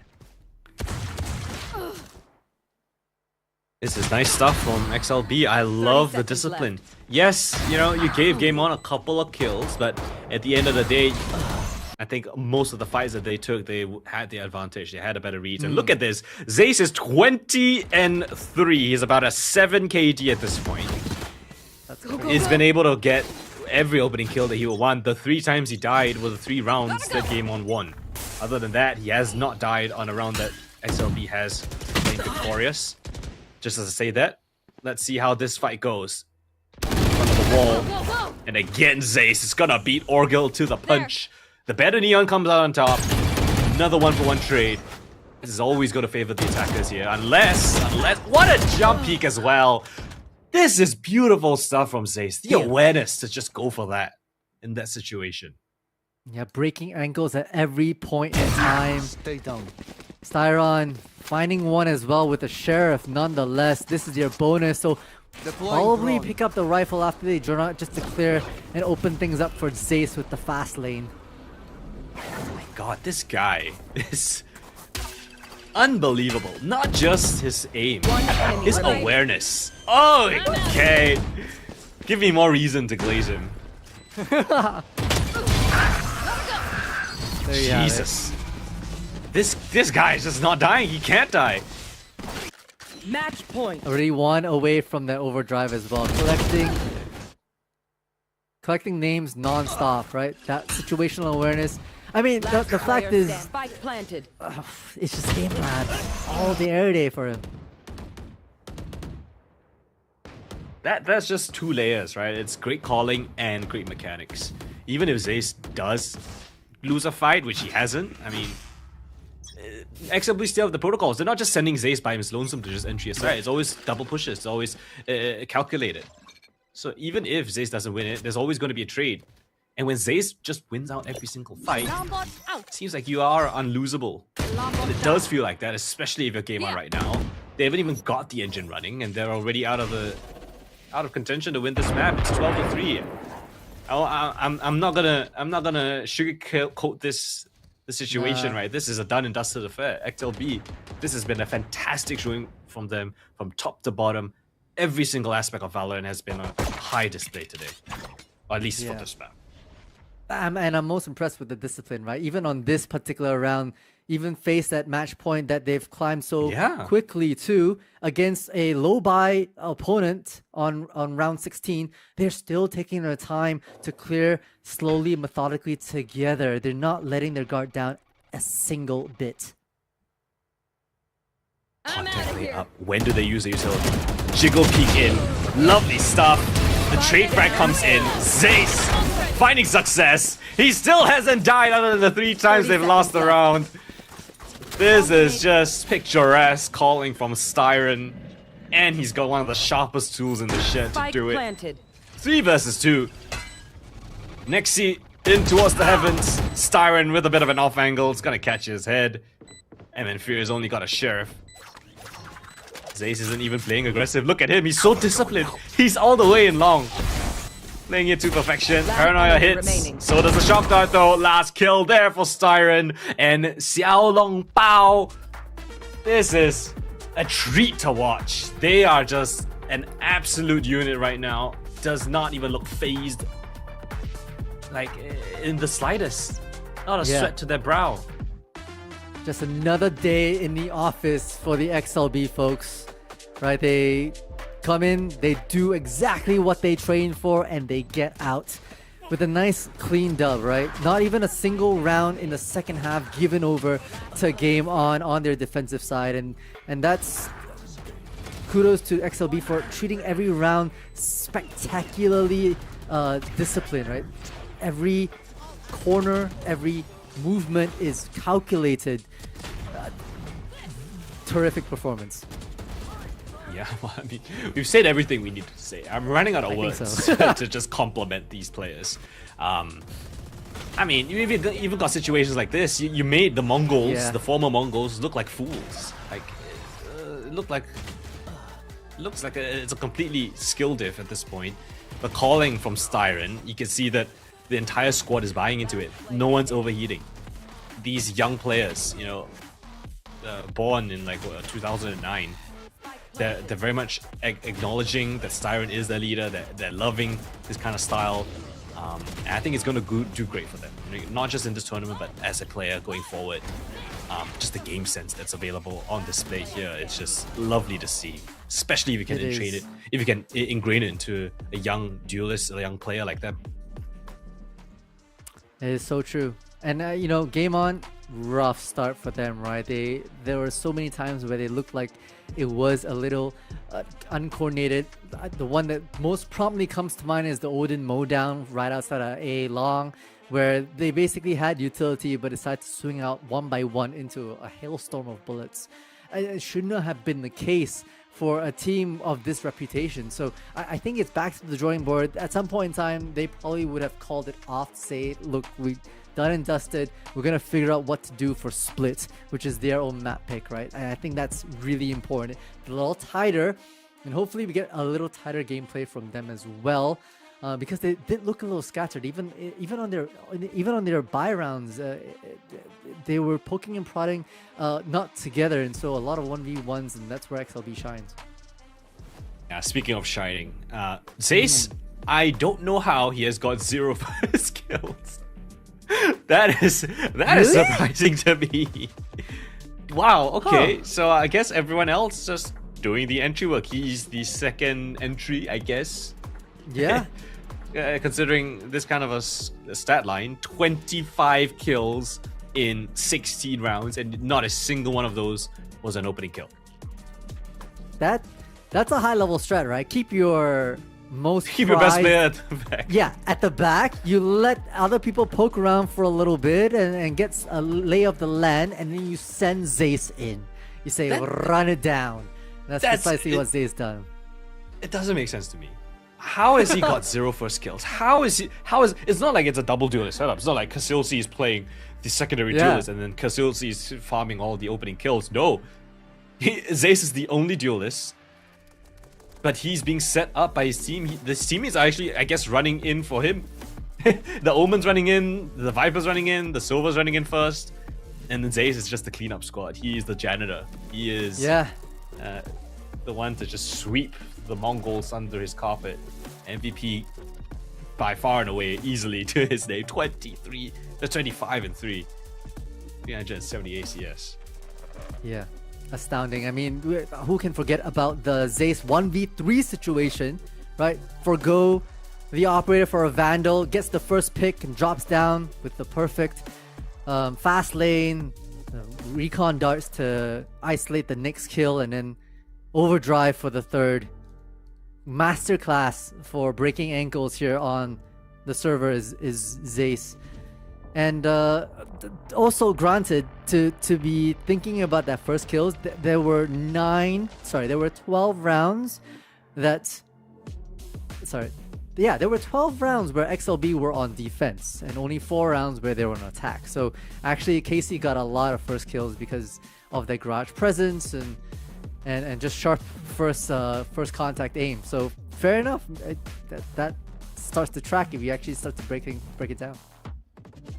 Yeah, it's still mind-boggling to me that he gets 25 kills and none of that opening kills. I don't think I've ever seen that kind of a stat line before, especially on the solo duelist. But regardless, it's still a fact we have to swallow. It's a reality that the Mongols, or I guess Game On, are in. We're gonna go for a short little break. When we come back, it's gonna be map 2 of the series. Stay tuned for more action here. VALORANT Challengers Southeast Asia. We'll be right back after this.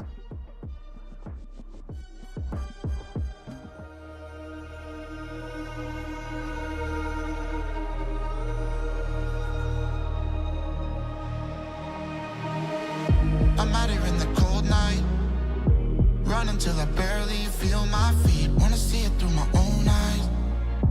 There's no going back, and I'm not afraid anymore. Cause I know I'm gonna be the last one standing. Yeah, I'm not afraid anymore. Yeah, I don't wanna wait anymore. I'm ready to fall, I'm ready to rise up. I will do what it takes. I'll run blind straight into the flames. Watch me burn, alone in the shadows. I'll carry you home on my back. If it's you or me, then I'll take the shot.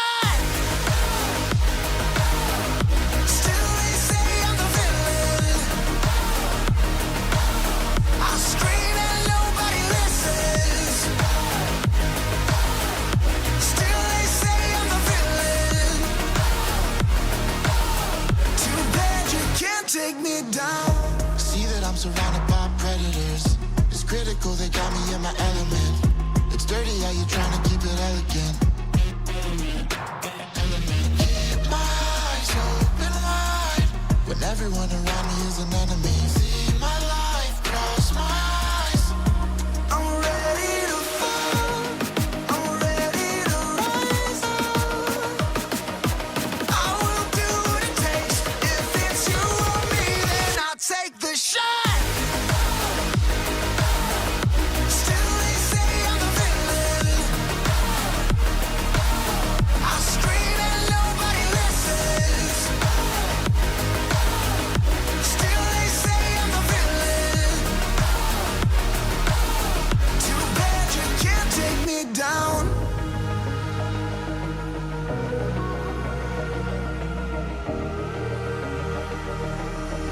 Too bad you can't take me down.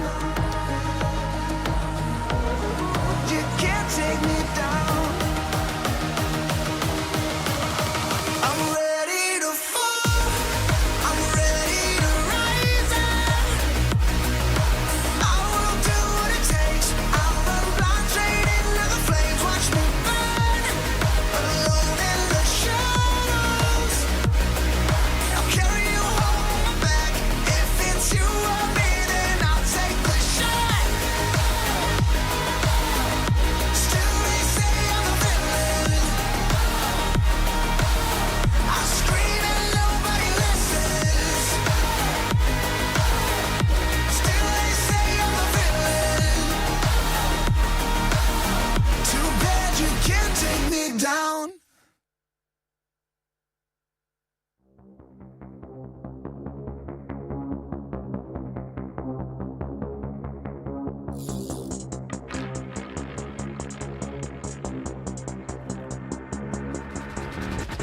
Renegade, Horosco, 24. Add more blood, but I can't come. Pedal on a pedal with an O3 kit, room, boom, 400, that's whoa. Got through 100 the end move. Get lifted, body new bit cool. Let's do flat over your head. Body got another on me, oh, double nine. Telephone cut that rain. Shout out my son for the rain thing. I don't want cut my line. Running fist fire, scare no rest. Go pop one ring, go break one bench. I pop missile if I wish I put one pistol on my head. What's poppin' and poppin', love in the morning. Blue come over to come in the morning. Vogue in the flick, poster forming. Confident boy run a halo on me. Jealous in the envy, all fill up in the air. I be hitting minute more when I'm on the air. Y'all boys so pitiful, wanna be my pet. Oh well, good boy, cause you're born on the stair. Renegade, Horosco, 24. Adding more blood, but I can't come. Pedal on a pedal with an O3 kit, room, boom, 400, that's whoa. Got through 100 the end move. Get lifted, body new bit cool. Let's do flat over your head. Body got another on me. Scared of my life. Green pet flavor. Take all the vice. Right side center. Pesky side. I need to spin it. Blind with a face spin relay on this light. We gon' see where to take off. I am the chosen one, that's how I feel. I ain't tripping on rewind. The blessing I got from the angels around me are really some A1. I am the chosen one, that's how I feel. I ain't tripping on rewind. The blessing I got from the angels around me are really some A1. Renegade，为心将我包围。Renegade，弄污自我击坠。雨落下，扣紧我外套。一辆车穿梭在轨道。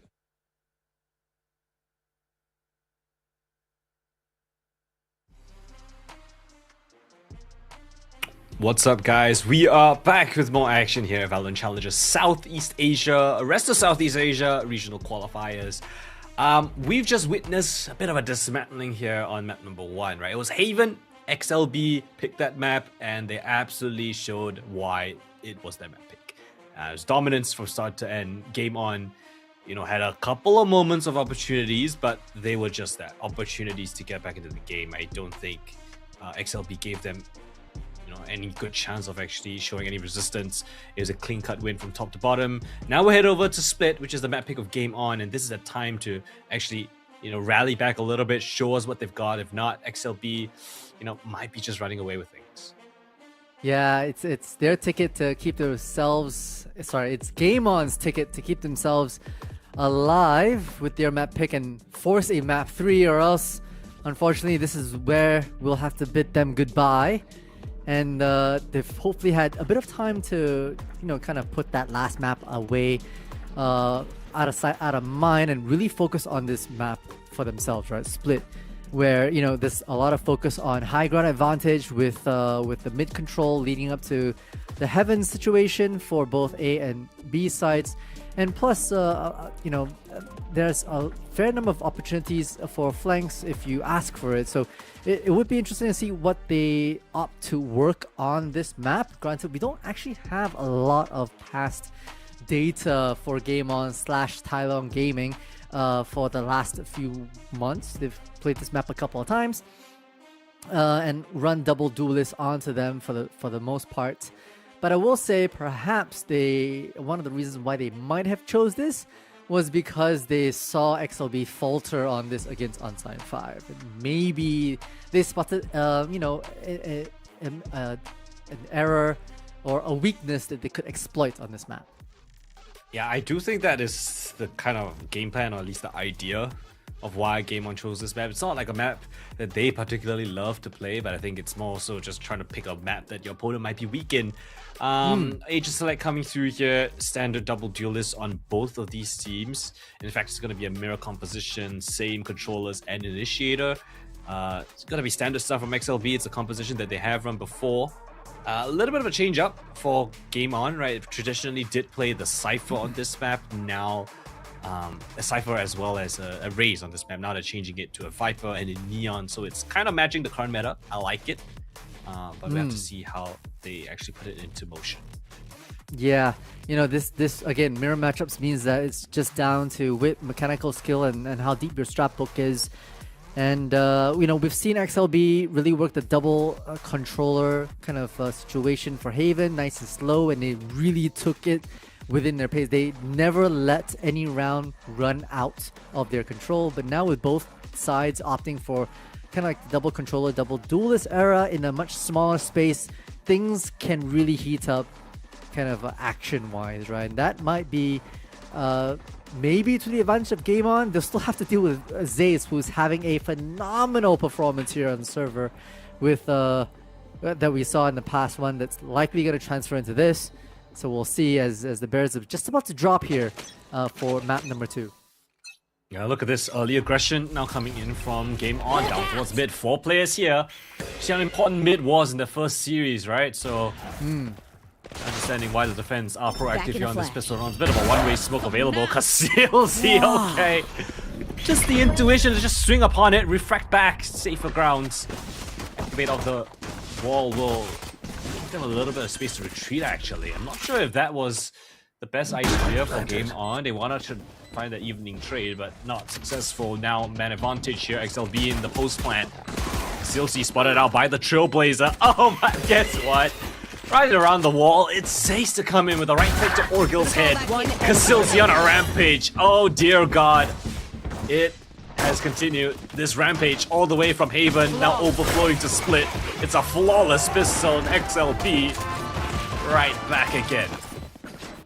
Yeah, it is so methodical right now, but I also want to call out, hey, where was 119's support, right? Like, there were 3 other players, 2 in vents, 1 in male, that kind of didn't really support the push out for 119 into that mid space. So again, we might be seeing some miscommunications coming out from Game On in terms of support. They put so much pressure agent-wise into that mid space, but it wasn't really utilized on. So hopefully we see a bit of change, especially now with them wanting to test FT with a bit of their default smokes, pushing them.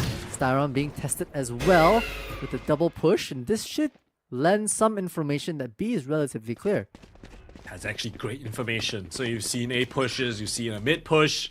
It means the B side is likely to be relatively weakly guarded, and that is the perfect call in. Not a pipsqueak here. And Zay's already situated out for this post plan. How does Game On want to do this? Do they just die to the spike? Because I don't think that's a bad call. But I feel like the Mongolians always want to take a fight whenever they can. Flank attempted for triple man on that push. See how FT wants to handle it. Just drops in a bit of a molly. Will go down. Okay. But he only has a pistol, right? So not the worst thing in the world, unless Game On just been trapped in the sight. Styron, lovely fadeaway shot. And then Fear chiming in with a more. Alright. A little bit of damage now done. The round still falling in the way of XLB. Last one to be found. Good damage. I think all of them gonna die. Yeah, really good damage for this side of Game On, right? Only but one, Vandal, I believe, that Zace will be able to transfer over. It's a nice pinch slide on to FT. It means that, you know, you can start dismantling the retake positions from the back instead of the top. And all things considered, not too bad economic damage-wise. We still need to talk about round damage, which is now Game On's time to really put theirs on the scoreboard. Doesn't help that XLB also starting on the attack side with 2 of the best duelists we have here in this event. And just like that, case in point. Shit, dude, look at the assists. Neon assists, Viper assists, and I can't remember one more, but regardless, it just didn't stand a chance. Should needs a wall of a bright flash of light, and then he just dies. Game on. What do you have here for this retake? Kasilsi in towards hell, gets hit by the slow. Gonna keep him honest for the moment. Peek out of heaven. There's a chance now. Game on. 3 kills now found. That's a Bucky Claw long range, sir. Not the ideal weapon. Smoke comes in, and the kill eventually. No charges. Hopefully. Regardless, game on. After losing an opening pick, come in with a really convincing retake. I mean, huge saturate as well, understanding the tendencies for where Casey might be, catches them, and then the hard clear down into the corner where Casey was tucked. It's good mechanical retakes that Game On is now starting to present right on round number 3, although of course we still have a long journey ahead of us, but we're starting to get a glimpse of the kind of set strats that they're able to bring to the server here. Don't keep them ground.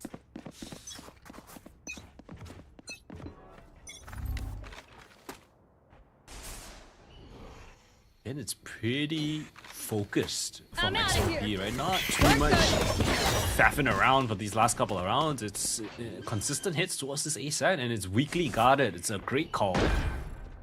Wow. The post plant is the issue here. Yeah, plants down really fast. A new take from XLB, pushing into screens, led by the Trailblazer. Zace popped out around this corner, nice and tight with the judge. I've got your trail. Saturate misses. Oh dear God, Zace. Give them a chance to breathe. They don't check the close corner. Baited in by his teammate. And this man is continuing on his rampage here. Nexi gets a double, but Zace finds 4. 3 rounds on the board for XLB. They're right back again. A bit of an adaptation in terms of the post plant here on A side. Everything just comes up. W. Yeah. And it's and it was a little bit against Game On as well in terms of timing, because the plant went down super fast, right? There was no one actually on that A side, and there were 3 stacked on B, which meant that it was actually pressured for Game On to really try to get themselves into the side, and you know, couldn't even do it, right? With the judge in hand, and Zace had everything to say. So save round for Game On. Sheriffs, I believe, for all 5 players who've put freedom of information into this mid space, and unfortunately Evan Fear caught with their pants down. I think knife out It's as too well. easy.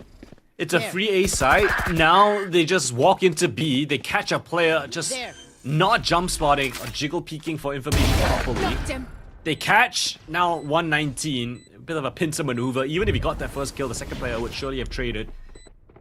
I mean, XLB have got every single part of this map under lock and key. They even use a Trailblazer to just clear out the flank. So now the attention can be all focused towards Heaven as well as CT. It's a flawless round here. Orgil, no info, flashed in, no scope bomb. Wow.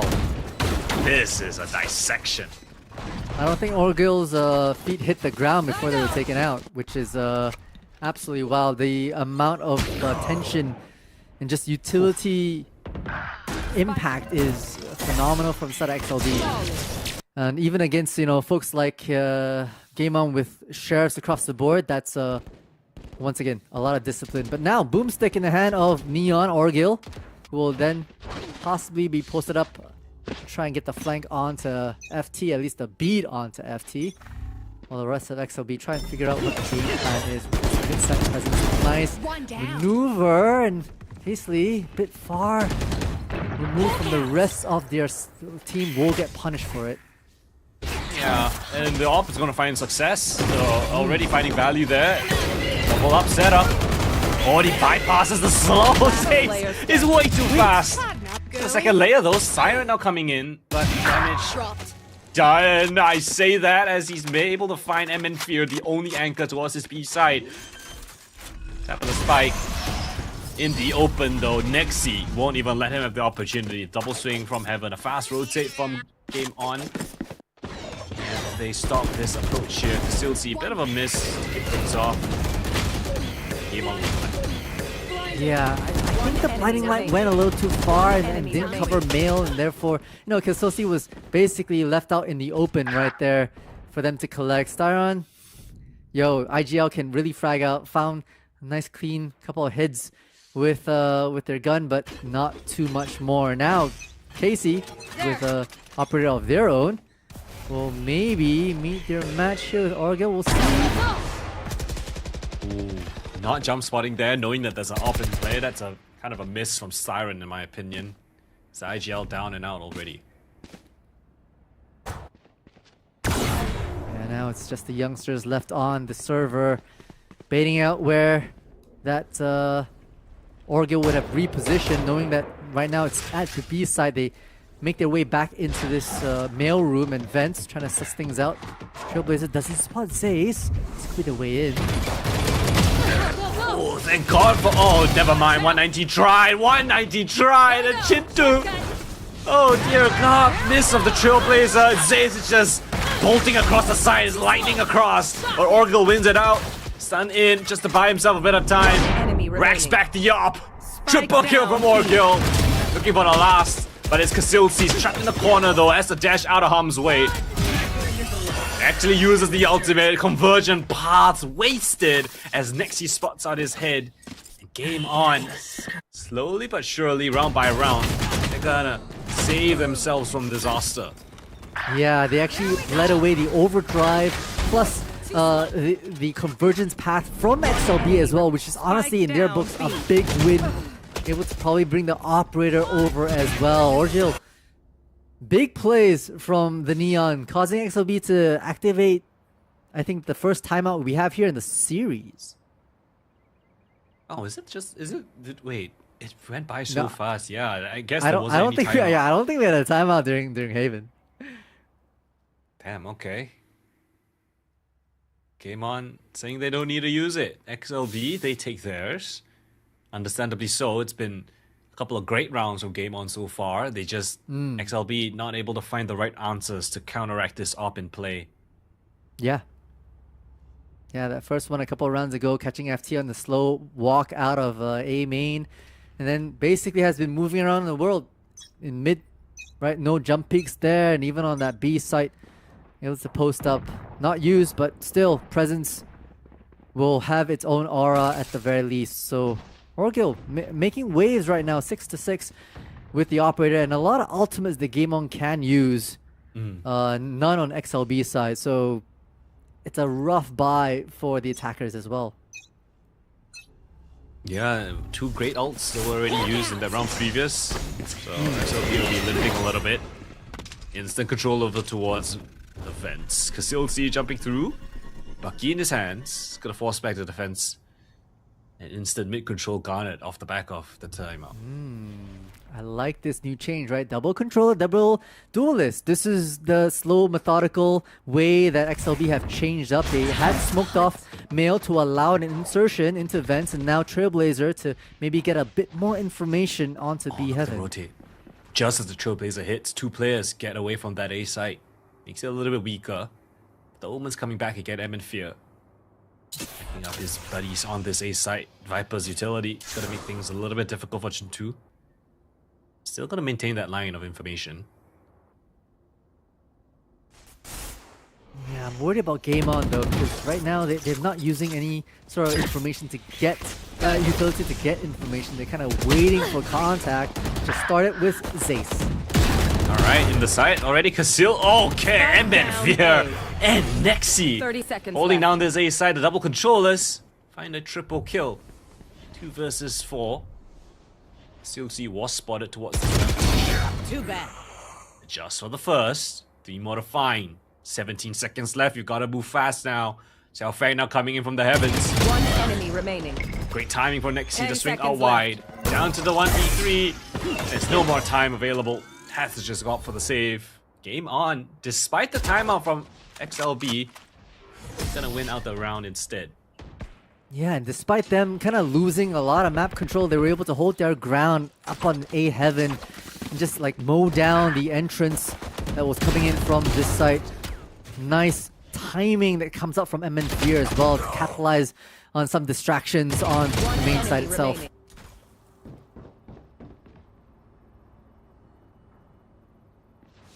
And yet, 3 rounds in a row from Game On. yeah, Op still It's in tied the back play up. for Orgel. Still haven't really found a great answer for that. And obviously this is a map where you want to get as many rounds on the attacking side. Mid approach. This time for game on. Viper's been invested.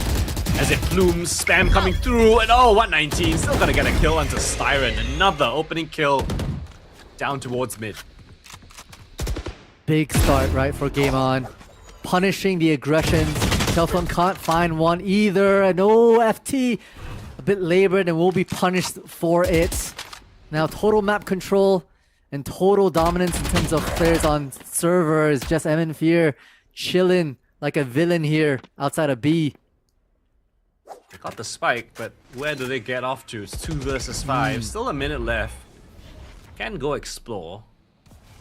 There. But there's an op on the other side of the map, and 3 players here to bunker down B. There. There. Yeah, it's a lot to have to ask right now, even for the Star Duelist players from the XLB side. Right, they do have, I think, the refract, but no more saturates to have to make their way in, especially with the 30 seconds crossfires left. and the discipline that Game On can afford right now. They don't need to overstep their boundaries. I felt like XLB trying to bum rush their way into the evolving Viper's pit in mid was a little egregious. One They enemy were rightfully remaining. punished for it. 10 seconds The left. kill. One more. Still make it just a little bit expensive. Not too much in the grand scheme of things. 5-4. Is this like what, the first time Game On has got a lead in the series? Yeah. It's a big deal for them as well, right? Like they're finding their rate and One pace. And enemy remaining. bit of luck by their side, able to hold down the fort. Let's look at the economy real quick. Yeah, XLB actually went for a bit of a shaky force buy a couple of rounds back, which had hindered the way they could accumulate their finances, so they have to hard save this particular round, because or else Gamer are going to start running away score-wise from them. Yeah, it's looking a bit damning. XLB don't really have the right calls and plays to deter Game On for finding these opening kills, finding the space. Ram control, step by step. Trailblazer next on the docket here. Spots on Nexi. Oh yeah, and the stun hits.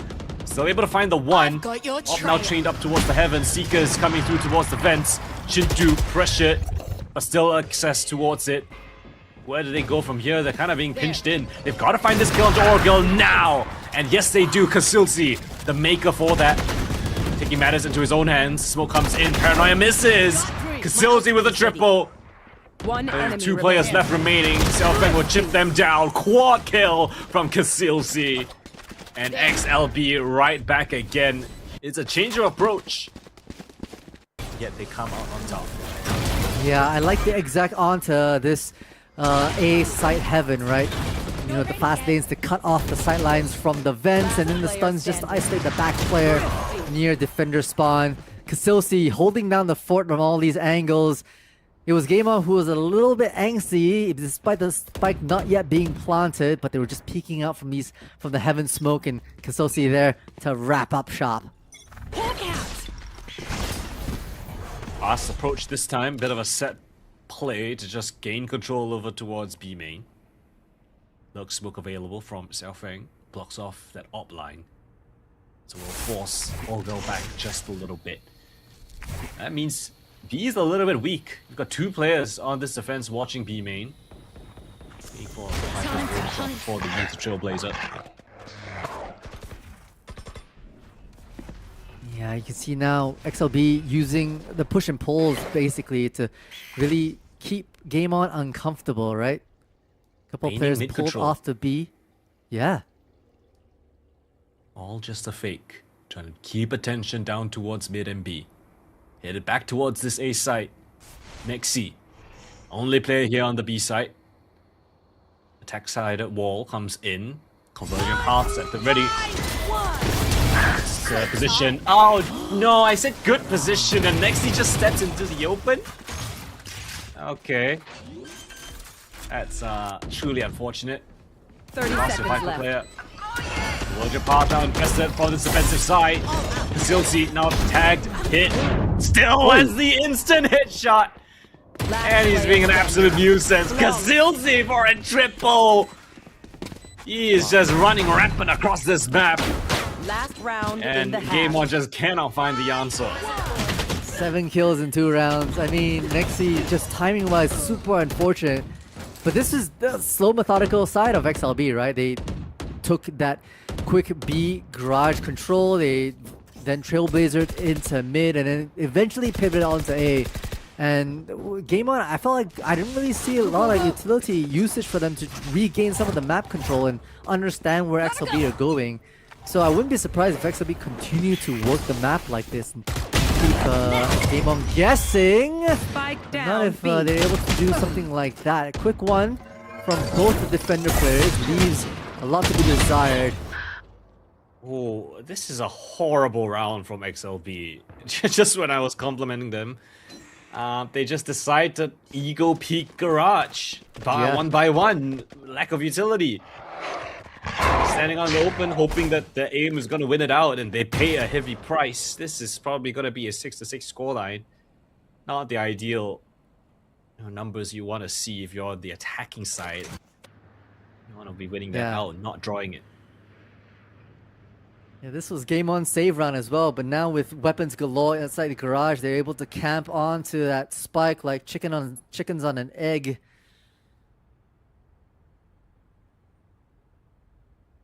FT will have his Viper's Pit if he manages to find a kill or get that spike down. Kazilzi is gonna go on the around the world play. Nope, just checking things out. 30 seconds left. Yeah, there's no chance for you to pick up the spike and head over towards A. It's gonna be the B side commitment. Game On are aware of that potential. FT had a chance, squandered it. Enemy remaining. There we go. Game On. Hold on tight to this garage control. He'll XLB kind of giving Game On that opportunity to do so. A charitable round. Game On finding a little momentum by their side as well, able to chain up a few of the defensive retakes with some smart plays, and also obviously capitalizing on some of the mistakes that XLB have, especially when they're a little bit angsty. You know, we just saw on the 12th round there a bit of a egregious push that's uncovered by utility outside the garage, but we also saw XLB really try and like run down a Viper's Pit as it's evolving, and really couldn't find successes there either. So a few mistakes, and as you know, as they say, never stop your opponent when they're making a mistake. So Game On letting that play out, using the advantage for themselves, and it's tied up 6-6. Again, it's gonna be a close map as we saw in the first series. Very different from the first map for this one. Stark difference. Game On their map pick showing up a lot better than they did on Haven. And that was just the defensive side, right? Now we're swapping over. Double duelist on the defense for XLB. Let's see if they're gonna be able to do what Game On did, or is Game On's attack side just gonna be better? Yeah, I mean, huge shout outs to Orgil as well on the operator. That was I think a first half game-changing moment for Game On, able to lock down several corners. When it was first contact on FT was the first pronounced use of it, and now on the flip side, all eyes on Orgil to continue to make impacts across the attacking side. We see themselves with a bit of a 2-1-2 split default on the pistol. Yeah, I'm actually taking a look at the win rates on both of these squads, and they're actually almost identical. 67% win rate on attack for both teams, 49% and 50% on defense for XLB and Game On respectively. So, basically a 1% difference, but both teams favoring the attack side. So, yeah, XLB confident with that half, with that in mind. Pistol round's going to be important here. If XLB can win this, set themselves up nicely. But same can be said for Game On. They want to win out this attack side. Information up past the cross. Flash in towards garage. Is going to draw attention towards the B side. Should be keeping them there. And that is the perfect timing for Nexi to find. Kazilzi in transition on the rotate. Pick up the orb.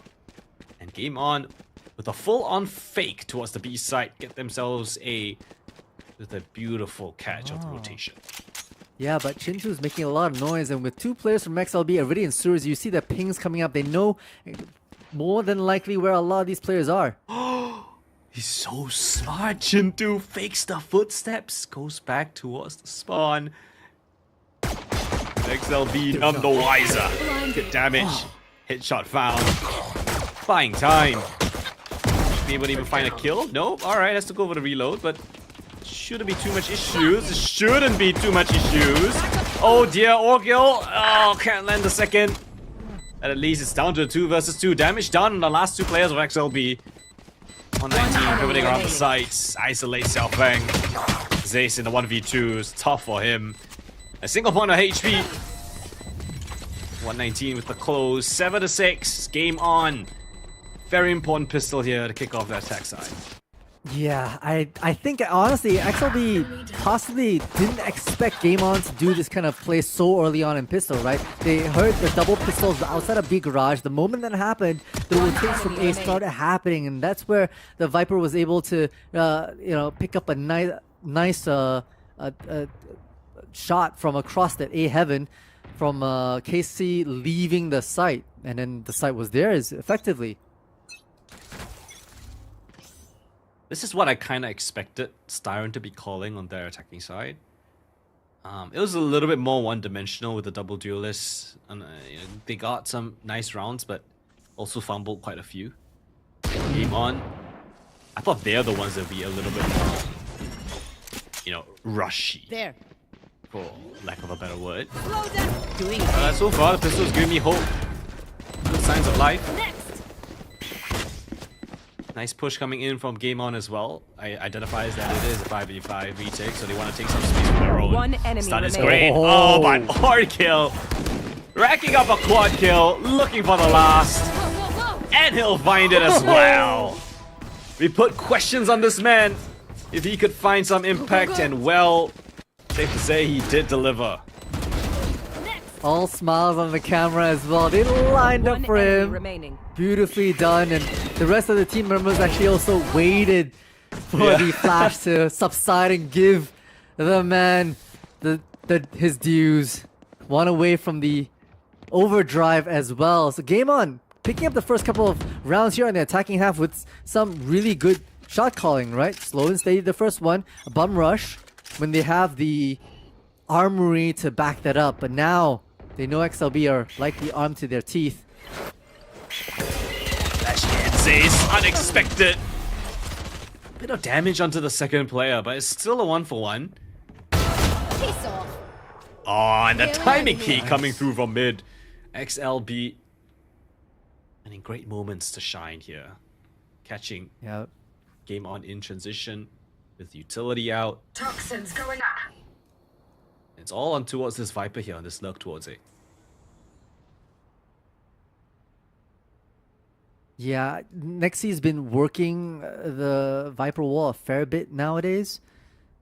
And I like the position. It really isolates any on-site players. But we haven't really seen a lot of conditioning yet. And so that'll be the big question from Game On as they try to work a bit more of that A side. With Nexi pushed up so far deep, has to get these kills pretty early on as he's detached from his one enemy remaining. Hitting the brakes. Alright, there we go. An opportunity squandered away. Kasilsi just too aware of that potential. Chintu, half HP. He's only got a Spectre. Xiaofeng with the headshot. And XLB keep things nice and competitive. Only losing a single player in the mix. Get themselves that 7th round. The anti-bonus going to them. Indeed, I like the double swing out from Male plus Vents. Very coordinated to catch those couple of mid players who couldn't find which target to really focus on. Plus their heads were really close to each other, so fair enough. And okay, slow, methodical from XLB to get their bonus underway. As we now move into the meat and potatoes, Game On have shown that they've got a few tricks up their sleeve here on their attacking side. And I really liked how Nexi tried to play an advantage, right? You want to push up, especially when you're 2 packs down. It was just unfortunate they couldn't convert that. So, Into round 16 we go. 5 players from Game On now set their sights on A. XLB, I am expecting this. Oh down dear A. God, Wing it. Kasilsi One kills 2, enemy remaining. finding 3. Last one is just a done deal. As fast as this round has started, it has ended in a blink of an eye. Kasilsi picks up a quad. It's all lit in front of A. Not a chance to even step a foot towards that site. Yeah, the flash was... I think everyone got flash. No one was ready. No one was playing anti-flash, unfortunately. Styron, IGL, beautifully supporting basically Casey to run it down, who, by the way, doubled the number of kills from the next person on their team, which is nasty. They're taking turns. It's Zace's for map 1, it's Kasilsi's map 2. Game On says, hey, we didn't get to do our strat on A, so let's do it again. Maybe this time it'll work if Kasilsi just doesn't rush us down. Rushing towards this site. No one's here or home for now. Retake has to be called for. Might opt for a bit of aggression in towards screens as they have been doing previously. Ult available on the side of Orgil. He's got his overdrive available. Nexi, bit of an off angle by his lonesome. The Trailblazer will spot him out. Bit of a misjointed push there. Nexi picks up a double due to their mistake. Down to the 3 versus 3. Big fight in towards main. Xiaofeng needs to land a shot and he will onto 119. And now the crunch comes in to the last 2 players within the site itself. Jumping shotgun, worst timing possible. Last one's easy from Kasilsi. 2 players still stand tall for XLB as they get themselves that lead. Oh, that was actually kind of dicey, right? Because of where Nixie was positioned, was able to get the nice collat onto a couple of heads that came together. But once again, Kasilsi able to hold down shot. Plus Xiaofeng needing to really win out the battle outside of ramps, which they absolutely do. Jumping Shorty will nail the final one. Timeout now called from MF Fear. IGL needs to regroup. They've lost the lead against XLB, which they had so hard to get those rounds under their belt. Successfully, might I add. They can't let this slip away. Yeah. I mean, the one round that Kasilsi does that to them, I can give them a bit of a pass. Like, hey, yeah, you guys did get caught off guard. Can't let that happen again. They tried to go for the actual strat towards the A side with the execute. Did well to get through the spike plant, but the retake was just too well oiled for XLB. They did the due diligence, found the trades. And yeah, there was no rap potential available from the Game On side to play from heaven. So yeah, big issues here. XLB in the driver's seat. And you can already tell based on their positions on the map, right? They know that they've already disincentivized Game On from heading towards A. Having a bit more presence towards second letter of the alphabet this time. Yeah, especially because if Casey continues to be the anchor on A, they can just say, yeah, you stay there. We've got stacked mids plus Bs to boot. But for now, defaults from Game On, right? They want to suss things out. They want to take a lead out of what they've done before. But the flash is beautiful from Styron. The slide in is great. Yeah, another thing that you pointed out, right? The flashes on Styron has been incredible. Perfectly on the dot. I'm not sure if it's the lineup or if he's just that good. By the way, there's a bit of an issue on the A side. We've got 2 little ants scurrying around. Bit of a fight in towards heavens, but never mind. Doesn't even matter. They dropped the spike down towards mid. XLB, they've taken control over every single portion of this map. Kasilsi, doesn't matter if he's a duelist. He'll still be able to anchor it perfectly well. Toxin screen down. Nexi. High-low setup here. From XLB won't let Nexi find any more success. Bit of damage is all he's gonna write home about. Double digits now from XLB. Yeah, I mean, with A disincentivized and basically a double trap play that XLB immediately launched onto mid plus garage, caught Game On with their pants down, and their default was completely rendered useless. Yeah. Now, wait, 119 with the operator as well. The glass cannon, might I add, to hopefully turn things around. They've got a lot of ultimates on board. They need to make this work. Big TP again. Oh, committal of the TP. Okay, Xiaofeng. And actually 119 with that off. got your Gonna trail. find success. Bit of an unconventional weapon. And Evans compromised. Styron. Oh my god. Finds a timing as the stun plumes to find that trade back. Last Conversion player path standing. invested on the flank. And MMV is just gonna cut his losses, teleport to the other side of the map, actually within the B side, but he's low on HP. Yes, he'll find a nice catch onto Zace, but nothing more than that. 11 now on the board for XLB. They're running away with things. They are. I mean, that the stun that comes out from that male push was so good, right? Just to be able to ensure that no one could escape outside of male into B heaven. Plus, the Seekers Online from Styron just ensured that the information was garnered from the mid B splits onto B. There. Unfortunately, Game On looked like they're losing a little steam here. XLB have them on lock. Yeah, not a little steam. They're all out of it. The tank is empty. They're running on just the fumes. Just don't have a great call to answer back.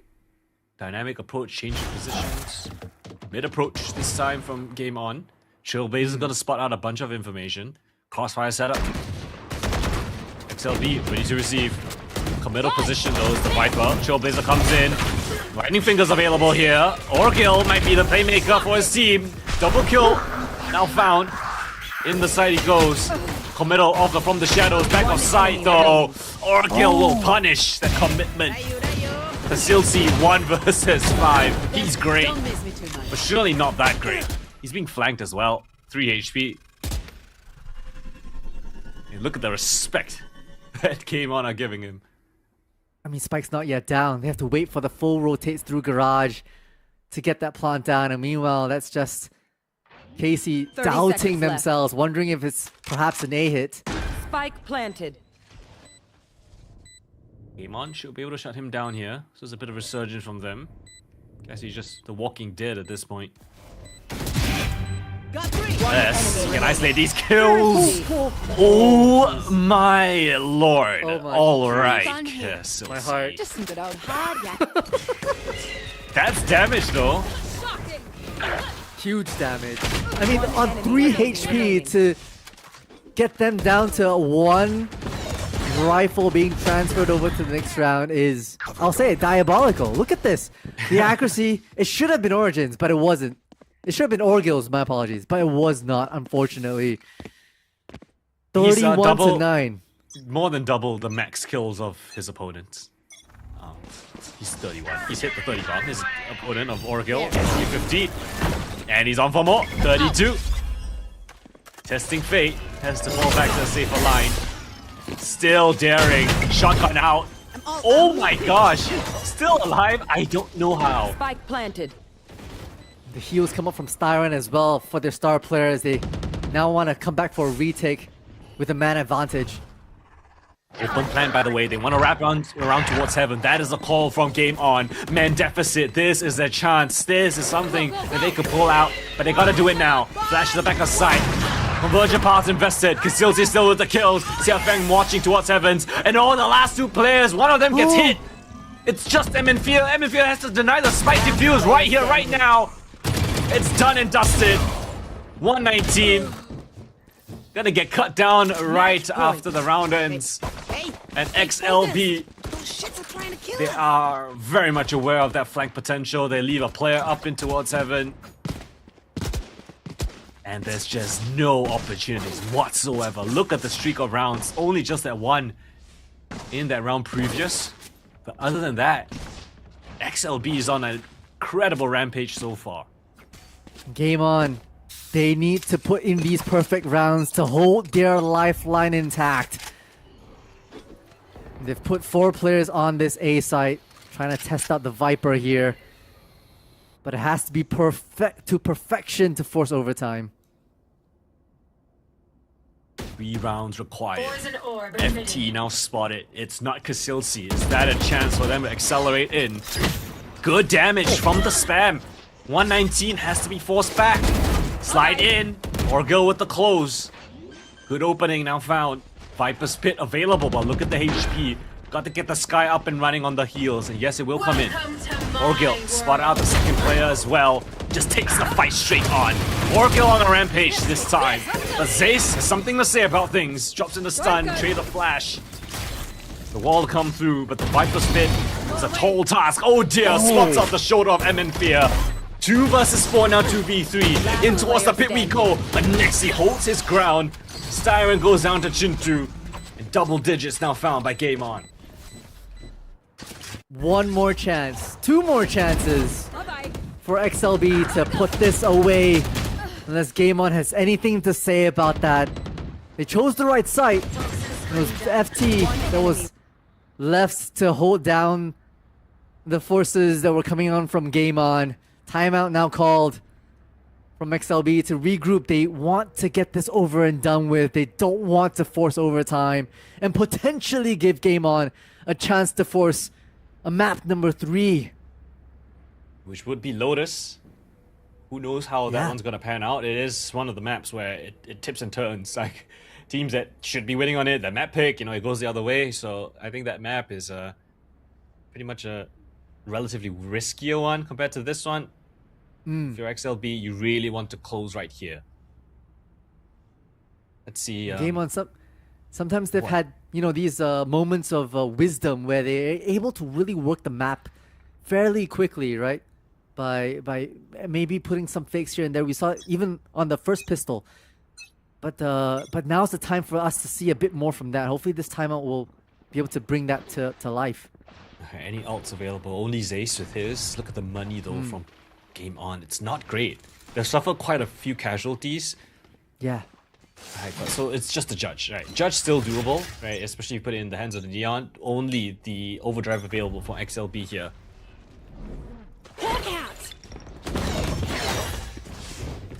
Some dash straight through. Oh my god, Styron! Ooh, what is this sense from Orgil? Tags him to just a single point of HP, and as the Sky, he can't heal himself up. The player a little bit safer. Being in control now, trying to be taken back. Chintu gets his Trailblazer broken, so yeah, with the redeployment of the smoke, there's just it's very unlikely for him to try it again. That's smart from XLB to hold on to at least some parts of Extremity, but now Casey with a flank has to refract out couldn't find that first tap, couldn't risk it at all.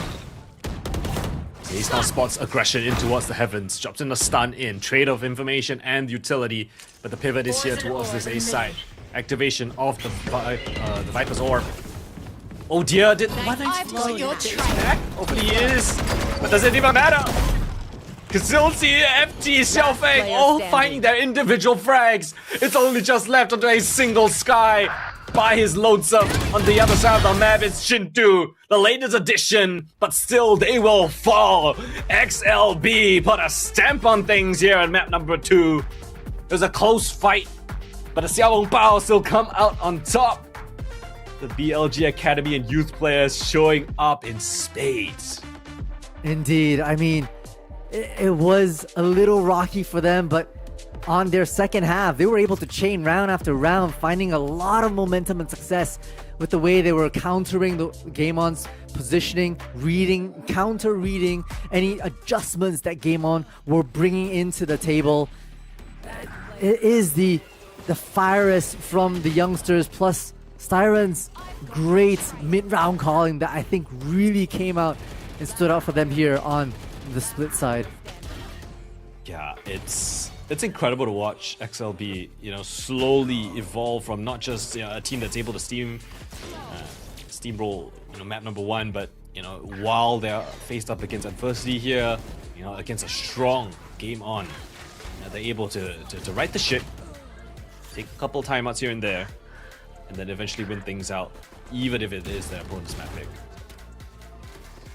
Yeah, I felt like Game On had a couple of good ideas on their attacking side, but their stratbook was a little lean, and they couldn't really figure out what else to do to try and crack open the defenses of XLB, right? They've had some crazy anchors like Casey we see here with some flashes that, if you're on the attack side, should have probably been more aware the Sky Flashes are so powerful on both sides, and Styron has been making the calls for the supporting Sky utility very well. I mean, it's two main things in my opinion. It's small little trap plays, whether it's A main, whether it's mid, or whether it's B. Off of timings, they will go for swings, pop flashes. It's always 2 or 3 players in for a fight, and it's those small little segmented fights, segmented team fights that's actually going to get them those opening kills and map control that I really like to see from XLB. Another thing is that the players, I mean, Casilci, Zace, both incredibly strong. They had a little bit of trouble, going up against the op on Orgil when he was on that defensive side. But once things swapped over, despite them being on the defensive side, despite Game On being a team that's really proficient on the attacking side of Split, they just weren't able to find their ground. They were losing those opening fights time and time again to XLB. And the mid-round calling, as you mentioned, right, from Styron, he's always aware of these kinds of possibilities. So lovely direction coming in from XLB, and on top of that, the firepower, right? If it's not Zace, it's Casilci, and then the supporting crew from the rest of them is just makes for a really, really scary team. Indeed, right? I think we kind of talked about it during the stream itself. On the attacking side, Game On actually had some strats that we expected XLB to exhibit during the attacking side, but then it kind of ran out of steam towards the tail end, or towards the midsection of their second half. And then XLB kind of took over from that perspective. Speaking of which, we do have the MVP here. Casey leading the charge, more than a 30 bomb, 35 to their name, and a KD of more than 3, which is ridiculous for a 35. It's absolutely ridiculous. I mean, the fact that you have not just one player, but 2 players that can do that. Yeah. I mean, Casilci, 35-11, 431 ACS. Yes, the KD is not as nice as map number 1 of Zace, but it's incredible stuff. And he's also being able to find those opening kills, right? Something that Zace didn't really do that much on map number 1. Casilci, from the Killjoy to the Waylay, still gotta find some incredible work. Yeah, that Waylay, that Waylay nerf not gonna really hold them back. I mean, still able to really work alongside the initiators and make space. That is a ridiculous ACS. I keep looking at it. 431. That is super, super high. But on the other side, I mean, it was also Orgil who took the at least the highest position for the Game On folks, and we were kind of talking about how we're hoping to see a little bit more from Orgil. I felt like, at least for Split, really turned up when it was needed on the defensive side with the operator. It caught XLB for a bit of a loop actually on multiple defensive rounds, and even on the attack had a nice ace to boot. But unfortunately, there's only so much a single player for the Game On side can carry the rest of the team for. So that's a bit unfortunate for Orgil. Yeah, I will give Orgil credit, right? He did, I think, perform better than what I expected. I think he did step up as we requested him to do so, but unfortunately, he was up against 2 incredible players and a very strong IGL, so I don't think there's any shame in losing to XLB. I think they're an incredibly strong team. Yes, Unsigned 5 did actually show a lot of a better performance up against XLB, made XLB look human, but still, it's a fantastic performance here up against Game On, right? Taking down a Mongolian squad, the ex-Mongols. And who else to talk about it than the players themselves? So we have an interview at the ready. I think it's with Styron, so let's get things started with. Yo, what's up, Mr. Titus? Hello. How are you doing? Good, I'm good. Happy? Happy after a win, yeah. I want to start things off a little casual. How's it like? I'm assuming you're in China at the boot camp. How you feeling it over there? How's it like? Honestly, I think I'm used to it by this point. I've been here for like 4 months. Honestly, it's not much different from Singapore. Just maybe like food and the weather took a while to get used to. But yeah, I think it's about the same. Just speaking Chinese instead of English daily, Is this That's fair enough, Yeah. Multi, go ahead. That's fair. I'm glad you're making your inculcation into the culture fairly quickly. Now, let's talk about the game today against Game On. You're back into the not back, but you're into the lower brackets for Split 2. Any sort of like specific preparation that you guys really did to take this game head on, or was it just like just stick to our basics and we can win this out? I didn't do any specific preparations for the opponents because honestly, coming into this tournament with the players that I had, I'm pretty sure that like if they all played their game right, like we probably just steamroll every team like with firepower and stuff. Like from the first game we played, it was a lot of nerves, and you can obviously see like from the first game we didn't play as a team. But I guess today we played much better as a team, and the result speaks for itself. All right. Yeah, I do think you guys look a lot better compared to the Unsigned 5 game. I think everyone was actually finding a lot more of their confidence. I was doing the tier list, right? Then you came to chat, and then you were saying like, oh, not much expectations. You're here with the academy and youth players, but do you envision your team? What's the goal for this XLB squad? In 2026, do you have like expectations to be the top 2 to get to Southeast Asia, or what's like the long-term vision here? The main reason why this team was even formed was that I wanted like to help Zace and C, right? Like, cause they're both 16, turning 17, and they can't play tournaments in China until they are 18. So like the main goal of the team was actually to just let them play tournaments and let them get experience, right? Like, so the goal is just try and get as much games as we can, let them accumulate experience. There isn't much like expectations to say, but I just hope they manage to show themselves on the stage. And show themselves they did today. I felt like both these players were able to really rise and shine and really show off some of the prowess they have. Hey, we're not going to take up too much of your time, but once again, congratulations on such a good win against Game On. The final part is always giving you a bit of time and space to have the mic, have the stage. Any shout outs you want to say to everyone? Shout out to all the people helping us behind the scenes, I guess, like our managers and coaches, yeah. And shout out to all my teammates, they played well today. Yeah, that's about it, I think.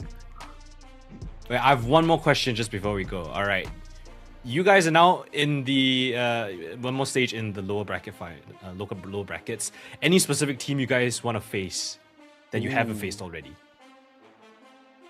No. Just no. not yeah, motive. No. No. I mean, like I said, like I don't really care about who we are playing. I just focus more on about our own game. Like as long as we play a good game, I don't care if we win or lose. So yeah. All right.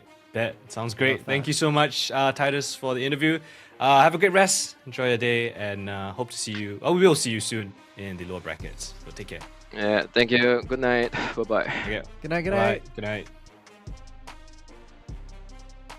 Spoken like a true grounded IGL. I mean, like no expectations of win, just wants their team to play good Valorant through and through. So honestly, kudos for Styron for really setting expectations for the team that it's not necessarily the win, but it's how we win it. Yeah, and he's more concerned about the process, right? I think he kept emphasizing the fact that, this is most importantly just experience for Casilsi and Zace. And if this is them being inexperienced, I wouldn't want to see them, being able to find that momentum and that game sense, that understanding of how to play this game at the highest level. I think these two players are key players to look out for, I guess, headed to the near future. Oh, 100%, right? So it's certainly not to say the least that, lower brackets to count them out.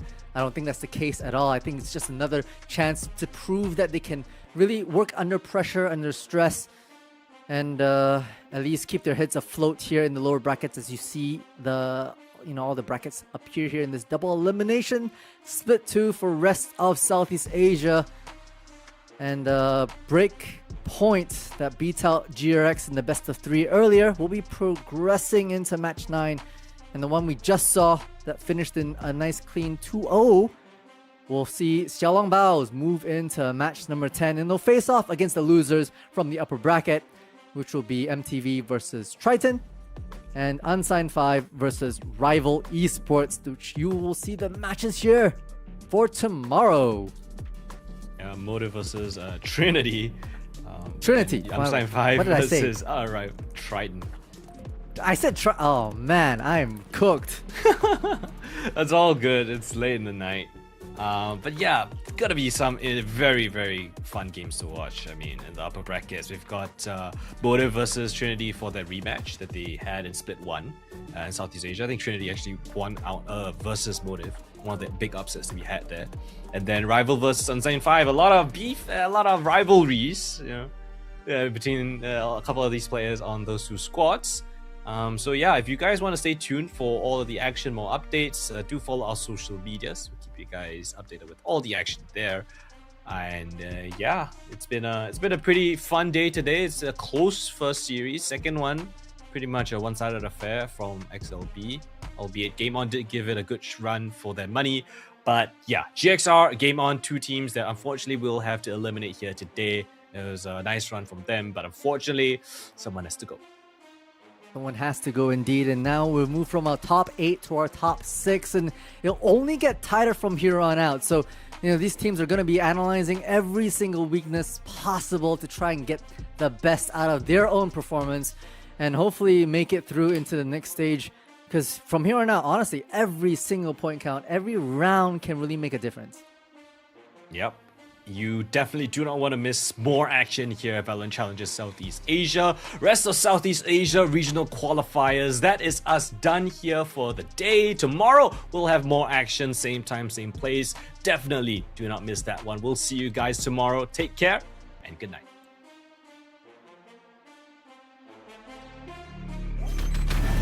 One enemy remaining.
all the lessons you learned. Eyes wide open, this is your moment. Turn away, feel the pain. It's your fate, celebrate. We gotta stay awake.